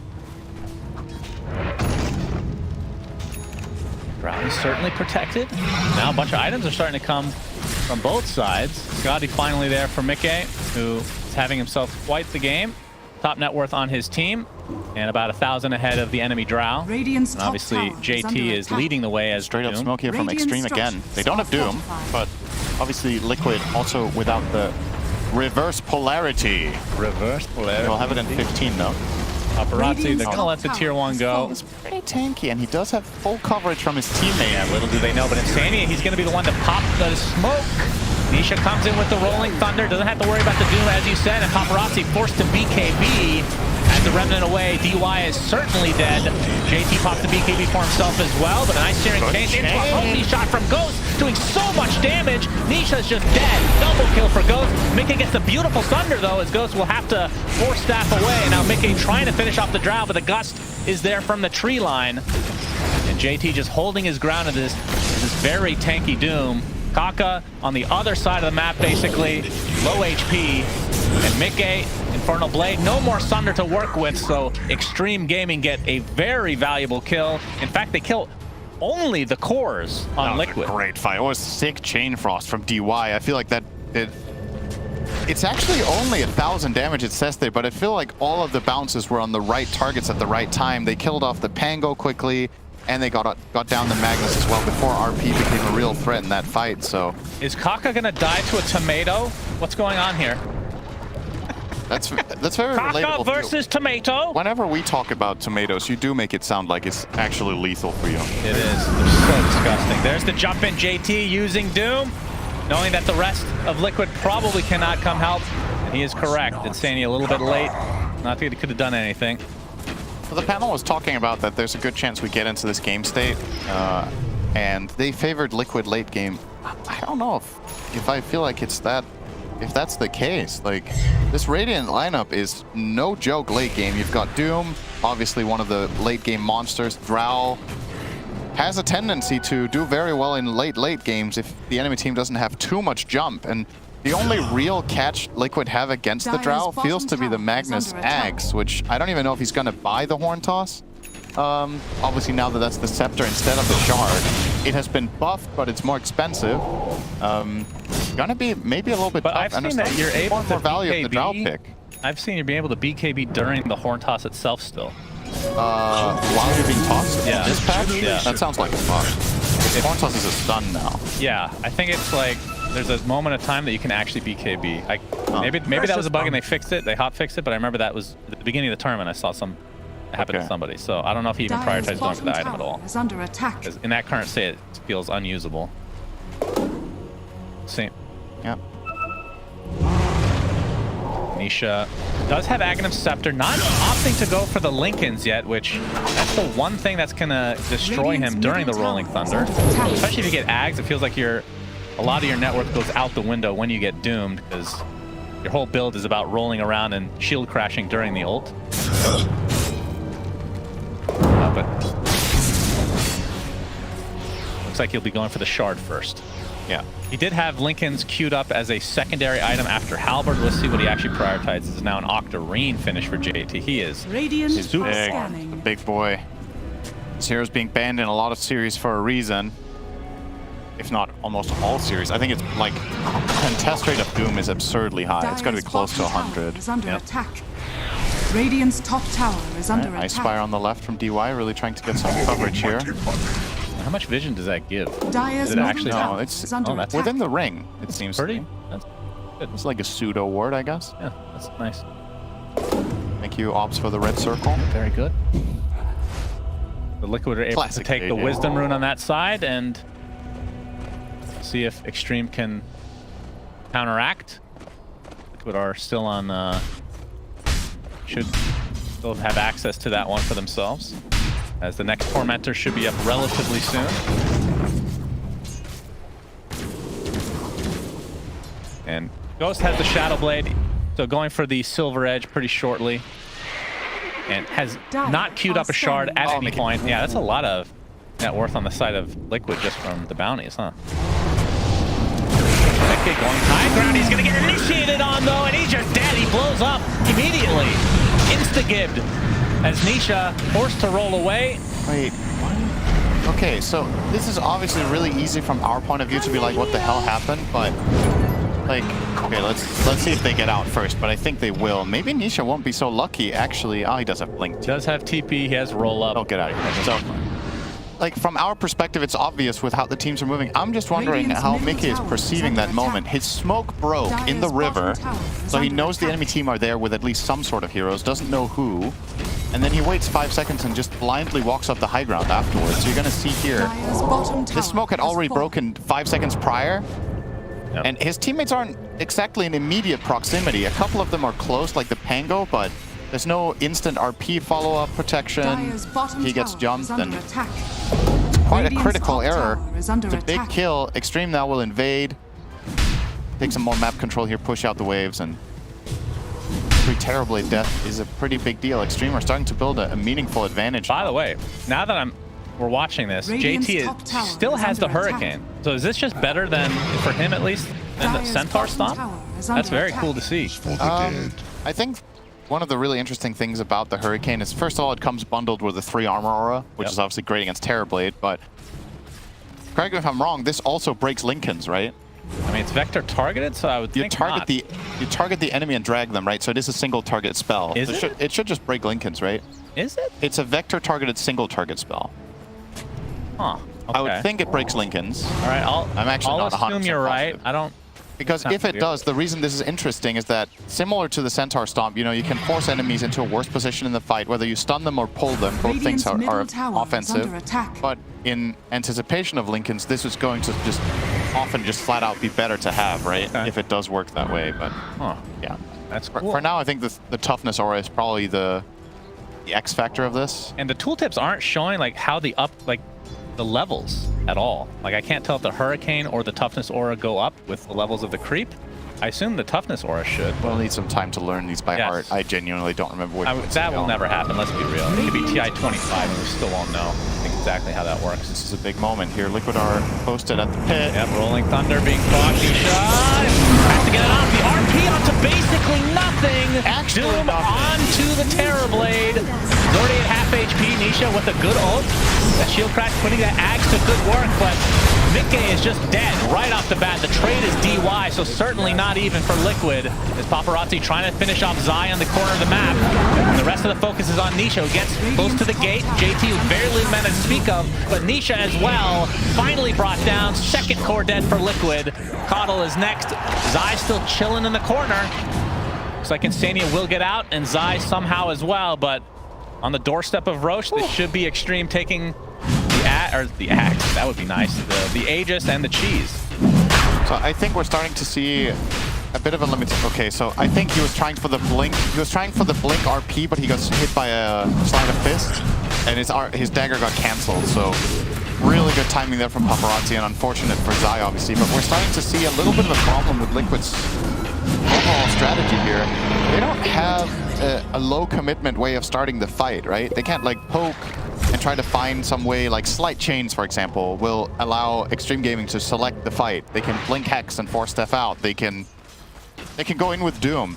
Yeah. Or for Liquid's lineup, you kind of have to blink Skewer. It's your only catch. You don't have this little poke stun, and it means when Zai gets countered like that and is desperate to find an RP and doesn't get it, Xtreme Gaming can kind of just pile on top of them and they don't really worry about anything. So makes you wonder if Liquid have to itemize for this in a way, if they need to try to buy a Hex, but it's like, who's gonna afford that at this point? You're not gonna buy it on the Pango. He has other items that he needs. Your Caudal isn't farmed enough. Magnus himself, maybe? Maybe Zai buys a Hex? Perhaps. Could be a thing, but more important than anything, I think the Magnus just cannot be exposed. He is not allowed to get hit first, because then the RP becomes impossible against this lineup, basically. You don't have BKBs, you can't like skewer in an RP. Xtreme are way too good, and they will catch you with a Hex, they'll catch you with a Gust, with a Gaze, any of these spells. How does Pavis work against or with Blink Dagger? Does that also prevent, like you can blink after taking physical damage? I would think you can if you're Pavis, yeah. If you're Pavis and you get hit by someone, barriers protect Blink, so that should technically work. The thing is, if you get slight chained by, or let's just say slighted by Ember, your Pavis doesn't block the little instance of damage you take from Flame Guard while he slides on top of you, so it still isn't reliable when he's Pavis. The enemy Tormentor. Will Lion get his shard this time? Oh yeah, it's a 50-50 again. 50-50 between him and... Unlucky Kaka. Ember. There's always next game to showcase why you picked your hero. Fortunately, it seems like Xtreme Gaming don't even need it. Even though a big part of the another Tormentor on the other side, since that is true. Well, he could get another 50-50 on that one against his Doom. So, or no, it would be against Drow, as a matter of fact. Yeah, we need to see Drow actually rooting for that one. JT jumps in. He gets the Doom onto Zai, who knows he's dead, so just trying to get some farm in the meantime. Well, I assume he thinks he's dead. There's actually nobody else near JT. Doom's about to wear off as Ghost is going to be able to kill Nisha on the other side of the map. Zai, another Infernal Blade. Gonna Pavis himself. Now he will live. Okay. He actually somehow lives, or that was a Crimson. But yeah, like you said, Nisha, the bigger kill, gets found JT by Ghost to the low ground. Base. Yeah, Nisha dying is a huge deal. And this tower is not long for life. Liquid. All right, gonna get the Blink Hack. But there's the RP from Zai, but he gets instantly got close. No way to get his Wombo combo off. He's just gonna get right-clicked down from the low ground. Mickey trying to take out Ghost in the meantime, but again, this is just the Aegis. They have a save. And it's still good. Ghost is in a really bad position. Yeah, they have surrounded him. Timing. Nisha, nice job with the Rolling Thunder, but Shadow Blade trying to TP inside that BKB, but it's not going to happen. A little bit too ambitious this time from Xtreme. We saw that interview with Ghost prior to this match, and he was like, if I could steal a teammate from another team, it would be Team Liquid. Who do you think it is? And why is it Pyrian Flash? Well, he's really getting his money's worth. Yeah. This Shadow. Better pay my dinner. All that brand awareness. Well, a little bit of a hiccup for Xtreme, but they are still at a very substantial lead, 14K. Roche won't be up anytime soon, but Tormentor's available, of course. Yep. Here we go, JT. Is he gonna solo it? Yeah, there's no way. Kaka, he's wasting his time effectively. He's not dealing damage. All right. There's Paparazzi. That's Papa. Well, the supports have successfully taken so much of a beating, they have to leave. They're really slow. Oh my god, DY. Kaka wants to contribute, and he finally gets his shard. Congratulations, Kaka. 36 can now minutes remove in. Terrorblade illusions at 37 minutes. It happened for him. That's right. There's a 1 in, what was that, a 1 in 8 chance that he would have lost it all 3 in a row. I'm disappointed though, because that means we're not going to see Glacier, and we're probably not going to see Drow the rest of the tournament. They might kill it. They might kill it again. Think so? But then it's a 50-50 between her and Doom. Yeah. No, wait, Doom has his. He bought it. Right. Right? Okay. Sick of waiting. Radiant He has so much money. He knows he's one of the last ones to get it, so. Yeah, so Drow will get the next one if they do kill another tournament. Please, we need to see Glacier. Here's the axe. So doesn't have to worry about a potential Lincoln's coming out, but as a matter of fact, nobody on Liquid are even buying one.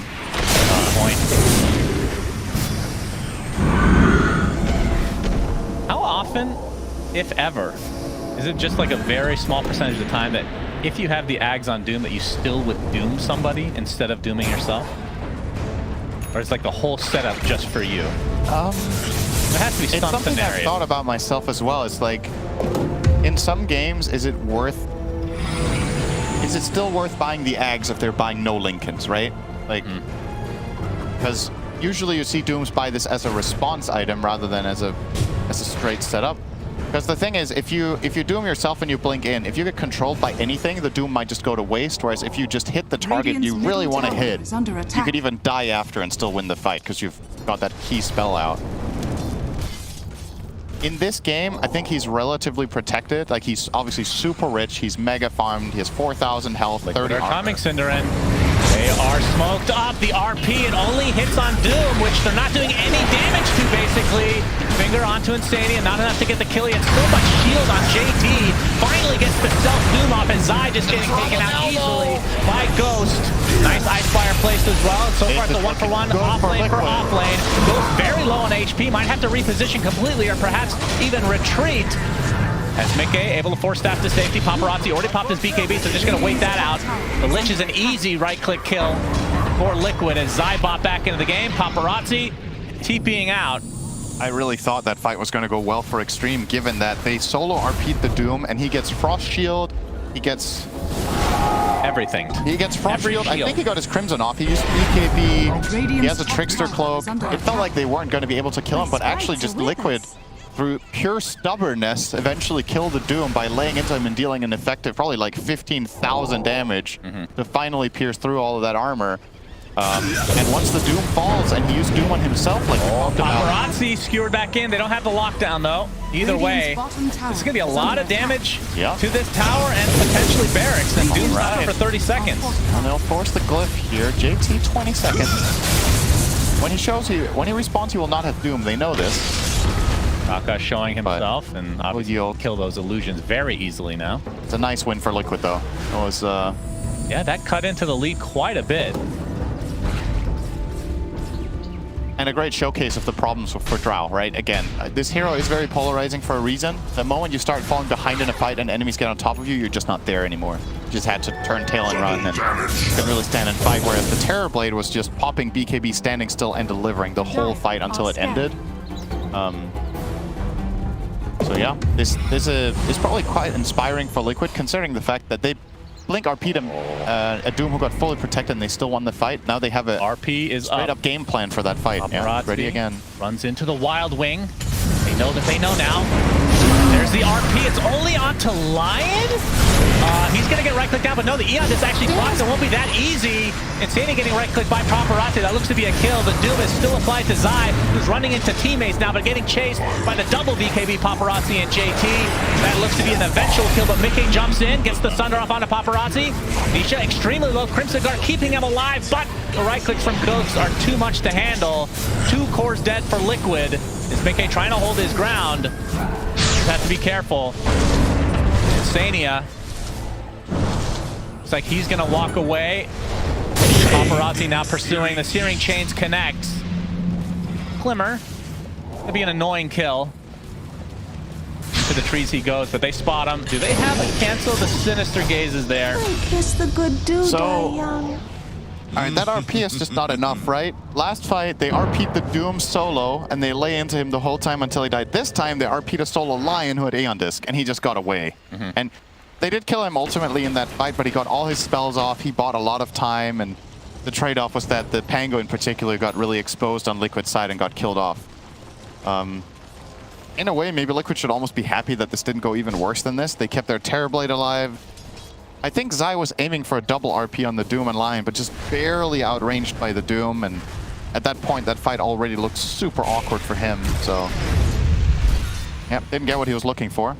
And the good thing for Zai here is if he finds the Doom, he has a guaranteed skewer because he has BKB. There's no counters. He just needs to find that one hero, skewer him into his team, and blow him up with the Terrorblade. And that's a recipe for winning the fights and winning the game. But if it ever fails, JT just creates insane amounts of space in the fight and just kills off the Tango. And third Roche of the game, even a Chain Frost being expended. This one is Radiant. Aghanim Scepter. For some reason, he gets Ags on the Radiant side. And a shard. Refresher shard, that is. This is a big pickup. Who takes it though? Oh, Drow? Get the Hypothermia running. Okay. There you go. There we go. It's better than the old Hypothermia. Drow is very strong now. So it does more damage per stack than it did before. And I think the stack cap is also higher, I want to say. I think you can get, if I'm not mistaken, over 100%. You get to healing 9 stacks of 10%, I want to say. Yes. Oh, so not to 100 then? Yeah, so it's a 90, but like, Still, come on, at that point, right? Yeah. Yeah, Ghost is very, very strong now. He'd be stronger with the Glacier, though. Yep, absolutely. Just saying. Now, the question is, has Ghost ever used this Glacier? If he gets it. That's true. Will he have the confidence to try it out? You see Hypothermia here. I mean, it's not like it hurts, you know. Zai, okay. Oh, nice Manta. Yeah, needs the Horn Toss for that. But obviously, Zai doesn't have the Ags yet and isn't even buying it. It's buying Nullifier to purge off Frost Shield. Xtreme are going to instantly smoke and try to find something. Of course, nothing big expended from Liquid. Paparazzi. Divas. Okay, he finds Zai, but the instant bash coming out from that swashbuckle. Kaka gets stunned. There's the Eon Disc prop. Oh, 4-step cancel. Right clicks from Insania now, along with Mickey, so that's a dead Lion pretty much right off the bat. Big jump in again from Nisha. JT gets his Doom up, but he's taking a ton of damage. But Mickey, force-step into the Chain Frost, beautifully done. Or if that was their own, then horribly done. Double kill by Ghost. And Xtreme win this fight. That Chain Frost owned. Yeah, that was a great Chain Frost, and it was a good initiation from JT as well, right? This is what they need to do. And I didn't get the RP off. They get the opening on the Lion, who force staffs as he's getting hit by the Rolling Thunder, so he didn't even move in his force. And sure, they kill him, but the Doom and the Drow have to be accounted for. Killing the Lion isn't good enough. You need to get an RP on that Doom to protect your Terrorblade. I'm a little surprised that Zai has not. And Nisha, be careful. Nicely done. I'm surprised that Zai has not gone for Eon Disc. I feel like it's all about getting off a good RP, and he's just getting destroyed before he can get anything off. Of course, Doom is an issue. An interesting perspective, right? But yeah, the AoE Doom is still going to be a problem. XG, they will get their first racks here at the minimum. Oh, good disarm there. And they pop the reflector. Nisha doomed, and he just walks into the fountain, so he's going to have to sit this out for a bit. Moxie won't have that luxury, so down he goes. Well, yeah, he's gonna doom his teammate now. Yes. Help! 29k lead for Xtreme. They get the top set of racks. Paparazzi trying toying with them. Yeah, he is. Oh, okay. This is a max damage impetus. Yep. It is capped though. Remember when it wasn't, and you could one-shot heroes across the map? Bring that back. That was a good time. They get the melee racks on the bot lane, so that's effectively 2 sets of racks. Yeah, this is a huge advantage, and they didn't even lose their Aegis in that fight, so they're actually ready to go again in 1 minute when Doom has Doom ready. Would be the perfect timing to find a fight so they get value out of the Aegis instead of having it expire, so expecting to see Xtreme Gaming go for another 5-man move very soon. They'll take care of bottom lane for now with the Doom, push that out, but still maintain a strong position on the map with the rest of the team. Next is JT. Will he buy Travels 2 here? We've been seeing less Travels 2. Yeah, we definitely have. Beginning of the tournament, people were rushing that like second item. Well, probably be connecting with his team now. He's pushed out the wave. Just throwing it out there that the Liquid Tormentor's available. Yep. Get that Drow shard. If you go over there. What? They definitely could. Come on now. That Glacier. You want it. Lovely to talk about a shard all game and it's the one they don't get. Fantastic. Yeah, it's unfortunate. I mean, I can't tell if it's a meme. It's like the Centaur card thing. I don't know how good it is. I actually don't know. I think conceptually it's pretty interesting, but the fact that Ghost hasn't bought it is pretty telling. Is it though? A lot of times pros don't even try this new stuff. I mean, well, he knew what his Ags was. A tool to teach. He just knew there was a big item for free. I want it. I'm position 1. Yeah, I know. He wanted the shard too. He just didn't get to choose. That's right. Makes sense. Kaka. Guy's gonna run right into Insane. He gets the instant hex off. Eon this procs again. Nisha trying to focus on him, but there's the AoE Doom onto 2 heroes. Boxy getting pretty low. Another Doom coming from Zai. Able to get the RP this time, but it's really not gonna matter as they take out the Terrorblade. Nisha is next, and this is looking pretty grim for Liquid. Zai still alive as the double buyback from Liquid now. Paparazzi pops the Shivas, but going to be fine. It's JT getting the opening move every time. Yeah, he is. The amount, like the ratio of Dooms on Terrorblade versus RPs on Doom that we've seen in this game is just extremely skewed. Oh, all right. Their way. Got the skewer back onto Ghost. Like something. Be a very big kill. Yeah, but DY, he gets off the Sinister Gaze. Hurricane Pike now. Look at the damage they can do from so far away. They have to disengage from the Ice Shire. Wait, what is it called? Ice Spire. Shire. This is not the Hobbit, in fact. Fast connects from Nisha, but Insania is going to get run down, it looks like. Nisha gets off the shield crash. He's going to have to walk back into his base. There is a buyback onto Insania, and Mickey is up in 25, so they can probably fight again. Although Meta is down for 70 seconds still. How does your brain work? What? The Ice Shire. That's the alternate I just have universe. this picture in my mind of Frodo just showing up with all his bling, you know. I come from the Ice Shire. That's good. Oh, shit. All right, this mid tower, not long for life. Dire's middle tower has fallen. Gyre, Spire. Yeah. You know, they're all related. Close enough. All right, your Tormentor is now up. Please get Glacier. I'm begging you. Please. 25 now online for Doom. All right, this is the true test. Can they be bothered? The answer is no. Yeah. They know it's there, but they're not going there. I mean, it's a little riskier on that side, of course. Yeah, whereas Kaka thinks it's completely safe inside the Dire base. He's going to walk in and ward there. Yeah, Liquid take theirs. They get the shard onto Coddle, which is recall. Not the most useful when you're stuck in your base. But, you know, it is what it is. Roche, we won't know for another minute when he will spawn. We'll see how disciplined Xtreme want to be. This is a 50-minute game. Yeah, this is against the I mean, Zai has not had the biggest of impact, but it's something you have to respect. Yeah, this is a game where Liquid can defend. Absolutely, it is possible. But the conditions now, I think it's pretty black and white. You need to RP Doom and skewer him into the towers and kill him. I think anything else doesn't cut it. Like, I think even if you find the Drow, RP and skewer her, I don't know if you have enough in the tank to blast her straight up. AG gets the Doom off onto Nisha. Infernal Blade to follow as well. Eon this Trox. Trying to get back to his fountain, but you can see the second Doom onto 2, including the position 1 Terrorblade. Mickey is dead.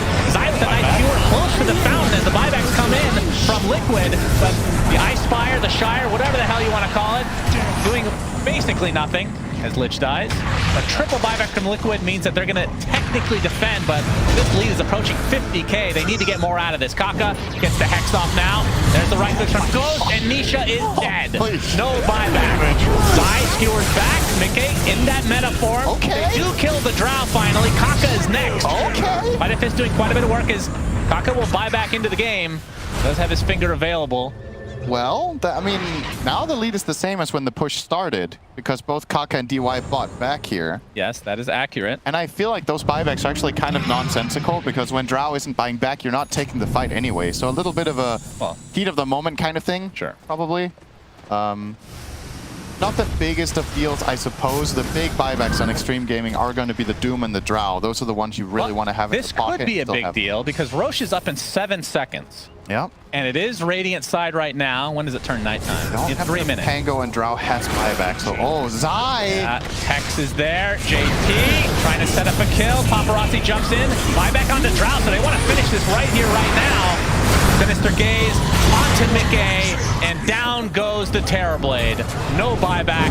That might do it. Boxy, controlled, destroyed. Buy your goddamn shard, please. Kill. Oh, he got it. He got the shard. All right, we're going to follow Drow the rest of the game. Wait, did he buy it? He must have bought it. Yeah, he must have bought it. Okay. Time to use Glacier before the game ends. Use it next to their fountain. I wonder how it works in Fountain. Fun fact about the Ice Shire, one of the primary tourist attractions there's actually the glaciers. Oh, okay. That's great. Yeah, that's Drow and Lich do come. This is a new lore. They are from the same region. So you say. Crystal Maiden as well, I assume. Bottom barracks are under attack. They're going to go for the Megas to start. They know that these buybacks are down. Whatever. Certainly just finish the game. Please. Time. Oh, he used it! That is the Cliff of Destiny for Ghost. Oh, wow. Gives him a little bit of extra range, and it looks very cool. 1,400 well spent. Some insane value here. I mean, if used in the right position, it has its value. But obviously, right now, this game is nothing about what the item does. Very important. That's nothing. Made no difference. Oh, you love to see it. He wanted to use it so badly. Paparazzi there. We have the Doom again. Zai is just controlled to a high degree. Going to be easily brought down. Another 40 seconds for Mickey, who bought his ag, but I mean, he doesn't have buyback as GG's finally come out. Game number 1, Xtreme, take it. And I have to say, pretty convincing fashion, Syndra. Pretty good day for Chinese Dota so far. 3-0. They've not had the greatest group stage, but these two teams did manage to make it through. And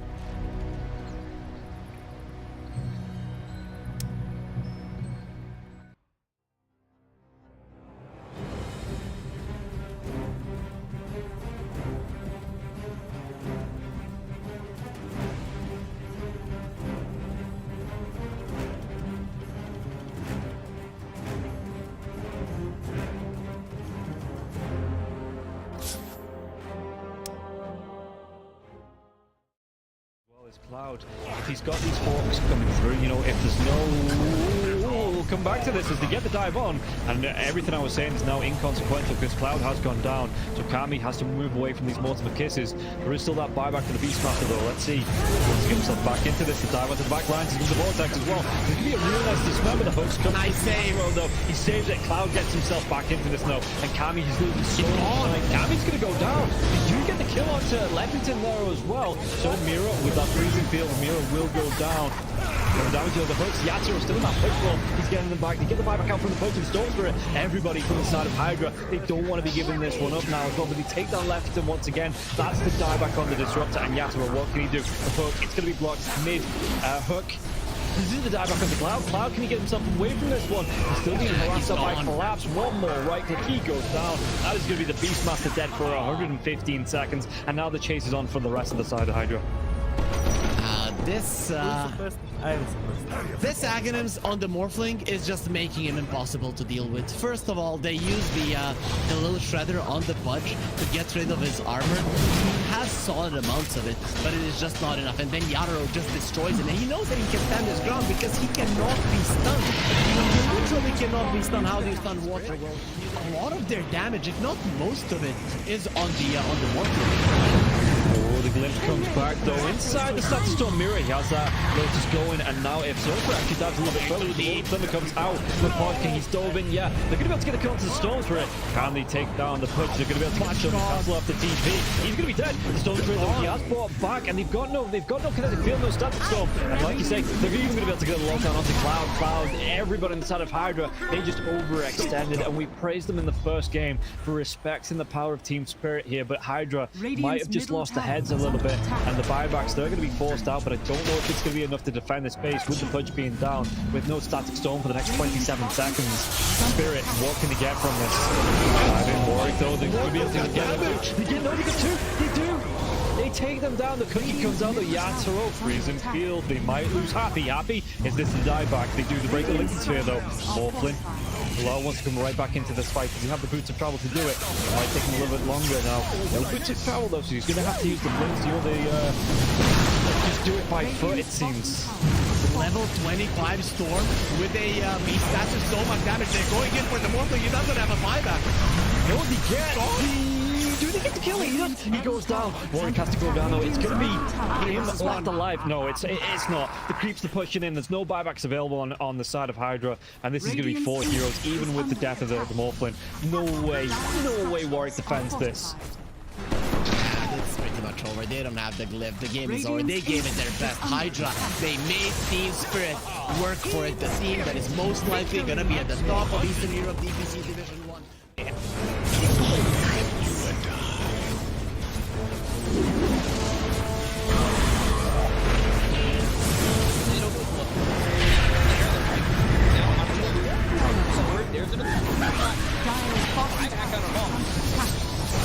Radiant's middle barracks are under attack. Radiant's middle barracks has fallen. Yeah, so you want to commit. There's just not enough damage. Crimson Guard, Entropy Aura, Rubik's Fate Bolt, all this damage reduction. Let's see the combo. In a Palace, strong in by that by the Disruptor, and now we're going to be hitting the win. It's back up once more. In a Palace, and Sumail is in it. They'll lose him in mind control. Right it back towards tomorrow. Trying to run from everybody on the side again. And go ahead. Radiant's middle barracks are under Siphoning attack. and getting back into the base. Has fallen. Alive. Yeah, I think when it's time to call it, it is time to call it. They have no business left in this. And didn't get the tether off or something. I think it got broken. Either way, I like the Ghost Scepter purchase. That was pretty heads up, but we are back and there's a smoke action. There's the divine right here. There's no Divine Q. There's the hit. Okay, get that hit off. 123.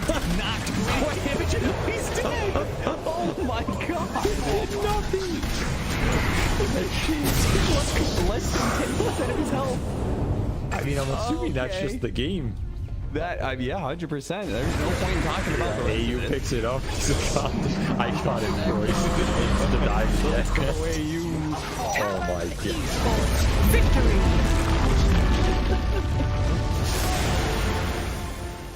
We finally get to see them have a little bit of lead. They need to have good vision, good execution to engage.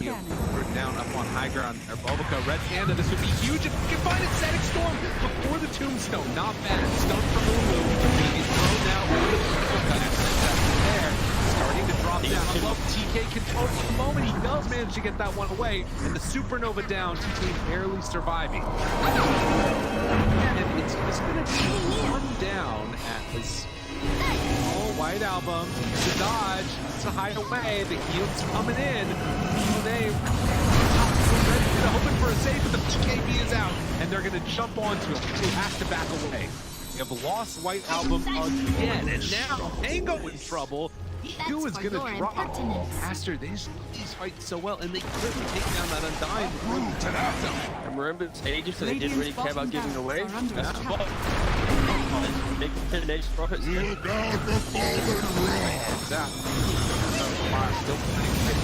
Stun is out on the play. Didn't have a BKB available. Bobica dropping low. The 10 toss back in. They have another kill off Bobica. Doesn't look like it because the black hole is there. That's on the agent. He doesn't have multi to help protect the fight. And Aster, they might take full advantage. Move. Radiant's bottom Rax has fallen. Up the bottom. Finally, Aster full advantage. They're building. Radiant's middle tower is under attack. Oh, just for a brief second. Well, there it is. Back again with the high network. When you click on the L, it's not really an inspiring network. Blink, BKB, Radiant. You might be able to get on top of a hero, but that's not the shot. That's able to 100-0 here. Like even this Undying inside Static Storm, able to then get up with Slash God and from away. Back, they have that to try and keep him alive. Makes the move, and again, into this fight without Monet here. Pretty good for them. Right album, but now Monet is out. Now they're in a lot of trouble. They managed to kill him. Okay. Alright. Pops ulti. Now the turn. Punching. Really get away. Sort of survived that first salvo. Very strong. Supernova down. Pops the PKB. Ooh, he's just caught here. They want to get the kill. That's really himself up. And now the chase. With the avalanche, the toss. Thinks he's going to give up his life also. This is in. Monet, he's way too strong. This might just be the full set of racks going down bottom. Aster, way too strong for Ares. Like Ares did GG. Oh, They're done. Okay. I was wondering. It looked like it was that type of game. Yeah, it kind of was. It's like a game where you're an out, not really ever been in the league, he hasn't really never protected himself.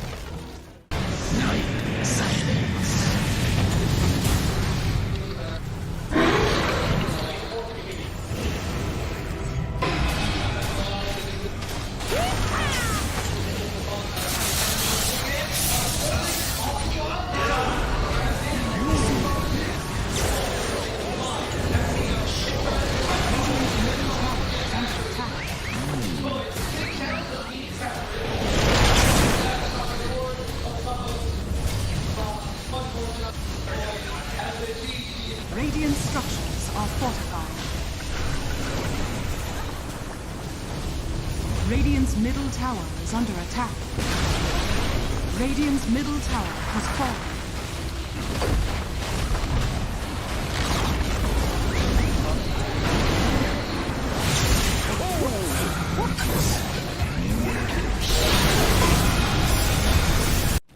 Boom.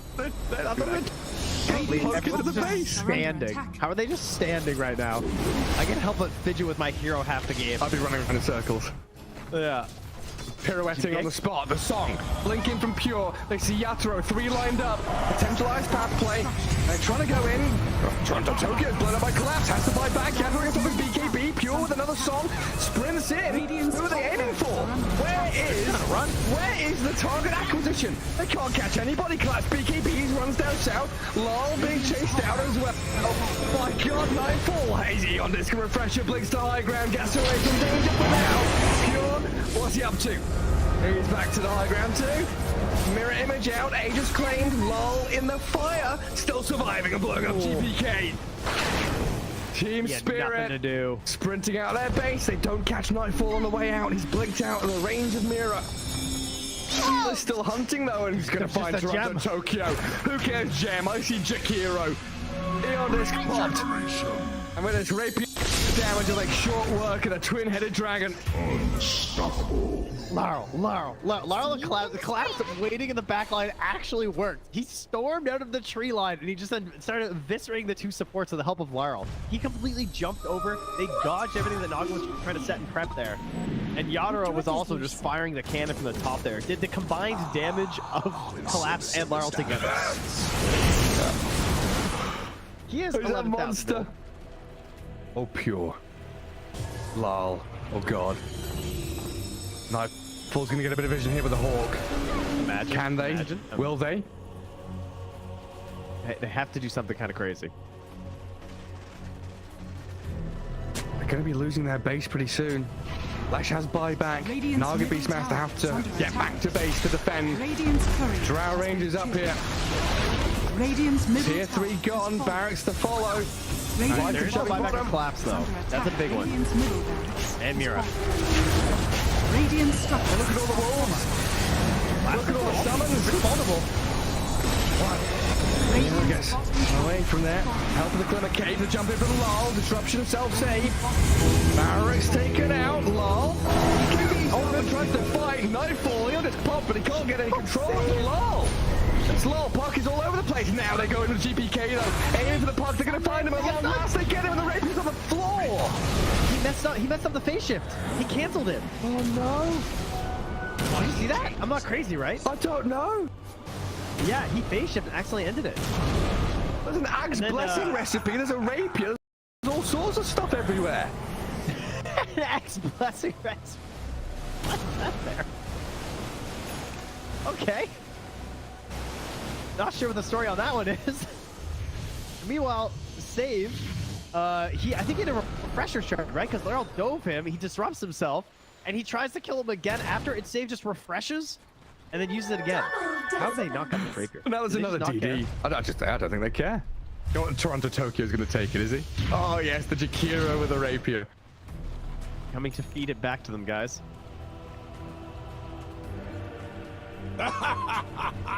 My goodness. There's Mega Creeps on one side. Top lane Barracks still standing on Team Spirits. Are we waiting for next Roshan, Trent? I don't know. I don't know. I feel like BetBoom have such a good chance of winning these fights right now.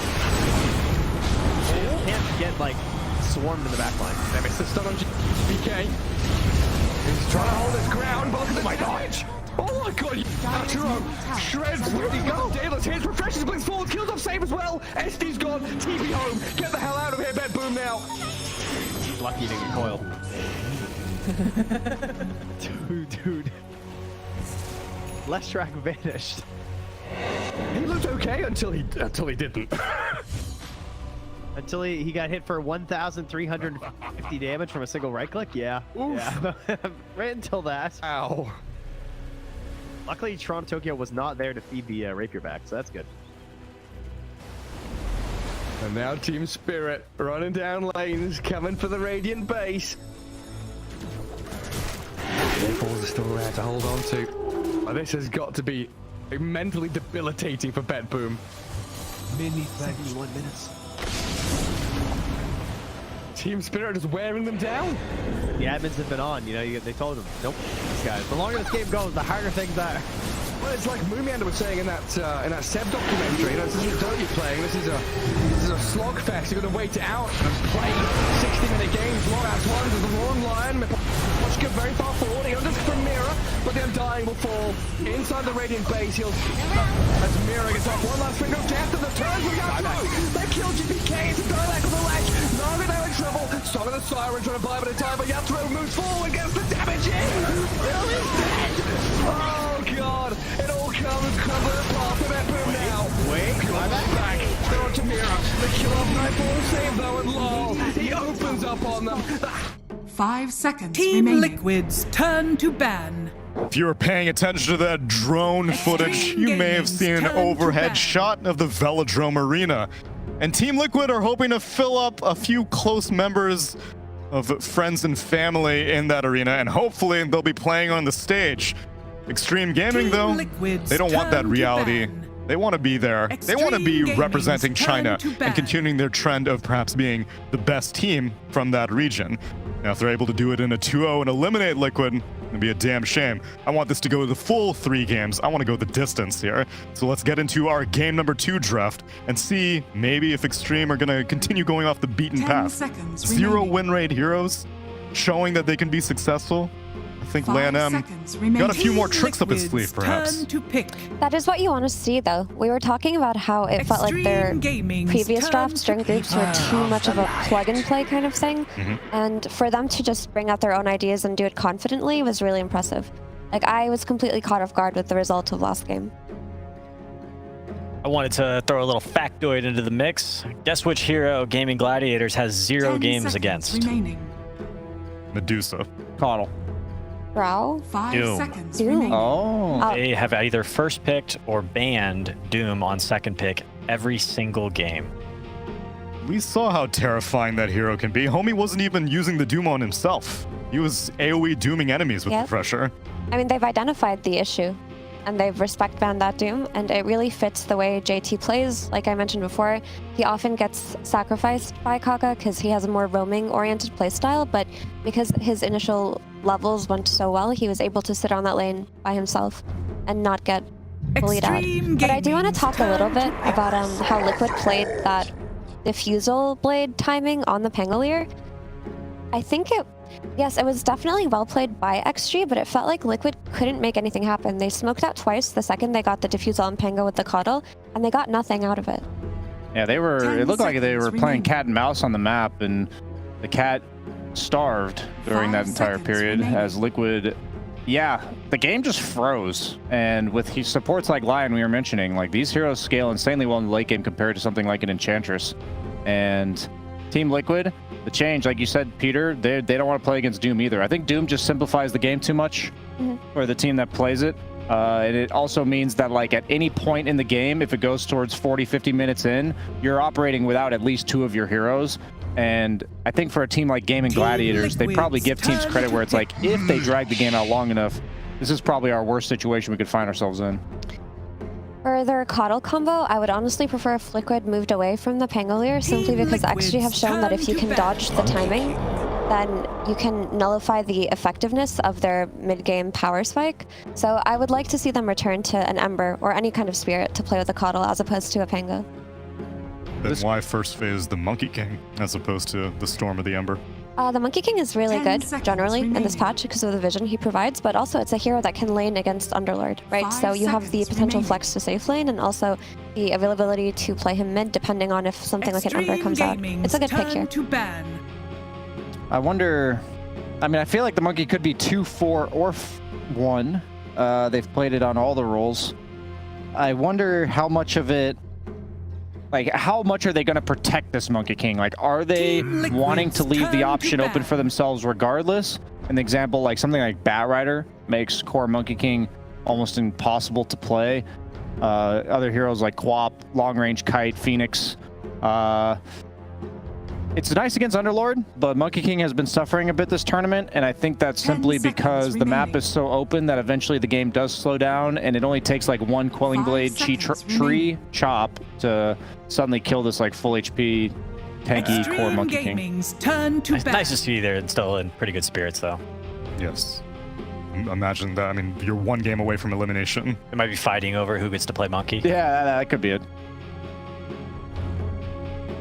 Which Spirit combo do you prefer to see come out of Liquid with this Coddle? Because it does need to enable a certain hero for it to be valuable. I mean, it's always going to be a valuable hero, but for it to be worth that first phase. Maybe something more magic damage centric, since they have the Lich with the ice armor. Maybe Void Spirit for Nisha. I like the Ember, but that got taken out by XG, and the Storm got taken out by Liquid. They have played no other combos this entire tournament with the Coddle other than what you guys have already mentioned and the Pangolier. So, could just be comfort at this point. It's hard to swap things up, kind of make a ballsy move in the draft. Elimination game in the lower bracket. You think they might... Oh, they actually can't go back for the Pango, so it will need to be either that Void Spirit, maybe the Sumail Wind Ranger. Does Nisha play that? Just play like Sumail. Just play like Sumail. I don't like Wind Ranger versus Frost Shield and versus the Underlord Pit, though. Feels very difficult to play. I was just trying to... He was digging deep in here. We're digging deep. He'll probably just play Monkey King. You don't think that's going to be largely predicated on what hero XG drafts for mid? Like what paparazzi, like the matchup of if it's a melee hero, Monkey King looks great. If it's a hero like Quap, suddenly not so much. Yeah, it's possible if they pick something super mobile. I could see Nisha playing like a Puck or Xtreme Gaming. And that's why the flex is open, right? And now XG just have their Kaka hero. Whether it be their Lion, their Rubik, their Mirana, I'm pretty sure they just busted out on this phase. I love this overlay. Yeah, I forgot that they first phase Coddle TB together, and this time they changed the approach. Instead, second phase banning the Monkey Terrorblade. You definitely can't draft TB into Underlord. That's like been Underlord's entire purpose in terms of being an offlaner, is he pigeonholes you into Monkey King, Slark, Ursa. Everything else feels pretty bad. The illusion heroes, they're all just stat based and percentage based damage. Reduction is really good against these heroes. This Bounty Hunter pick is really cool because it fits the way that Kaka has been playing the map and how he hasn't committed himself to playing with JT. But also, now you have the vision on the Coddle, which is what you need to kill him, and you have the vision on the Monkey King, who typically plays these tree lines, so it's going to make his job a lot harder. But now this also sets up for some like initiating high mobility type of mid to come out of XG to take advantage of the track and start the fights. So like some Void Spirit or Bat Rider, anything of the sort. Yeah, I like that Bat Rider idea. There's something that's not going to be punished by a Monkey King mid. If you pick the Void Spirit, I'm pretty sure Liquid's going to be like, all right, Monkey King's for sure. Let's grab another carry that's also going to be good in the game. Unless Liquid comes up with a mid hero right here that works. Team Liquid. Do you think Liquid lost faith in their ENG? Void Incarnate.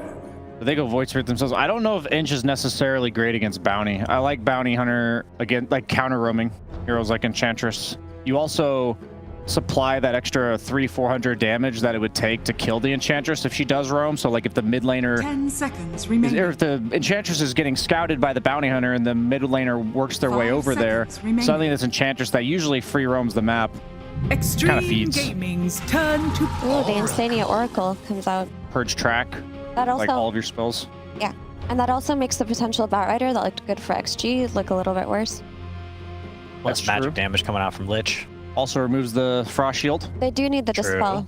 But the Enchantress didn't work out last game. This 10 one seconds seems remaining. a lot more stable. Insania said he would play this hero until the end of time 5 if he was forced to. That's very on brand for Oracle.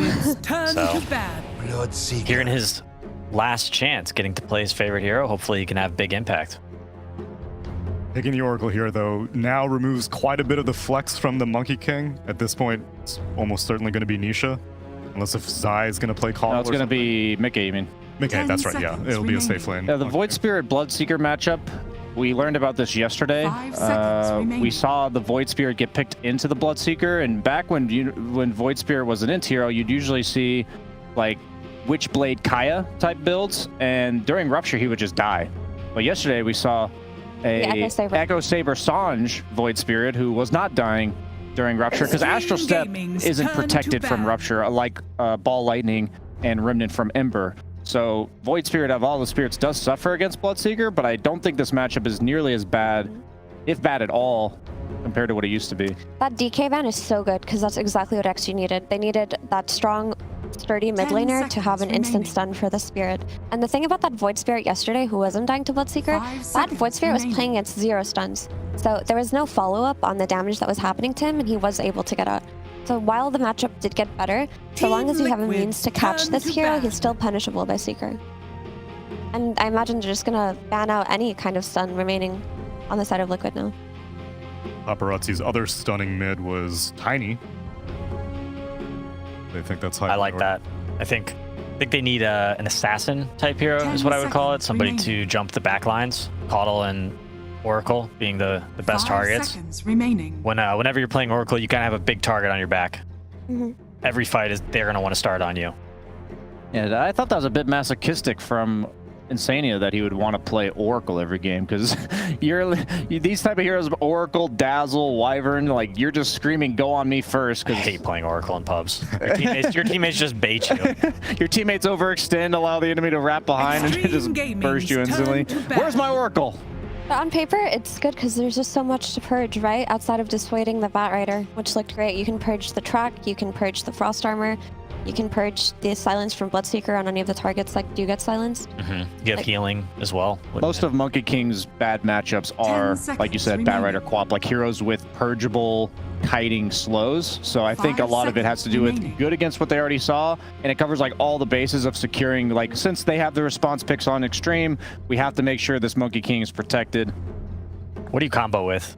Caudle in the off lane versus Bloodseeker Lich. That's a pretty tough lane, right? Yeah, definitely is. You might do the lane shove strat.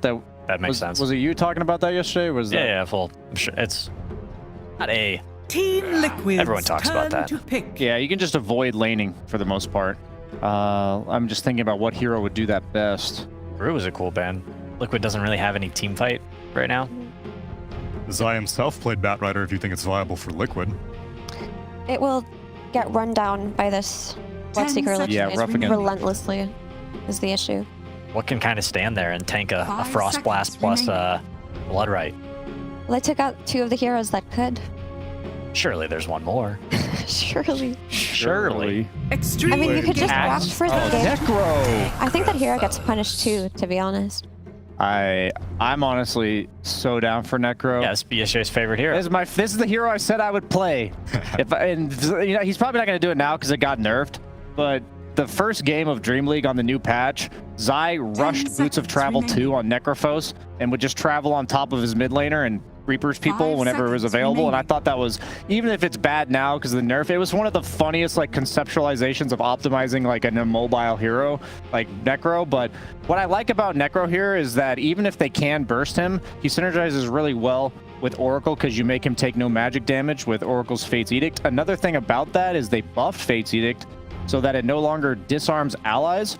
So now a hero like Monkey King, who in the past hated getting Fate's Edict because you'd be screaming at your Oracle to let you hit people, can now operate with his full kit despite these defensive spells. So what do you think of this puck pick, Mira?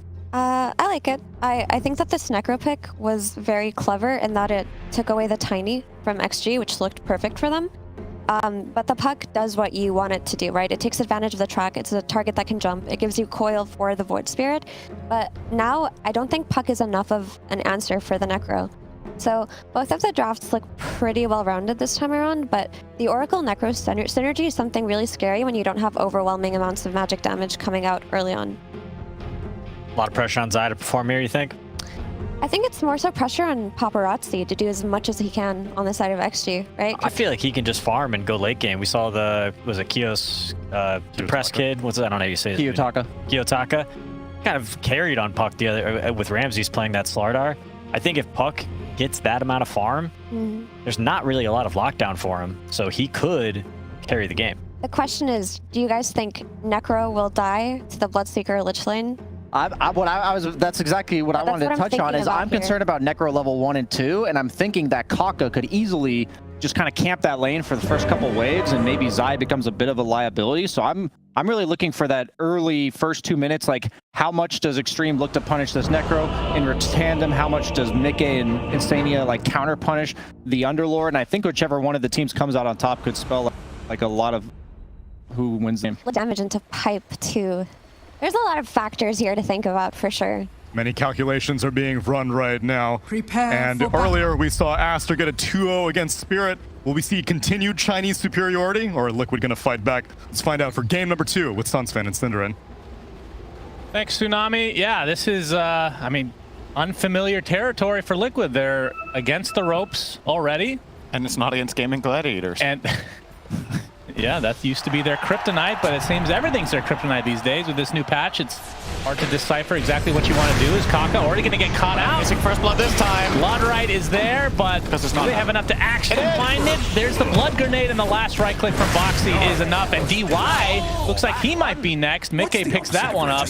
Already 2 quick kills for Liquid. All right. So that is quite the contrast from last game. First blood? Wait, who got first blood last game, actually? Boxy got it this game. Last game it was Zai.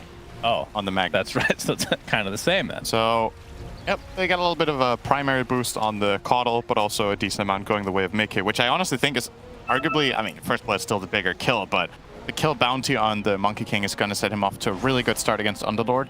This lane matchup is already bad for Underlord, but now you factor in that Mickey will have extra gold. He'll start now with Orb of Venom and Quelling Blade, and he will also be closer to level 2 by 40 experience, which pretty much equates to an extra melee creep that you just have from the first wave when you begin.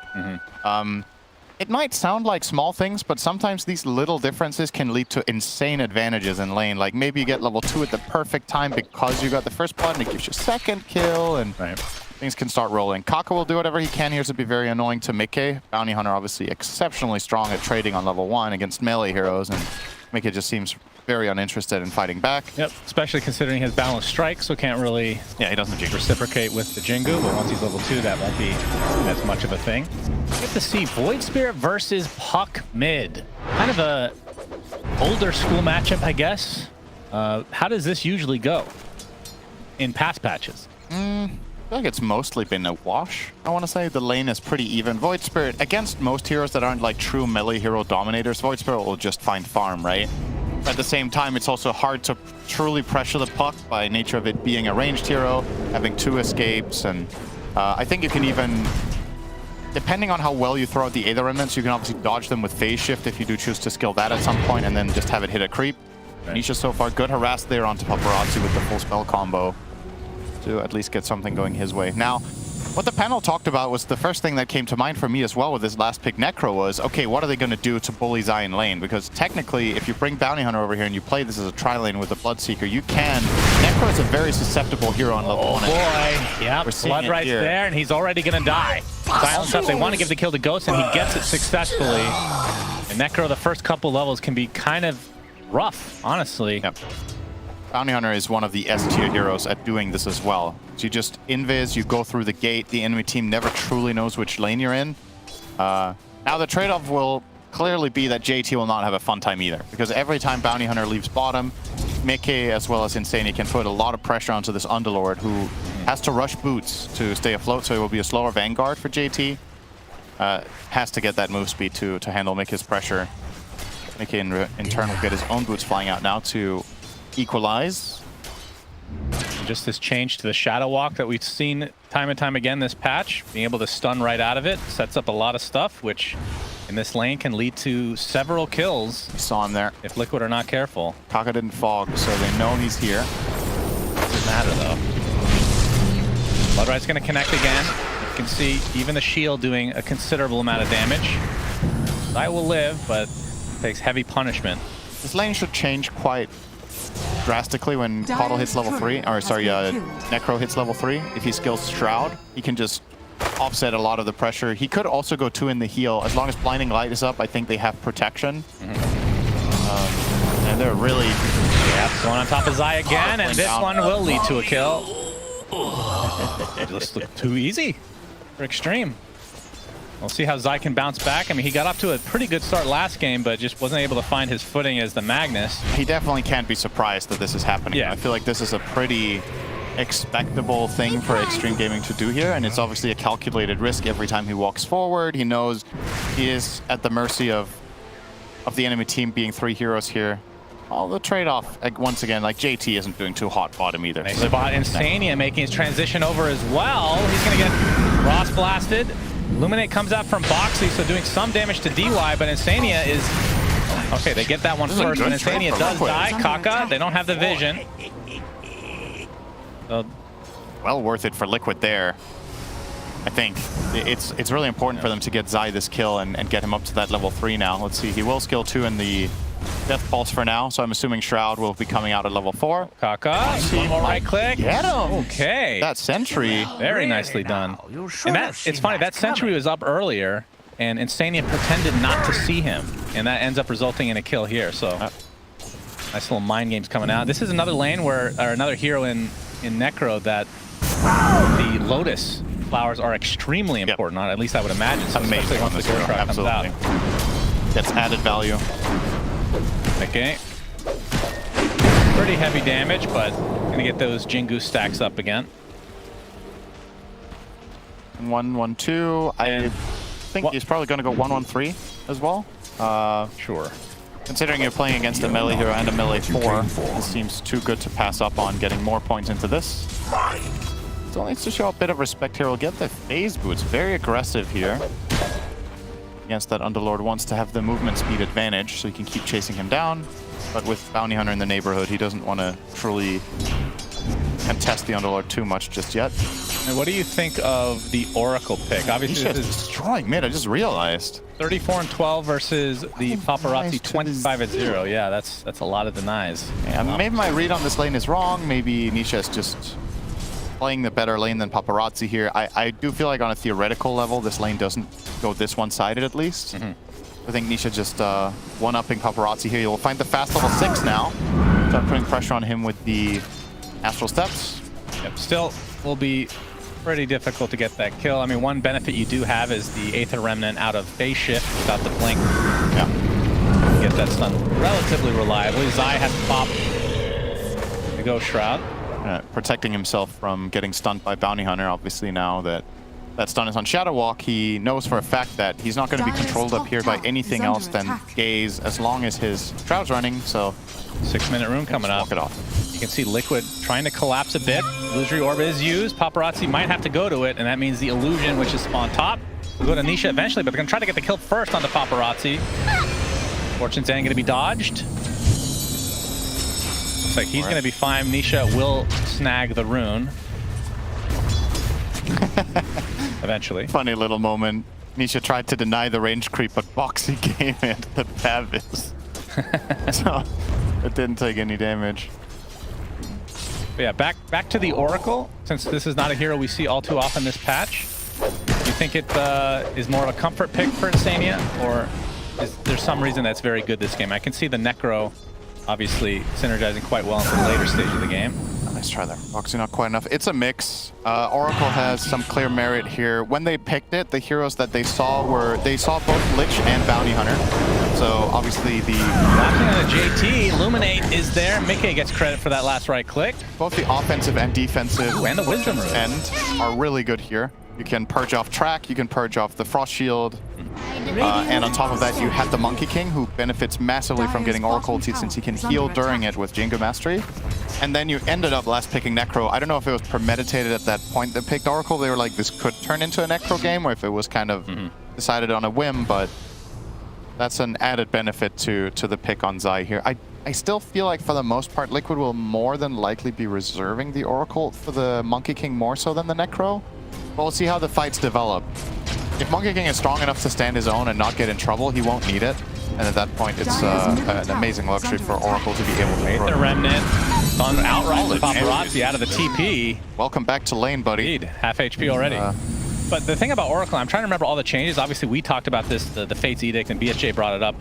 That was just a pure buff across the board. I know you don't like the design per se because there's not that double-edged aspect to it, but disarming enemies without any upside to them, pretty huge. And disarming Bloxy is very powerful. Gonna get caught out. Pavis applied to him right now. JT is joining the party though, and Kaka collapsing all 5 heroes from Xtreme. So you would hope that they would get that kill. My goodness.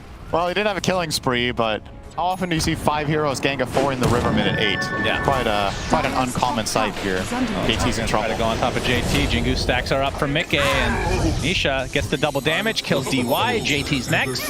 Towards my own end. The Liquid still pretty happy with this overall exchange. This is going very well for them.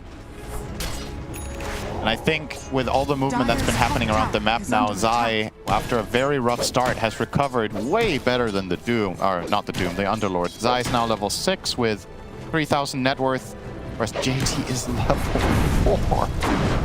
Yeah, that's with 2.3k. So consider this, last game JT, arguably the MVP of the game on Doom. Underlord, first of all, isn't a hero of the same nature, and this time his game is way worse. So Liquid definitely with a leg up here. Like he does. Kaka says the wireless kill. That's the first Reaper Scythe of the game, so Zai gets his first stack.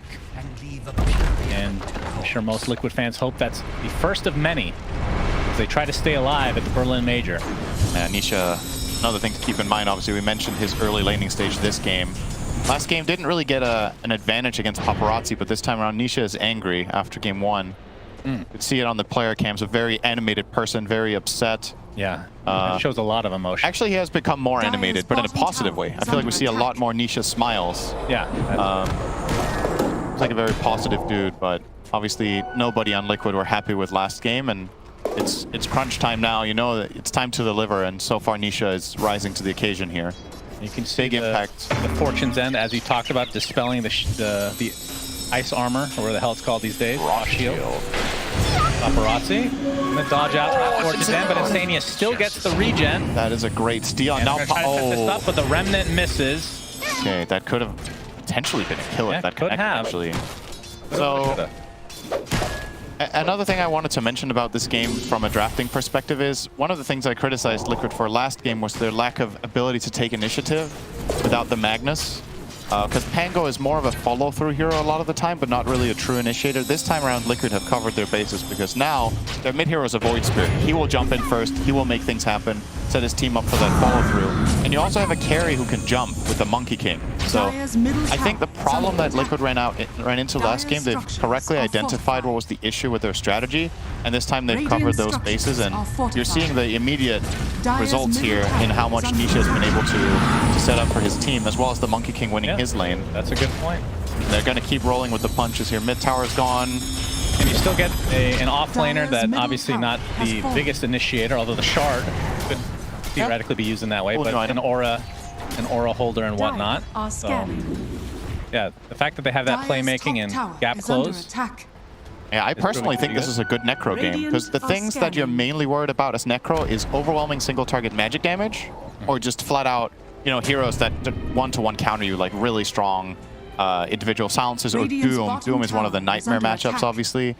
In this game, sure, there's a couple of silences, but the damage feels like it takes time, right? Oh, they see it? Oh, it actually hits the first Astral Step. There's the Remnant, and he dodges the Blood Right.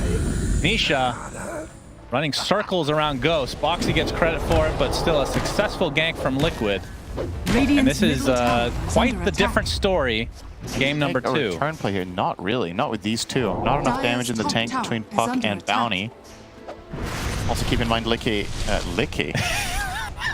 That's a new name. That's when you combine Mickey and Lotus. There you go. So Mickey has Lotuses, and that's his nickname. Never mind. They have a 5-second cooldown. So if he does get ganked by Puck and Bounty, I think players are gonna over time also get better at this. Just identifying that, all right, there's a kill attempt on me. I'm gonna immediately pop the first Lotus as I take 200 damage. And then the second one you'll actually have time to use during the kill attempt to get that full value when you don't have a bigger Lotus. Yeah, they just don't have enough. So he's just going to be farming here. And Zai taking out a nice juicy stack as well. He went Earn into Boots of Travel, which, I mean, not the most uncommon item. That means he's probably not going to go for a Greaves type item, unless he wants 2 boots, pull a Slacks.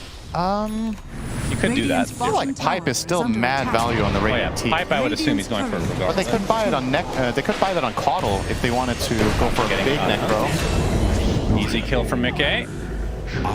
Maelstrom is online for Ghost, who's now taking out a small ancient stack for himself. But yeah, I am always so curious on the build for Necro because I feel like this hero you can build in so many different ways. Sorry for interrupting. There's not really any cookie cutter. I'm literally not listening to anything you say, so it's fine. Understandable. What were you saying? Smoke from Liquid. Gonna break here very shortly if they go any further. See Ghost. Wisely staying below here. If he takes even a step forward, he might be in trouble, but okay, that's a little bit deep from okay. Well, they forced a TP at least, so that got a little bit too crazy. So yeah, I agree. I mean, Necro is always interesting. He has a lot of itemization options, and this feels like we talked about like a pipe game. It's not a necessity, but you want magic resist in this game, surely, on the hero, right? So what other items do you have? You can't buy just a casual cloak or a casual hood anymore. You can buy the cloak. You get Glimmer if you don't want it for your team necessarily. Casual cloak is, I mean, it's more expensive, but it's far better than before. It's definitely better.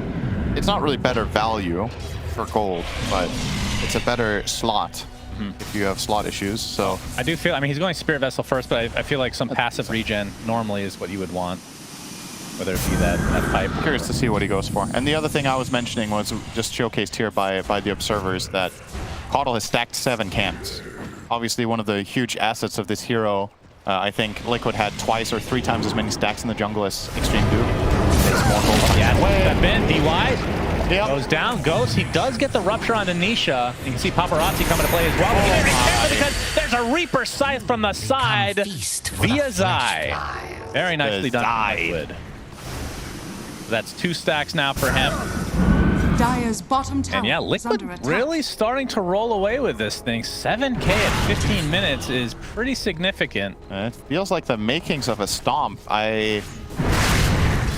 Tough times for Xtreme Gaming. They're not exactly victim of what happened to Liquid in the last game per se, but you look at their lineup and feel like, okay, Underlord is starved, right? He has a terrible game so far. Who is making the moves? Puck needs to combine with someone because the Liquid heroes are getting too tanky for him to solo them.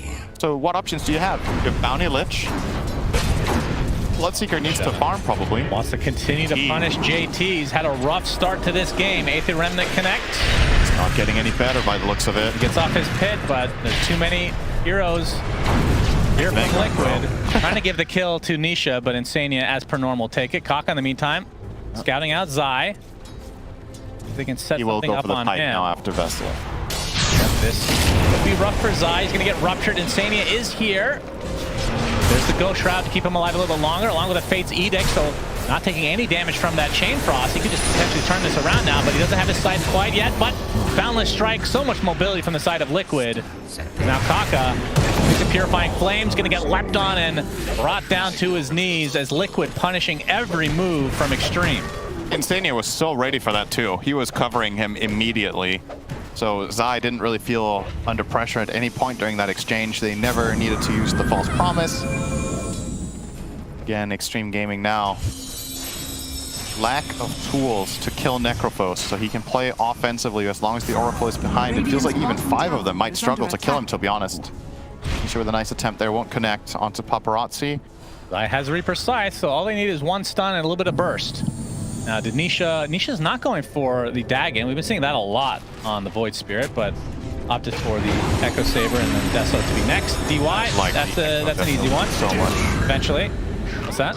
I like the Echo Deso build so much. For me, that is the golden standard build right now, to be honest, on this hero. I think Radiant are scanning. since you're a universal hero and the way you scale with damage, you just get so much value out of having that Deso plus the Void Mark. Like your ability to solo kill heroes and put pressure and be that initiator that just kills the first target is way better most of the time, I would say, than the Dagon. Dire's middle tower is under attack. So I'm on board with this as the approach most of the time. Rupture onto Zai. He's just walking it off, trying to chase for the Reaper, but vision was lost mid, perhaps. Did he go for an attack? I think if he could have Reapered him, that would have been a kill. Oh, okay. So, he's gonna find Nisha gets him on the side, and there's the Reaper.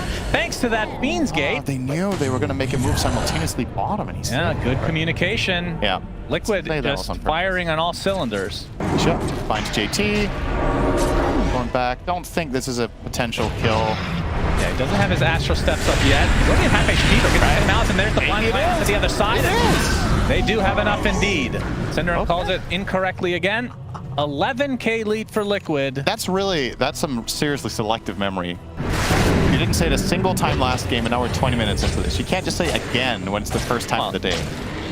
So that's your timeline is day? I mean, technically speaking, you could just go back years if you want. This is the secret to a happy life, Shannon. Low expectations. Everything is a I positive surprise. You're having a good day. That already is nice. I feel like my expectations are very low to begin with, sitting next to you. Yeah, but not really coming across that way, is it? Just a grumpy old man. Kaka stalking Zai. You just need to have a more positive and simple outlook. Yeah. Starting point. Spirit Vessel on the Kaka as he shows himself. Dire's middle tower is under attack. The amount of damage he's taking from one Spirit Vessel. Pretty rough stuff. Zai's tracked him, and that's one avenue for Xtreme to get back in this game, of course, is the Bounty Hunter, who's level 6 at 19 minutes, by the way. But where is the damage? That's still going to be my... Yeah. That's my big question, because I can see from a theoretical standpoint what Xtreme Gaming can do if they find the track kills, but when Zai gets this pipe, like... Dire's middle tower look at that stat right there. That's pretty telling. Nisha's done almost as much damage as the enemy team combined. And now he has the finished pipe, so going to be even more difficult to kill. It's spooky. He's done more damage than the top 3 enemies. So... Radiant's top now another Echo Saber will be coming out from Mickey's Echo BKB after disassembling and making that again. And yeah, honestly, I feel like they can take any objective they want on the map right now. If they identify what position they're in, what the game state is, they can get both Tormentors, and they will immediately make the call to steal this. I think great play calling here from them, recognizing that they are unstoppable as long as they're together as 5. They will take this, probably take the bot tier 2 tower and go for their own Tormentor as well. Then they can weave that in with the 21-minute Wisdom runes. All right. And suddenly you've just... So the Reign of Destiny was a great one. Old Ags, and of course it was nerfed a bit to fit the shard, but it wasn't enough. Like, if you take the 4,200 gold that it cost before and convert that into 1,400, it's better value. I think this is such a good shard. Super good. Personally. Like, obviously you're not always going to get full value out of it, but just the fact that you can put this in a big area and you know that that area you're just wasting. It's kind of like, think of it like a Mars arena for protection, right? If the enemy team is fighting in it, you're slowly doing Radiance-based damage to them, you're heal amping your entire team, and you're healing them, and you combine that with other heroes that heal, such as Monkey King and the Necrophos, getting that heal amp. It's just so well, it's not only that, very but like, synergistic. just from a positional standpoint, you have obviously Wukong's command, and the enemy team wants to be sitting in an area. Obviously, you have the Chain Frost, you have Coil to keep people in place, Rupture, you don't want to run away, so a lot of immobile targets. I think it's going to be very valuable as they now go for their own Tormentor. There's the Reign of Destiny. Oh yeah, they also have the Coddle heal. We didn't mention that one, so that one also synergizes with Reign of Destiny. I mean, I'll be honest. Oh hell yeah!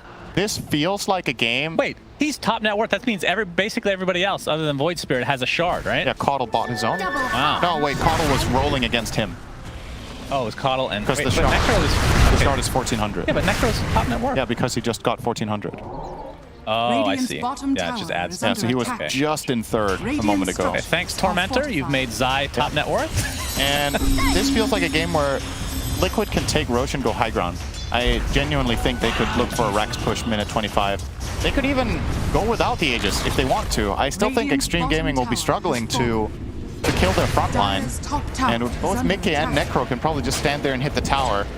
Once the protection is safe, the Caudle and the Oracle, if they're in a safe position with sentries covering them from the Bounty Hunter initiation and from the Puck, you can probably keep this push going. Let's see what the play call is from Liquid.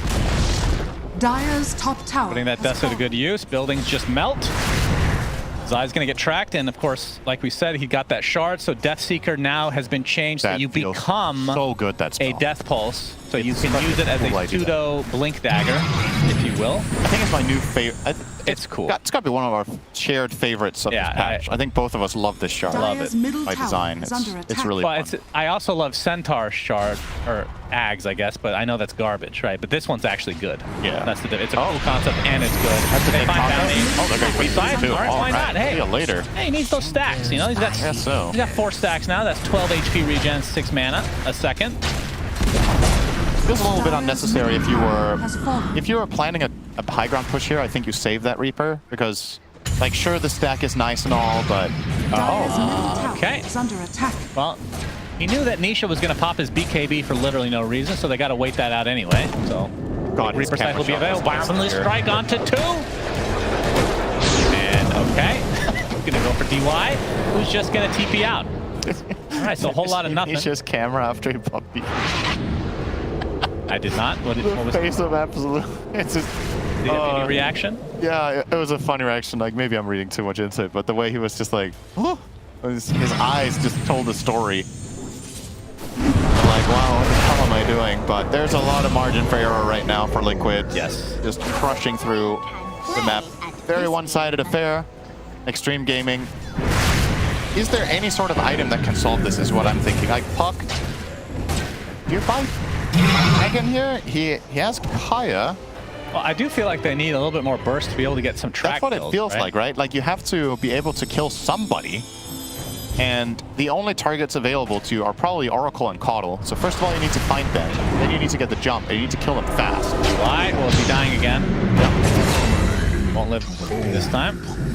Well, his name is Die. Seem to have trouble grasping. That's true. Do we know that it's supposed to be pronounced DY? We don't technically know that, do we? I mean, maybe we just switch it to Die. It's just easier.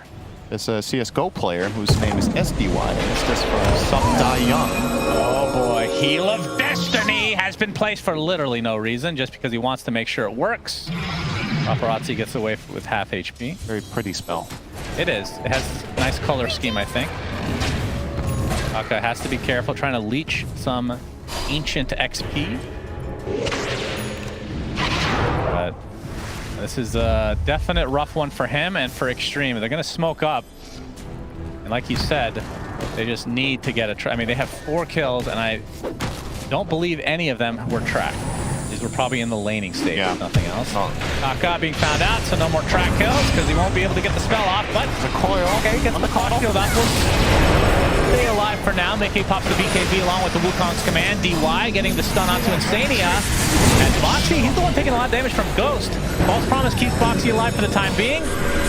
Already 2 dead for Xtreme. Boxy will live thanks to the Reign of Destiny. Puck dies. Despite the Reign of Destiny. 3 dead for Xtreme. 26-4. Dire's middle tower is under attack. See a replay as this game has just turned out. Let's count spells on Caudle. Coil, Bloodseeker pounding into him for like 5 to 10 seconds. Yeah, they have quite the heal strat. Pop silence? No? Okay, so they're actually just auto-attacking him, but he's tanking 2 heroes for a good, I want to say a good 10 seconds there. In Reign of Destiny with 1 or 2 Illuminates and some Oracle heals, and he survived. Those were the 2 biggest enemy cores trying to kill the 4, and they failed. Bringing JT back inside the barracks. He barely fits inside with that thick, juicy body. He dies after placing the Pit of Malice. This will be a full center axe. Crimson makes it a little bit more annoying to take. Well, and they're just going to call it GG, understandably so. This was a spanking. So Liquid, I mean, game one wasn't great for them. Obviously, we talked about that ad nauseum. This game, they hell yeah. That empty chair. The empty chair is very happy that Liquid has won. Maybe there was some symbolism there that chair could have actually. Cloud, if he's got these hawks coming through, you know, if there's no... We'll come back to this as they get the dive on, and everything I was saying is now inconsequential because Cloud has gone down, so Kami has to move away from these multiple kisses. There is still that buyback to the Beastmaster though. Let's see. He wants to get himself back into this. The dive onto the back lines into the vortex as well. It could be a real nice dismember. The hooks come. Nice save. Though he saves it. Cloud gets himself back into this now, and Kami is losing so much time. Kami's gonna go down. They do get the kill onto Leffington there as well. So Mira with that freezing field, Mira will go down. Going down to the hooks. Yatsuro's still in that push roll. He's getting them back. They get the buyback out from the poaching Storm Spirit. Everybody from the side of Hydra. They don't want to be giving this one up now as well, but they take down Leffington once again. That's the dieback on the Disruptor. And Yatsuro, what can he do? The hook, it's going to be blocked mid hook.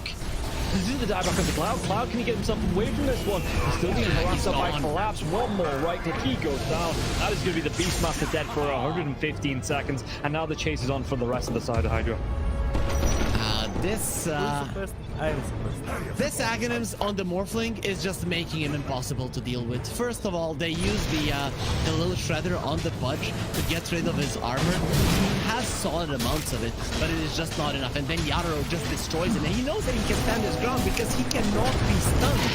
You literally cannot be stunned. How do you stun water? Well, a lot of their damage, if not most of it, is on the Morphling. Oh, the glimpse comes back though. Inside the Static Storm Mirror, he has that Lotus going, and now if Zofra actually dives a little bit further, the Thunder comes out. The Pod King, he's dove in, yeah. They're going to be able to get the kill onto the Storm Spirit. Can they take down the Pudge? They're going to be able to match up and cancel off the TP. He's going to be dead. The Storm Spirit though, he has brought back, and they've got no kinetic field, no Static Storm. And like you say, they're even going to be able to get a lockdown onto Cloud. Everybody inside of Hydra, they just overextended, and we praised them in the first game for respecting the power of Team Spirit here, but Hydra might have just lost the heads a little bit, and the buybacks, they're going to be forced out, but I don't know if it's going to be enough to defend this base with the Pudge being down, with no Static Storm for the next 27 seconds. Spirit, what can they get from this? Diving Warwick though, they're going to be able to get damage. They get two, they do! They take them down, the cookie comes out, the Yatoro, freezing field, they might lose Happy. Is this the dieback? They do, to break the Linken Sphere though. Morphlin. Bilal wants to come right back into this fight because you have the boots of travel to do it. It might take him a little bit longer now. No boots of travel though, so he's going to have to use the blinks, you know, just do it by foot, it seems. Level 25 Storm with a beast. That's just so much damage. They're going in for the Morphling. He doesn't have a buyback. No, he gets. Do they get the kill? He goes down. Warwick has to go down though. It's going to be him left alive. No, it's not. The creeps are pushing in. There's no buybacks available on the side of Hydra, and this is going to be 4 heroes, even with the death of the Morphlin. No way Warwick defends this. It's pretty much over. They don't have the glyph. The game is over. They gave it their best. Hydra, they made Team Spirit work for it. The team that is most likely going to be at the top of Eastern Europe DPC Division 1.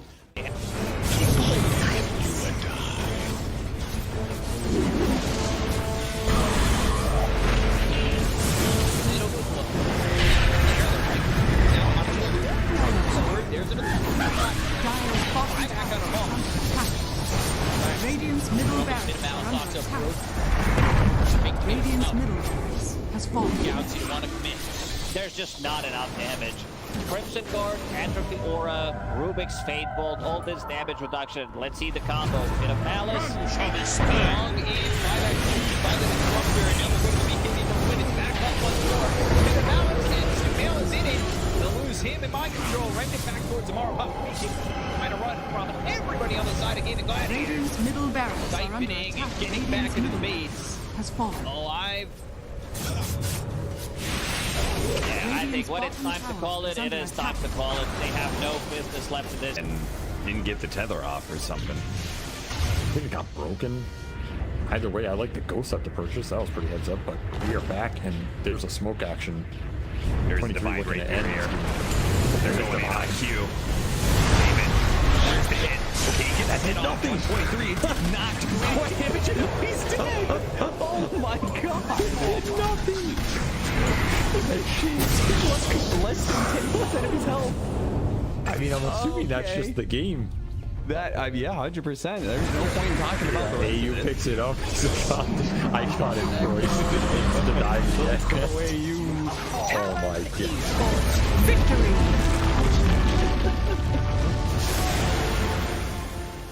We finally get to see them have a little bit of lead. They need to have good vision, good entry to engage. We're down up on high ground there. Bulbica, Red Panda, this would be huge if we can find it. Static Storm before the Tombstone. Not bad. Stun from Lulu. He's thrown now over the there.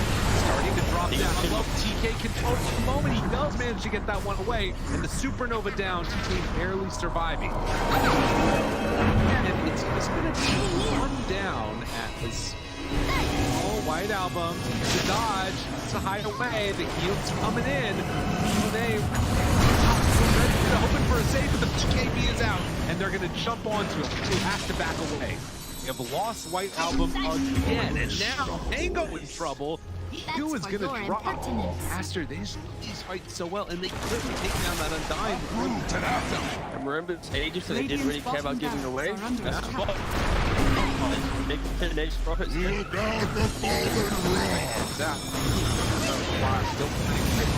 Stun is out on the today. Didn't have a BKB available. Bulbica dropping low. The 10th on back in. They have another off Bulbica. Doesn't look like it because the black hole is there. That's on the agent. He doesn't have multi become back. And Aster, they might take full advantage. Move. Radiant's bottom Rax has fallen. Up the bottom. Finally, Aster full advantage. They're building. Radiant's middle tower is under attack. Oh, just for a brief second, had more network. There it is, back again with the higher network. When you click on the L, it's not really an inspiring network. Blink, BKB, Radiant. You might be able to get on top of a hero, but that's not the that's able to 100-0 here. Like even this Undying inside Static Storm, able to then get off the Slash Golem from away. Back, they have that trying to keep him alive. Makes the move, and again, into this fight without Monet here. Pretty good for them. Right album, but now Monet is out now. A lot of trouble, but maybe he managed to kill him. Okay. Alright. Pops ulti. Now the turn. Find Jinx. Really getting away. Sort of survived that first salvo. Very strong. Supernova down, pops the BKB. Lulu's just caught here. They want to get the kill. That's really himself up. And now the chase. With the avalanche, the toss. Thinks he's going to give up his life also. Monet, he's way too strong. This might just be the full set of racks going down bottom. Aster, way too strong for Ares. Like Aaron the JB. Oh, they're done. Okay. I was wondering. It looked like it was that type of game. Yeah, it kind of was. It's like a game where you're an out, not really ever been in the league, he hasn't really never protected himself. Night silence.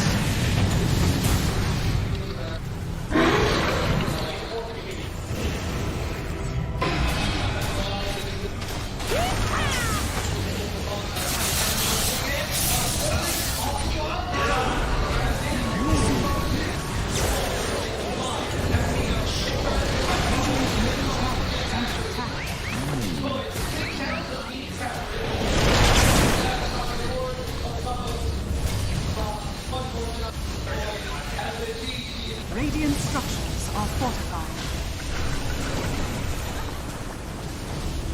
Radiant's middle tower is under attack. Radiant's middle tower has fallen.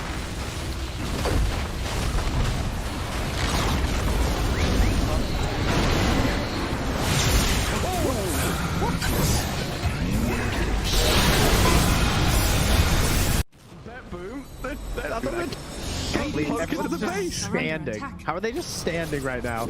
I can't help but fidget with my hero half the game. I'll be running around in circles. Yeah. Pirouetting on the spot, the song. Blinking from Pure. They see Yatoro, 3 lined up. Potential ice path play. They're trying to go in. Toronto Tokyo, blown up by Collapse. Has to fight back. Yatoro gets up with BKB. Pure with another song. Sprints in. Who are they aiming for? Where is the target acquisition? They can't catch anybody. Collapse BKBs runs down south. Lol being chased out as well. Oh my god, Nightfall. Hazy on disc refresher. Blinks to high ground. Gets away from danger for now. Pure, what's he up to? He's back to the high ground too. Mirror image out, Aegis claimed, lol in the fire, still surviving and blowing up GPK.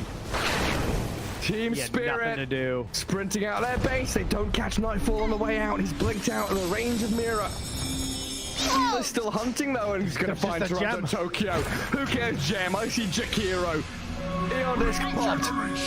And with his rapier damage, will make short work of a twin-headed dragon. Unstoppable. Laurel, the collapse waiting in the back line actually worked. He stormed out of the tree line, and he just then started eviscerating the two supports with the help of Laurel. He completely jumped over. They dodged everything that Naga was trying to set and prep there. And Yadro was also just firing the cannon from the top there. Did the combined damage of Collapse and Laurel together. He is a monster. Oh, Pure. Lol. Oh, God. Nightfall's going to get a bit of vision here with the Hawk. Imagine. Can they? Imagine. Will they? They have to do something kind of crazy. They're going to be losing their base pretty soon. Lash has buyback. Naga Beastmaster have to get back to base to defend. Drow Rangers up here. Tier 3 gone. Barracks to follow. There's no buyback of Collapse though. That's a big one. And Mira. Radiant structure. Look at all the wolves. Look at all the summons. It's multiple. Mira gets away from there. Help of the Glimmer Cave to jump in from Lol. Disruption of self-save. Barracks taken out. Lol. Oh, tries to fight. Nightfall. He'll just pop, but he can't get any control of Lol. It's Lol. Puck is all over the place. Now they go into GPK though. Aiming for the puck. They're going to find him at long last. They get him and the rapier's on the floor. He messed up the phase shift. He canceled it. Oh no. Oh, you see that? I'm not crazy, right? I don't know. Yeah, he phase shift and accidentally ended it. There's an Axe Blessing recipe. There's a rapier. There's all sorts of stuff everywhere. An Axe Blessing recipe. What's that there? Okay. Not sure what the story on that one is. Meanwhile, Save, I think he had a refresher charge, right? Because Laurel dove him, he disrupts himself, and he tries to kill him again after it. Save just refreshes, and then uses it again. How did they not got the rapier? Now there's another DD. I don't think they care. Toronto Tokyo is going to take it, is he? Oh yes, the Jakiro with the rapier. Coming to feed it back to them, guys.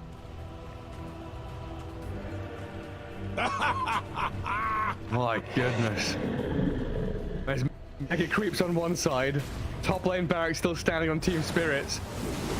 Are we waiting for next Roshan, Trent? I don't know. I don't know. I feel like BetBoom have such a good chance of winning these fights right now. They can't get, like, swarmed in the back line. They missed the stun on GPK. He's trying to hold his ground, but look at the dodge! Oh my god, Yaturo shreds. Where'd he go? Daedalus hits, refreshes, blinks forward, kills off Save as well. SD's gone, TP home. Get the hell out of here, BetBoom now. Lucky he didn't get coiled. Dude. Leshrac vanished. He looked okay until he didn't. Until he got hit for 1,350 damage from a single right click? Yeah. Oof. Yeah. Right until that. Ow. Luckily, Toronto Tokyo was not there to feed the rapier back, so that's good. And now Team Spirit running down lanes, coming for the Radiant base. Balls are still there to hold on to. Oh, this has got to be mentally debilitating for BetBoom. 71 minutes. Team Spirit is wearing them down. The admins have been on, they told them, nope, these guys. The longer this game goes, the harder things are. Well, it's like Moomiander was saying in that Sev documentary. This isn't dirt you're playing. This is a slogfest. You're going to wait it out and play 60-minute games. Long ass one. There's a long line. Watch get very far forward. He unders from Mira, but the Undying will fall inside the Radiant base. He'll as Mira gets off one last finger of death, and the turn from Yatro. They kill GPK. It's a dialect on the ledge. Naga now in trouble. Song of the Siren trying to buy a bit of time, but Yatro moves forward, gets the damage in. Will is dead. Oh god. It all comes crumbling apart for BetBoom now. Wait, back. They're on to Mira. They kill off Nightfall, save though, and Lol. He opens up on them. The howitzer is here. Massive 40 mil Volcano just shattering into that boom. Drow saved by the rip. The soul of everyone going. There's two. And she's called it over. Team Spirit. Look at him. Look at Mira. The shard to anybody who would listen at Halima Major. Was nope. Which, yeah, nobody's taking him up on it yet. But if you see a shard being picked up by any team that was at Halima Major that speaks English, then you could probably sort of It's good. I'm sorry, this shard is actually I don't know.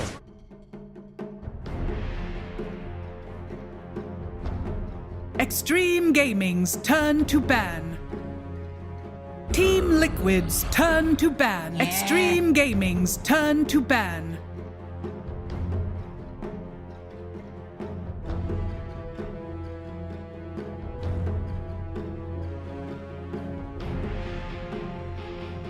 Team Liquid's turn to Xtreme Gaming's turn to Keeper of the Xtreme Gaming's turn to pick. I said it when Saxa was doing Ward Sweeper with Slark, and I'll say it again. This content is for your benefit, players. I'm trying to make you better at the game. Remember, these items are not always duplicated on the Tempest Double, the Gem, the Rapier. What else? 10 seconds remaining. Quizzing my panel. They don't even know. I actually don't know. Consumables? What did you ask? What is not duplicated on the Arc Warden Tempest Double? Consumables. Okay. Team Liquid's turn to ban. Rapier.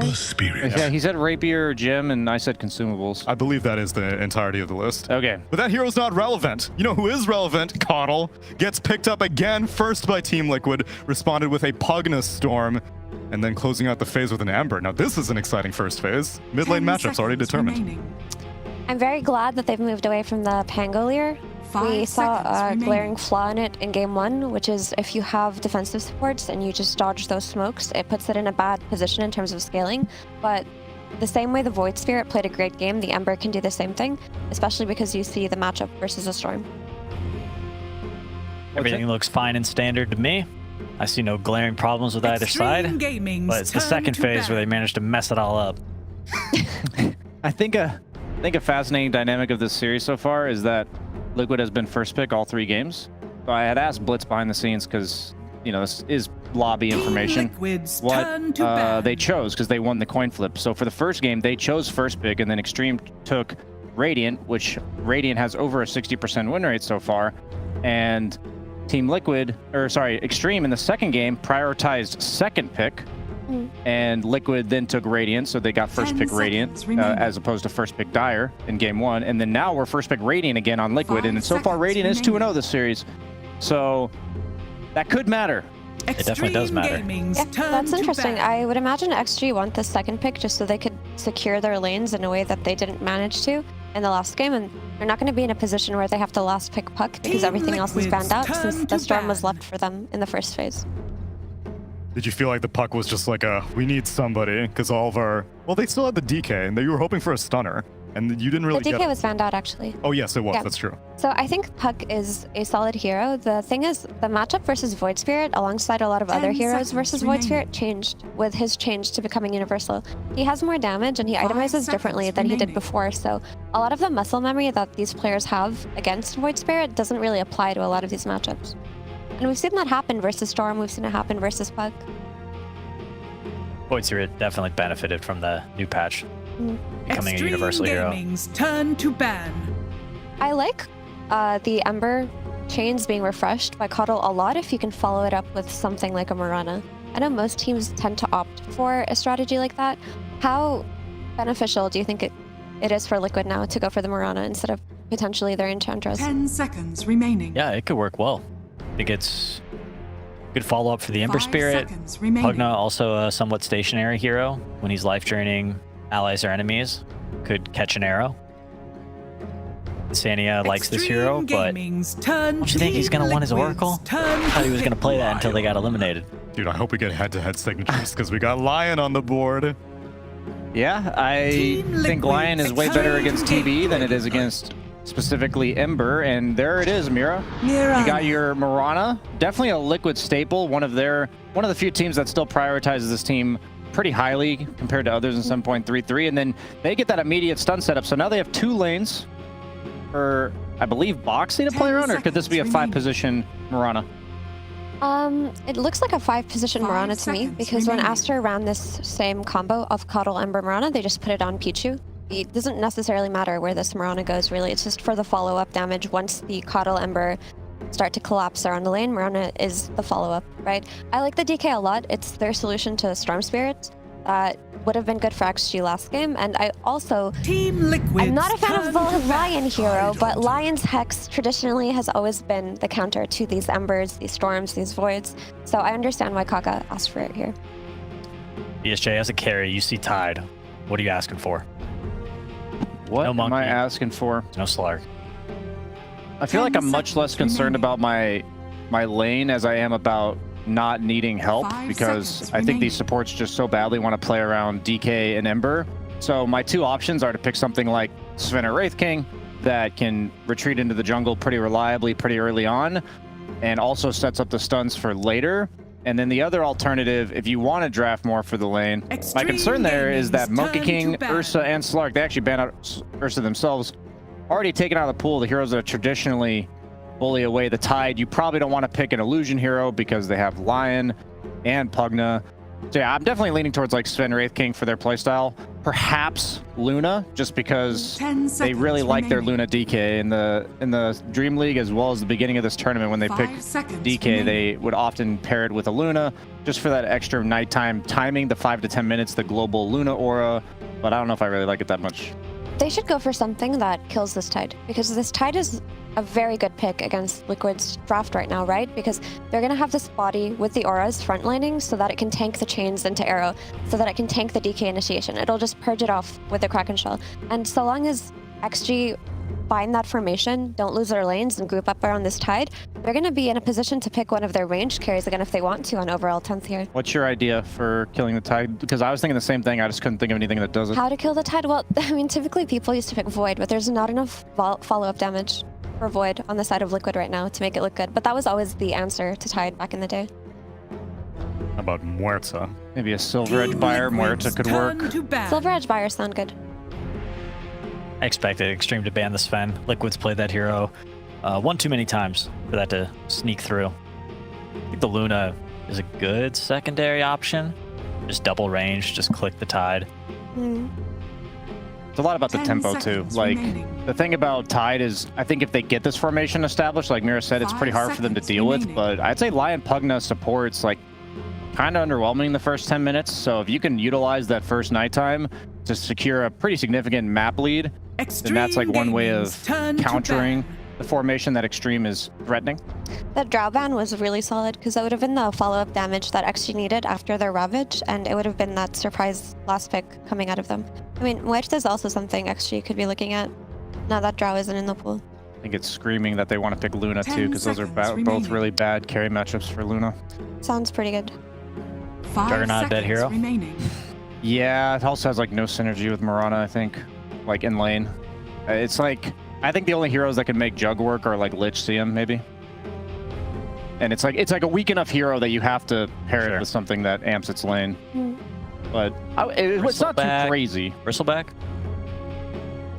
That's definitely a Liquid staple. Coddle Bristle. It doesn't even have to lane together. It can just be a pairing later. That represents tempo too. But my issue with Bristle is... Okay, smiling. He's getting Luna. They're both smiling. What's going on? But if they take Luna, then doesn't TA look pretty good for XG? You talk about how range carries in this patch can get flanked, but she's one of the more durable carries in situations like this. She can provide the damage needed after the Ravage and hopefully tank an initiation with Refraction if they ever find her. I'm down for the TA counter. Usually Luna hates heroes that outrange her or heroes that just get on top of her, like Ursa, and just kill her. So they don't really have any BKB piercing damage on Xtreme right now, which is why Luna looked a bit appetizing to me, because Luna's a carry that we don't see too much in the current patch because of that. She relies so heavily on BKB. Mickey tends to go for a more greedy build like Lance, Manta, then BKB. No, you're fine. Lifestealer? Is that a hero? It looks pretty damn good this game. Has a Storm as a vehicle. I'm down. He's theory crafting. He's using his hands. He's explaining. exactly what to do after this pick. Marcy out of left field. That is a universal hero too. How do you feel about it? I haven't seen this hero. I don't think I've seen this hero in one position yet. I have to think. So Marcy does give objectives, right? She gives Roche, she gives Tormentors. She's a strong like one-on-one hero. But I think she does suffer versus the poke that Liquid are playing, like the chain into the arrow, into the illuminate. She doesn't have a way to defend herself because her means of escaping or kiting in and out of fights is rebound, but that's naturally countered by the way that Coddle Ember play together.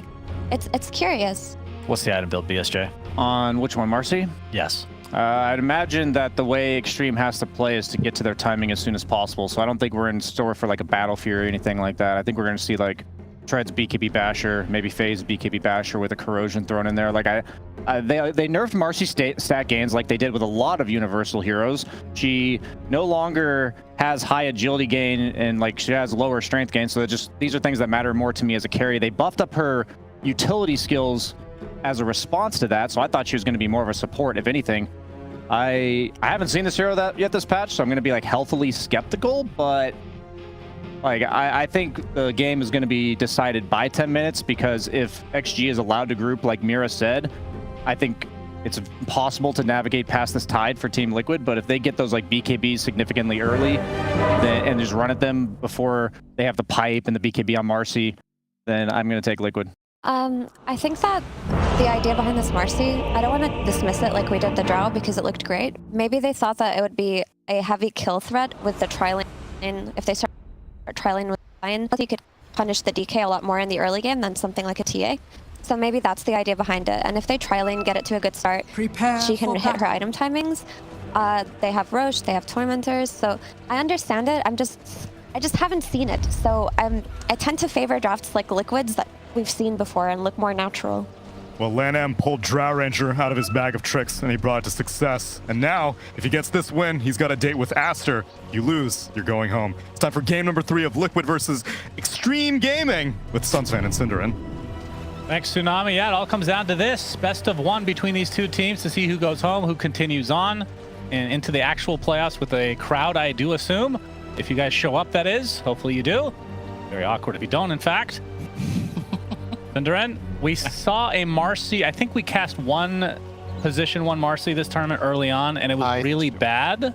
I don't remember any details about that, so not a very useful discussion, but I just thought I'd mention she's 0 for 1 when we're casting. Right. I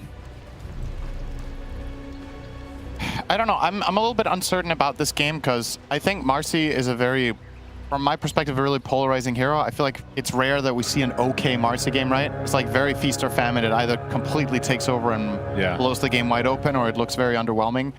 And I do think a concern I have for the pick in this game is who are your targets? One is a Coddle, he can blind you away. One is the Ember, who can jump away. Mirana has Leap, and Dragon Knight's inherently tanky against physical damage. So I think the 1-to-1 matchup against the Luna is very good, though. And if their mindset around picking this hero was, we know Liquid are going to look to group up and team fight, play around their Luna, and we want to expose that hero and take it down. This is one of the carries that does it the best, but it's very item dependent in order to get there. I feel like Marcy carry before BKB is extremely solvable. You can kite her, you can blind her away, you can hit her with any sort of stun and just reset when she ults.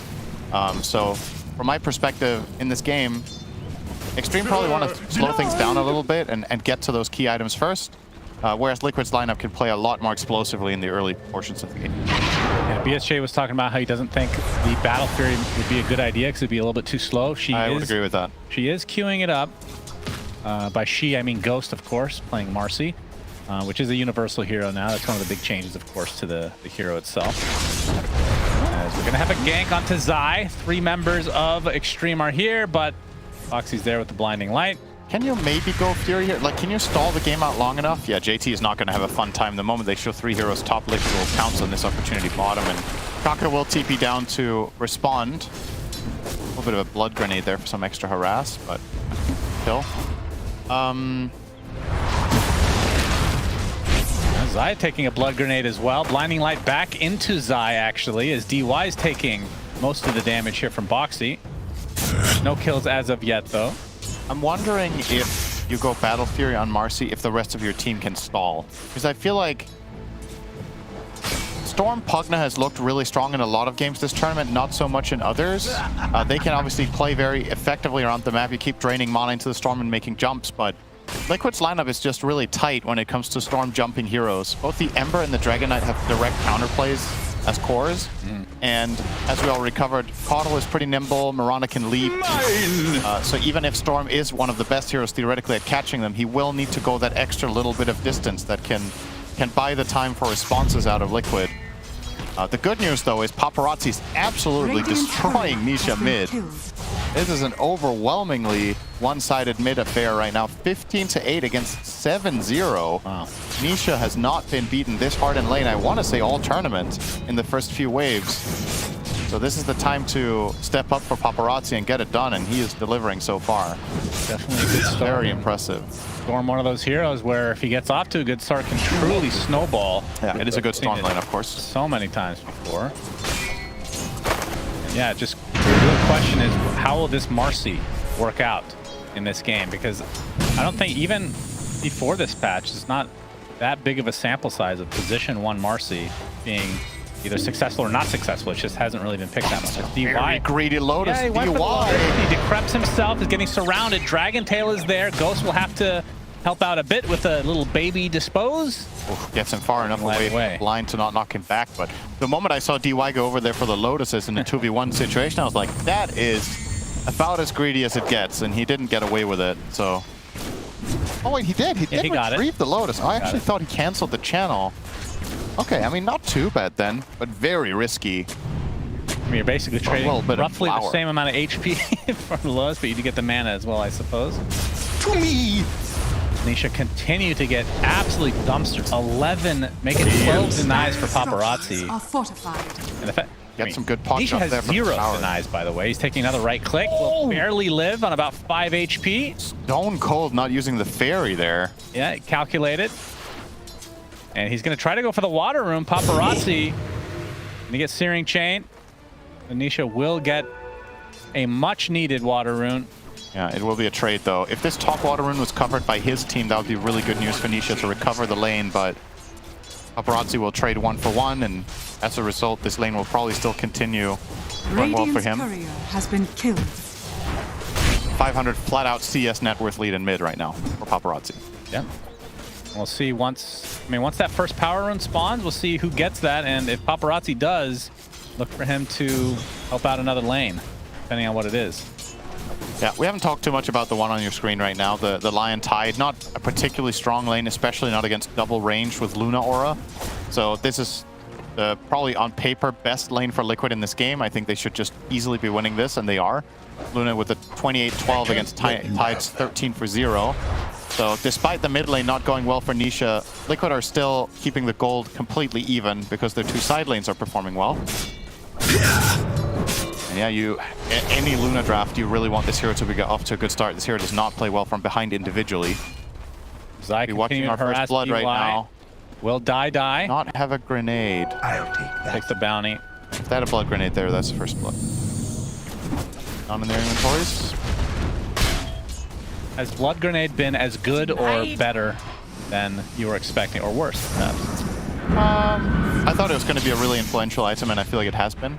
It's definitely good. It incentivizes people to look for kills in lanes, to play aggressively, to get first bloods in the jungle fights in the beginning of the game.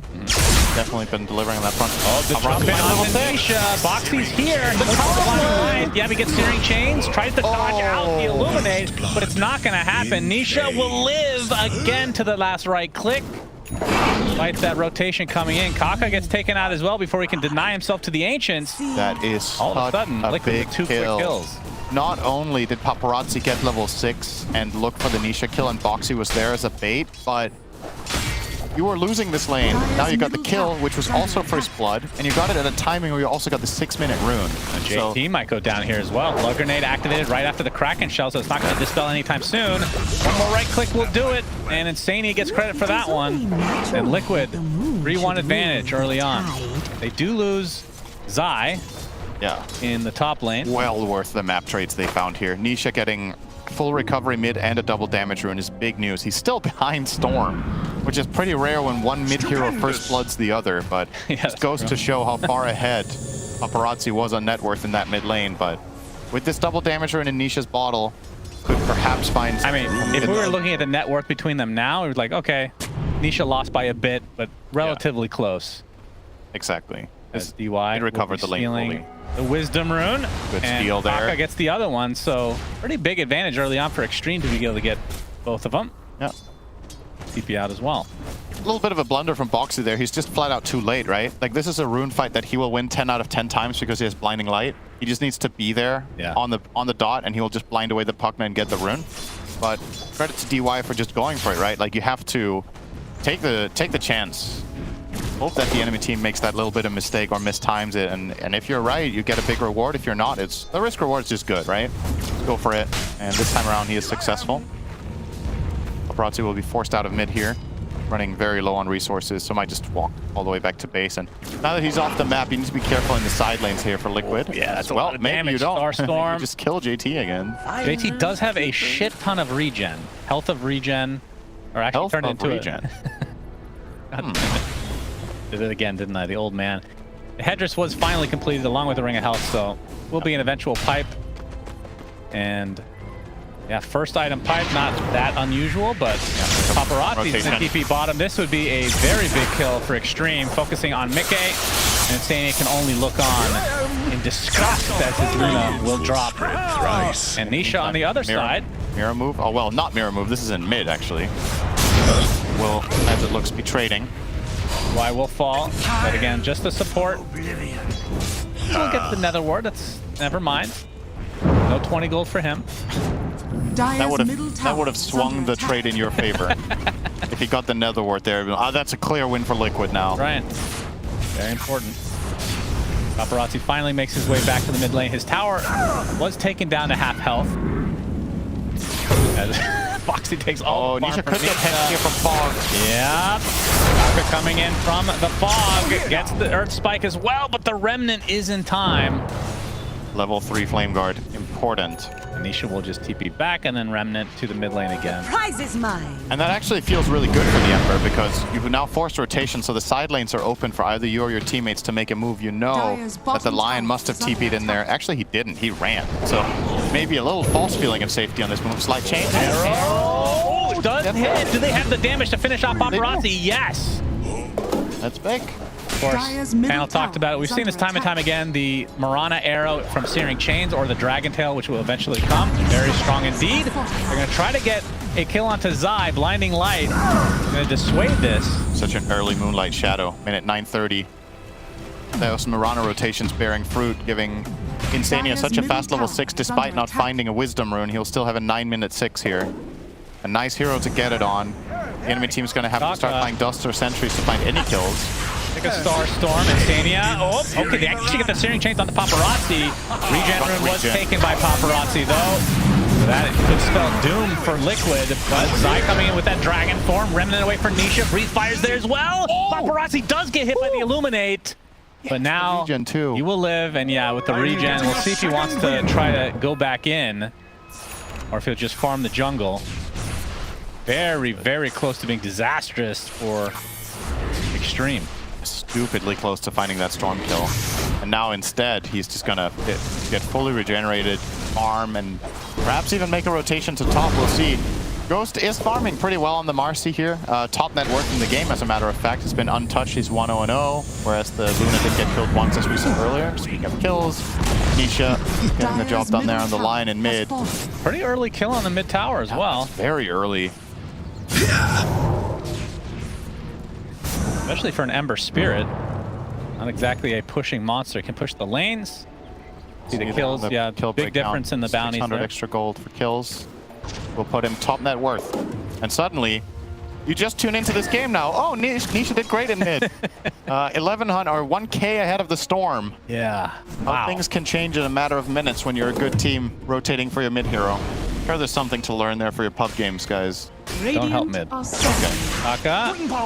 Scouts out Insania. Paparazzi will be Radiant zipping to take over that all-important Watcher. Radiant's There's bottom another tower objective we is under rarely attack. talk about because it's very boring. They're scattered across the map. Did you know that when you kill Roshan, yes, you get control of all of the ones that haven't been tapped, but only those? That's a lie. That is correct. You're kidding. Yeah. The first team to kill Rosh gets control of all Watchers that are neutral, but they don't get control of the ones the enemy team have. What? That's why? I don't know. I'm not Why? Strog. Ask yourself. You're not trolling me right now? Dire's That's middle so tower weird. is under attack. That was not in the patch notes. It's in the patch it said when Roshan is killed, you get control of the Watchers. Okay, it was in the patch notes. But not whether you got control of all of them, I think. I mean, maybe things have changed already. Who knows? Maybe I'm talking strange. Maybe I'm spreading old data here, old info, but I think that's still how it works. Anisha. Haste on Nisha. Haste. He wants to get the kill on the DY, or maybe even Paparazzi. Arrows coming in.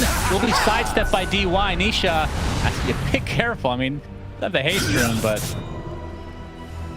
Radiant's the area bottom is tower Ghost as under well, attack. but Ghost would rather just farm away. Obviously, we talked about the Battle Fury, which is not far away at all.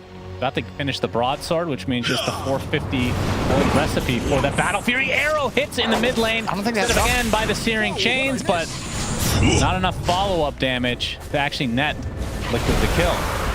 The bot lane though, Zai gets off the dragon form. The stun off into JT. Pushed back by Boxy as well. Illuminate's coming, but the pipe's going to eat up most of that damage. Turns into a little piggy. And a Dragon Tail will follow again. I don't know if they have the damage here. Lucid Beam is there as well. Breathe Fire, but he is just so tanky. Pipe is so good, man. How much damage did that just block? I don't really blame them for going for the Tide. The moment the play started, I was like, they're just going to kill Lion with the first Dragon Tail, but they wanted the bigger fish, literally. It didn't get him, though. He's a fish, right? Yeah. He likes eating fish. That's actually true. But so do other fish. He's a watermelon. He's just a mutant watermelon. Could you imagine if fruit in real life could mutate like that? Make life a lot more interesting, that's for sure. Make it pretty scary. Imagine you could be casting with a literal watermelon. If you I definitely, you know, people that go to the grocery store and you check, like, is this apple, is it still good, you know? Pick it up and it just has a mouth.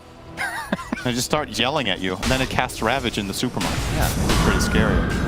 Sounds a very interesting conversation we're having here at the You know Berlin I do love Major. watermelon. That's true. I feel like it's a relevant conversation. That's Liquid with a 1K lead.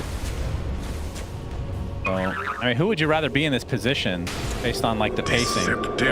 I think Xtreme have gotten to get the Battle Fury pretty early on the Mars. Yeah, it's a good Battle Fury timing for sure. That's the big redeeming factor for Xtreme as far as I'm concerned. They do like Liquid's shot here right now. They have to. All right, tried to TP out, not going to happen. So the silver lining from Xtreme is he did just purchase the Battle Fury, so he's not really going to lose gold, but 30 seconds off the map and obviously a tier 1 tower to boot for Liquid. It does feel like the pacing is really going well for Liquid right now, though. They will also get this tower and keep it ramping up. And despite the minor setback that they had on their Luna, he's now top net worth after that kill. Yeah, I think so far so good for them. The gold lead 3K is it's not an insane lead, but it's definitely significant with the type of lineup they're running. So I do think they're in a pretty good spot here. And for Xtreme, it's going to come down to, can we find a fight where we can activate our Marcy? She's going to go BKB next, and when she gets there, you want to find a Ravage team fight, and Marcy needs to start killing cores. Obviously, has some decent teammates to do it with. She can kill in tandem with Storm. She can kill in tandem with Lion. Marcy just wants to play with stuns that give her enough time to stick on the target. Yeah. And because Liquid don't have any true saves against BKB, they don't have any Oracle or so on. I'm over here. Looking for an opening. Paparazzi, they find Instania. Finger of Death is there. All right, he died. So Kaka gets his first stack. Finger. 5-man defense. Did not want to get outnumbered there, and they weren't. And JT just continuing with the aura build. So I was actually going to ask you, now that the Battle Fury is online and the inevitable BKB will come for Ghost, if JT would want to go Blink Dagger to a line when they actually want to fight, but it looks like he's just going to go Greaves first. Yeah, how's this going to line up? I guess he might be relying on Kaka and having his dagger instead. And I kind of like the idea actually of going Greaves on Tide here, because both Storm and Lion can act as initiators for the Marcy, so it doesn't have to be the Tide finding a fat Ravage. He just needs to find one at some point during the fight when it matters the most. And the way you can force the fight to happen is by Marcy starting. So I think the Greaves are a good choice. Paparazzi has that Arcane Rune. Yep. Making interesting use of it. Oh, I just misread his inventory for a second. I thought he had double Kaya. I was like, what is going on? Oh, is that the Lotus? One of them is a Falcon Blade. Oh, the Falcon Blade. Yeah, I'm getting old. I mean, they look similar. It's the same sword, let's be honest. Wait till he has a Lotus Flower Playing as well. too much Baldur's Gate, all the swords look the same. It's because that game was made when barely even had 3D. I'm having a pretty good 3K lead for Liquid, and what about I would say Xtreme have a pretty good Roche team just with Marcy alone. And I mean, Liquid with Luna is okay. Who would take it faster, though? Do you think one team has an inherent advantage? I mean, obviously there's the aspect of like the AoE team fight, which actually kind of very interesting question. Which team kills Roche faster? Probably the Radiant, but I mean, Marcy is quite insane at killing Roche for 16 seconds. I think neither team is likely to go there, though, for now. I think it's going to be later. Maybe if you win a good team fight, perhaps you go for it, but as we've talked about quite a bit, the location of the pits, it just takes so much time to get there that a lot of the time, if you win a team fight at the 15-minute mark, in the past that 15-minute team fight would give you a Roche. But now you spend 2/3 of the enemy's respawn timers just getting there.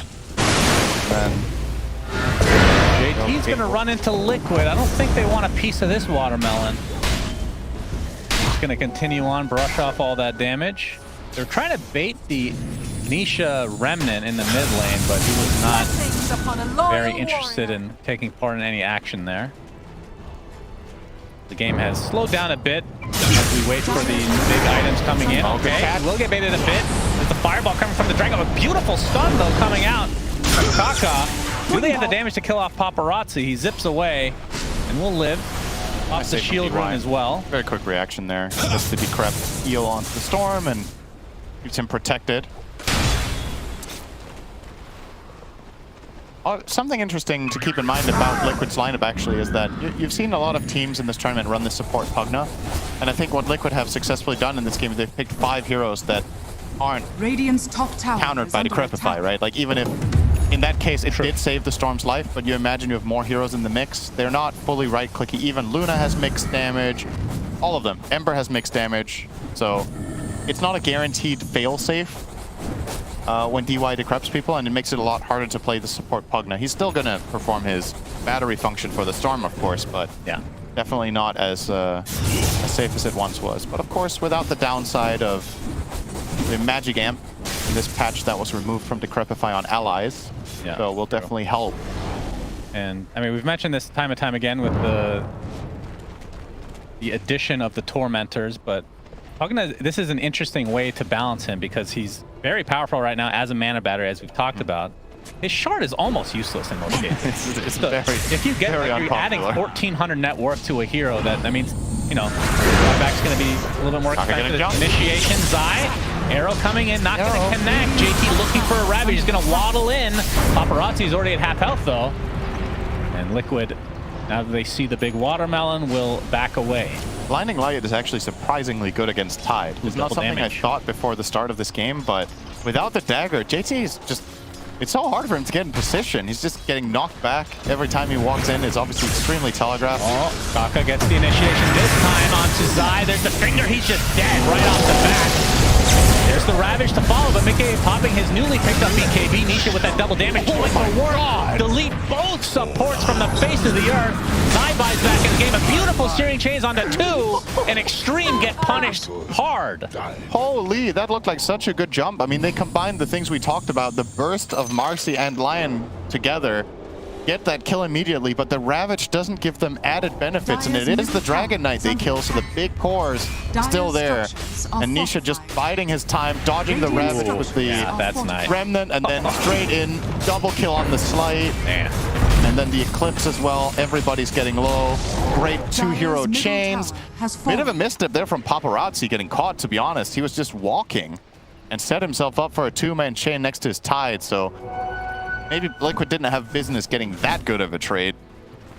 They're obviously going to take it. It's a big win for them.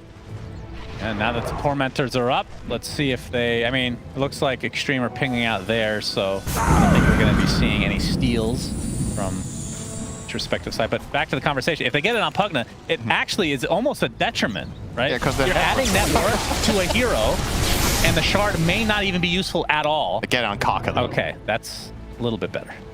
It's not the greatest game for it. I mean, the magic immunity is nice, or the debuff immunity when he starts draining, that he can protect himself from stuns, but what are you realistically getting rid of? Luna isn't even buying Manta, so you're not killing those illusions.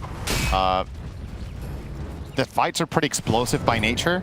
I don't think either shard for XG supports are actually particularly impactful this game. Yeah, agreed. So, whereas on the other side, you get recall, or you get the amazing leap.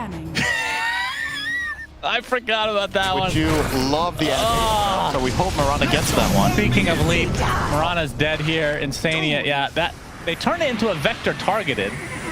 So maybe that's. I actually haven't seen it yet. No one. The new leap with the vector. Yeah, it makes it a lot easier to hit the fire breaths because you get to choose which way you face. But supposedly the leap looks funny. I don't think it's fire. Oh, okay. Lucky. They luck out and get the godly shard instead. Every call. Man, I need to make another shard list actually, because now everybody gets one for free theoretically. So yep, it would be interesting to see what which ones are more highly valued and whatnot. Now we have a smoke from Liquid.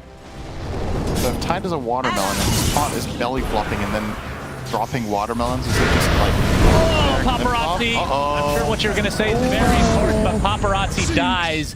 Huge pickoff for Liquid. And you can see Paparazzi's net worth has suffered greatly despite getting off to such a dominant first, like 6 minutes? I don't know how long it was. Very early, but that was like absurdly good. That was a real CTY impersonation there, the 6-minute man. It's an old meme, Shannon. You wouldn't get it, but... Yeah, well, I'm old. That guy was a laning god, and he made some mistakes. I see. The first Roche of the game, and it will go to Liquid. Yep. They find the key kill, and they find it close to the pit, which is going to enable this. Probably putting the Aegis on Nikkei, I'd imagine. Could make a case for Nisha, but... Yeah, either way. Brute force in with the Luna. Seems pretty good. I think when you're already down here, you might as well take the tower, right? At least one. I don't know if you take both. Like, the XG are obviously trying their best to just counter push. They're going through mid with the Tide. They're pushing top now with the Lion as well to just start getting these waves out. Tower is under attack. I think Liquid just too fast here. Yep, they use their fort. And the tower's going to go down. Meanwhile, JT is pressuring the mid tower. Is a bit more valuable. Tower is under attack. Walk away without getting it. Paparazzi gets the tier 1 top. So it's going to be a trade of sorts, but as expected, Liquid will just continue on with his Aegis intact. So tier 2 goes their way now. Radiant's middle tower has fallen.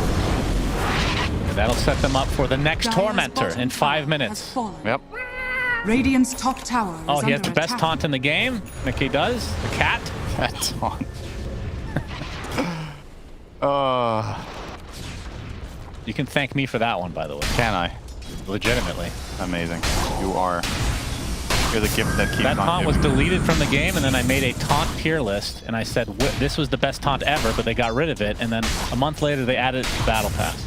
Yeah, so you're the reason it was expensive. That's right, and I didn't get one for free. TV. Thanks, Valve. JT. That's what your royalty status on that. Exactly. Arrow, okay, Kraken shell yet to activate. Okay, he's trying to get healed by DY. Big Eclipse coming in as Zai still in that dragon form, looking to try to finish off JT eventually, and they do so. Nisha cleaning up Kaka, using that shard, but the dispose back. You can see the damage coming in from Ghost. It's enough to delete Nisha, but he's going to try to back away. The stun actually activated after the BKB ran out because the Dragon Tail lasts for so long, and eventually Liquid will at least chase down the Pugna, so a 3-for-1. I mean, Nisha dying is pretty big, but yeah, It's still a good trade, obviously. Yeah. He didn't lose their Aegis either, so another They 3. probably wish they had the Aegis on Nisha for that one. True. Ravage not expended in that fight. True. Didn't really get to play, so you're going to see the replay here. JT, I mean, he has the opportunity here, but what are you ravaging? A Dragon Knight and a BKB Luna. It's just no opportunity that's meaningful here, and obviously the Ember was BKB'd as well. And you are seeing the potential here when Marcy does get to stick on targets, but the problem is Liquid are relatively good at kiting them. The Ember, fortunately for them, was running out of juice. He didn't have any jumps, so yeah, Ghost could target him and bring him down, but not the start of the fight they were looking for. Zai can just play with so much confidence with this Dragon Knight going in. He's very, very tanky. As a result, they get to play a pretty free fight for the most part. It is going to take a lot of getting used to seeing a stun go through BKB, not do anything, and then eventually do something. Yep. And Dragon Tail, I mean, I believe it's still the longest single target stun in the entire game, so that's a really good one to use in situations like that. It didn't lead to a kill, but yeah, it might not be the longest anymore. It's 2.4. Has fallen. Got nerfed quite a lot, actually. I mean, what's longer than 2.4 for single target stun? Yeah, still going to be the longest because every stun got nerfed. Yeah, I think this one got nerfed more than most, though. Hex doesn't count. That doesn't count. It wasn't just a flat percentage-based reduction. Not a stun. I think Earth Spike might left longer, doesn't it? No, 2.2. Arrow. Oh, that's true. Well, that's not single target, though.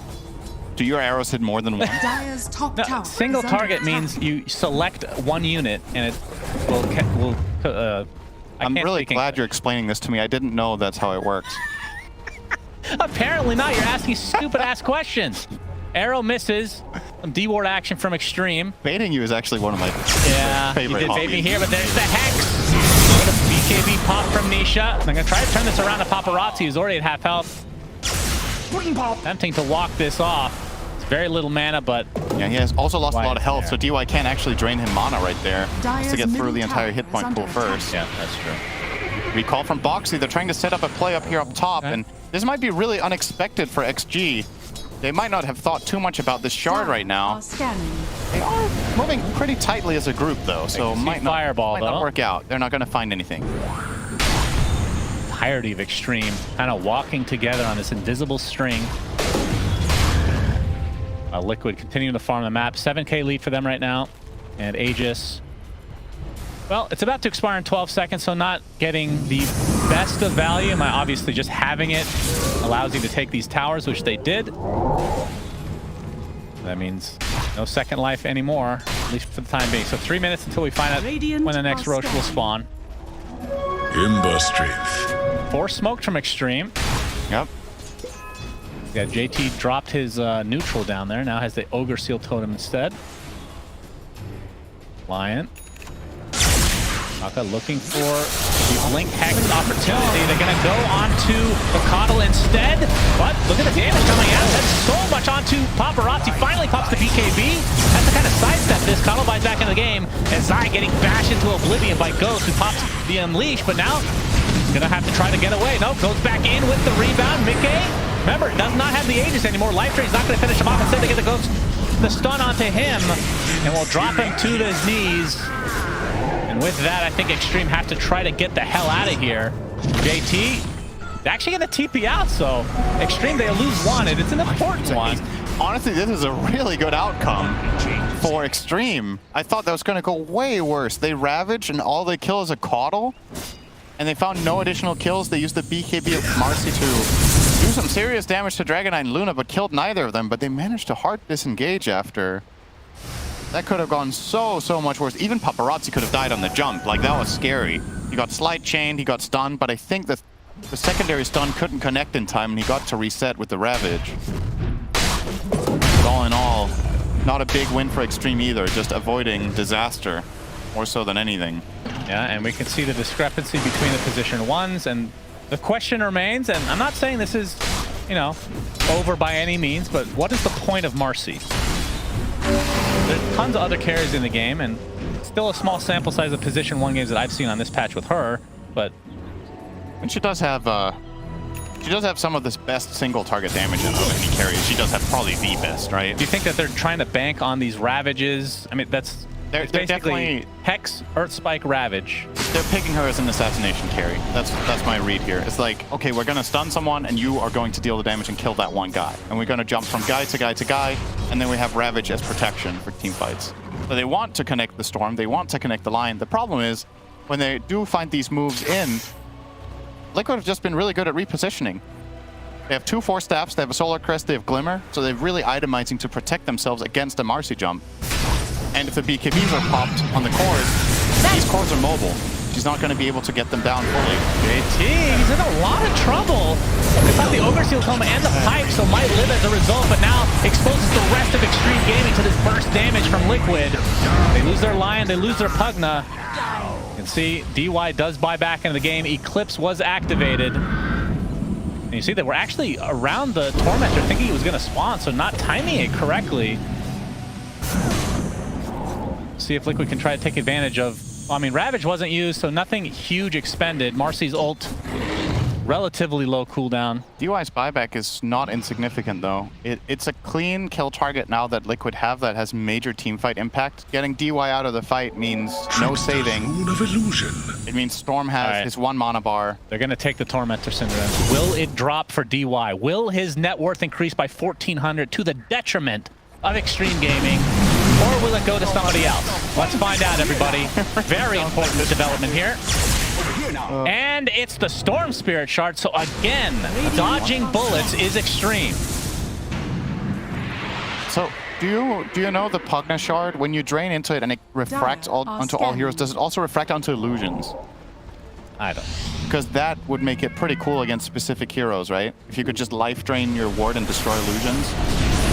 With it. What illusions are you talking about? Not in this game. I meant in general.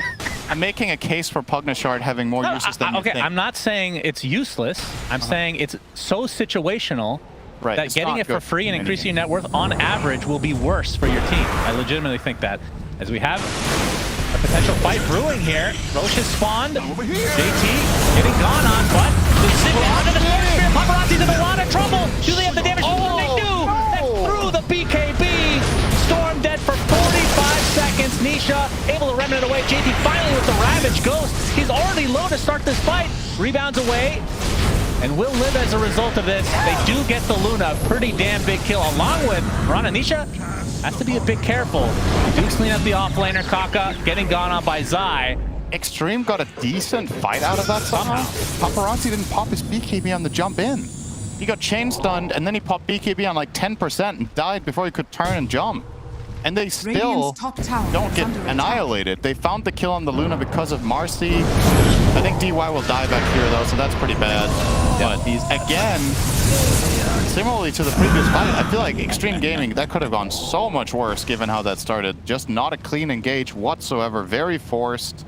But the good news for them is I don't think Liquid can take Roche without their Luna. That is true. So this will delay things, but of course, once she spawns, you still don't have Ravage. Yep. And you don't have Pugna either for a little bit. I guess... that'll align probably. That'll probably align roughly. Yeah, Roche will now go to another home. Oh, that's true. He's tired of being down here. Let's get this Roche cam ready to go. Yeah, see if he stomps on anyone. Foxy, please stay at the portal. We want to have a laugh. Actually, regenning kind of slowly. Did they change that? Oh, off he goes. It's nighttime. Off to the dire side. Cheese will remain. Didn't run into. All right, that's a good boy. That's a good boy. Good, clean Roshan. All right, Liquid. All right, so which of the pits do you think is his home and where does he go to work? Well, it's nighttime, so this is where he lives. Some people work darkness.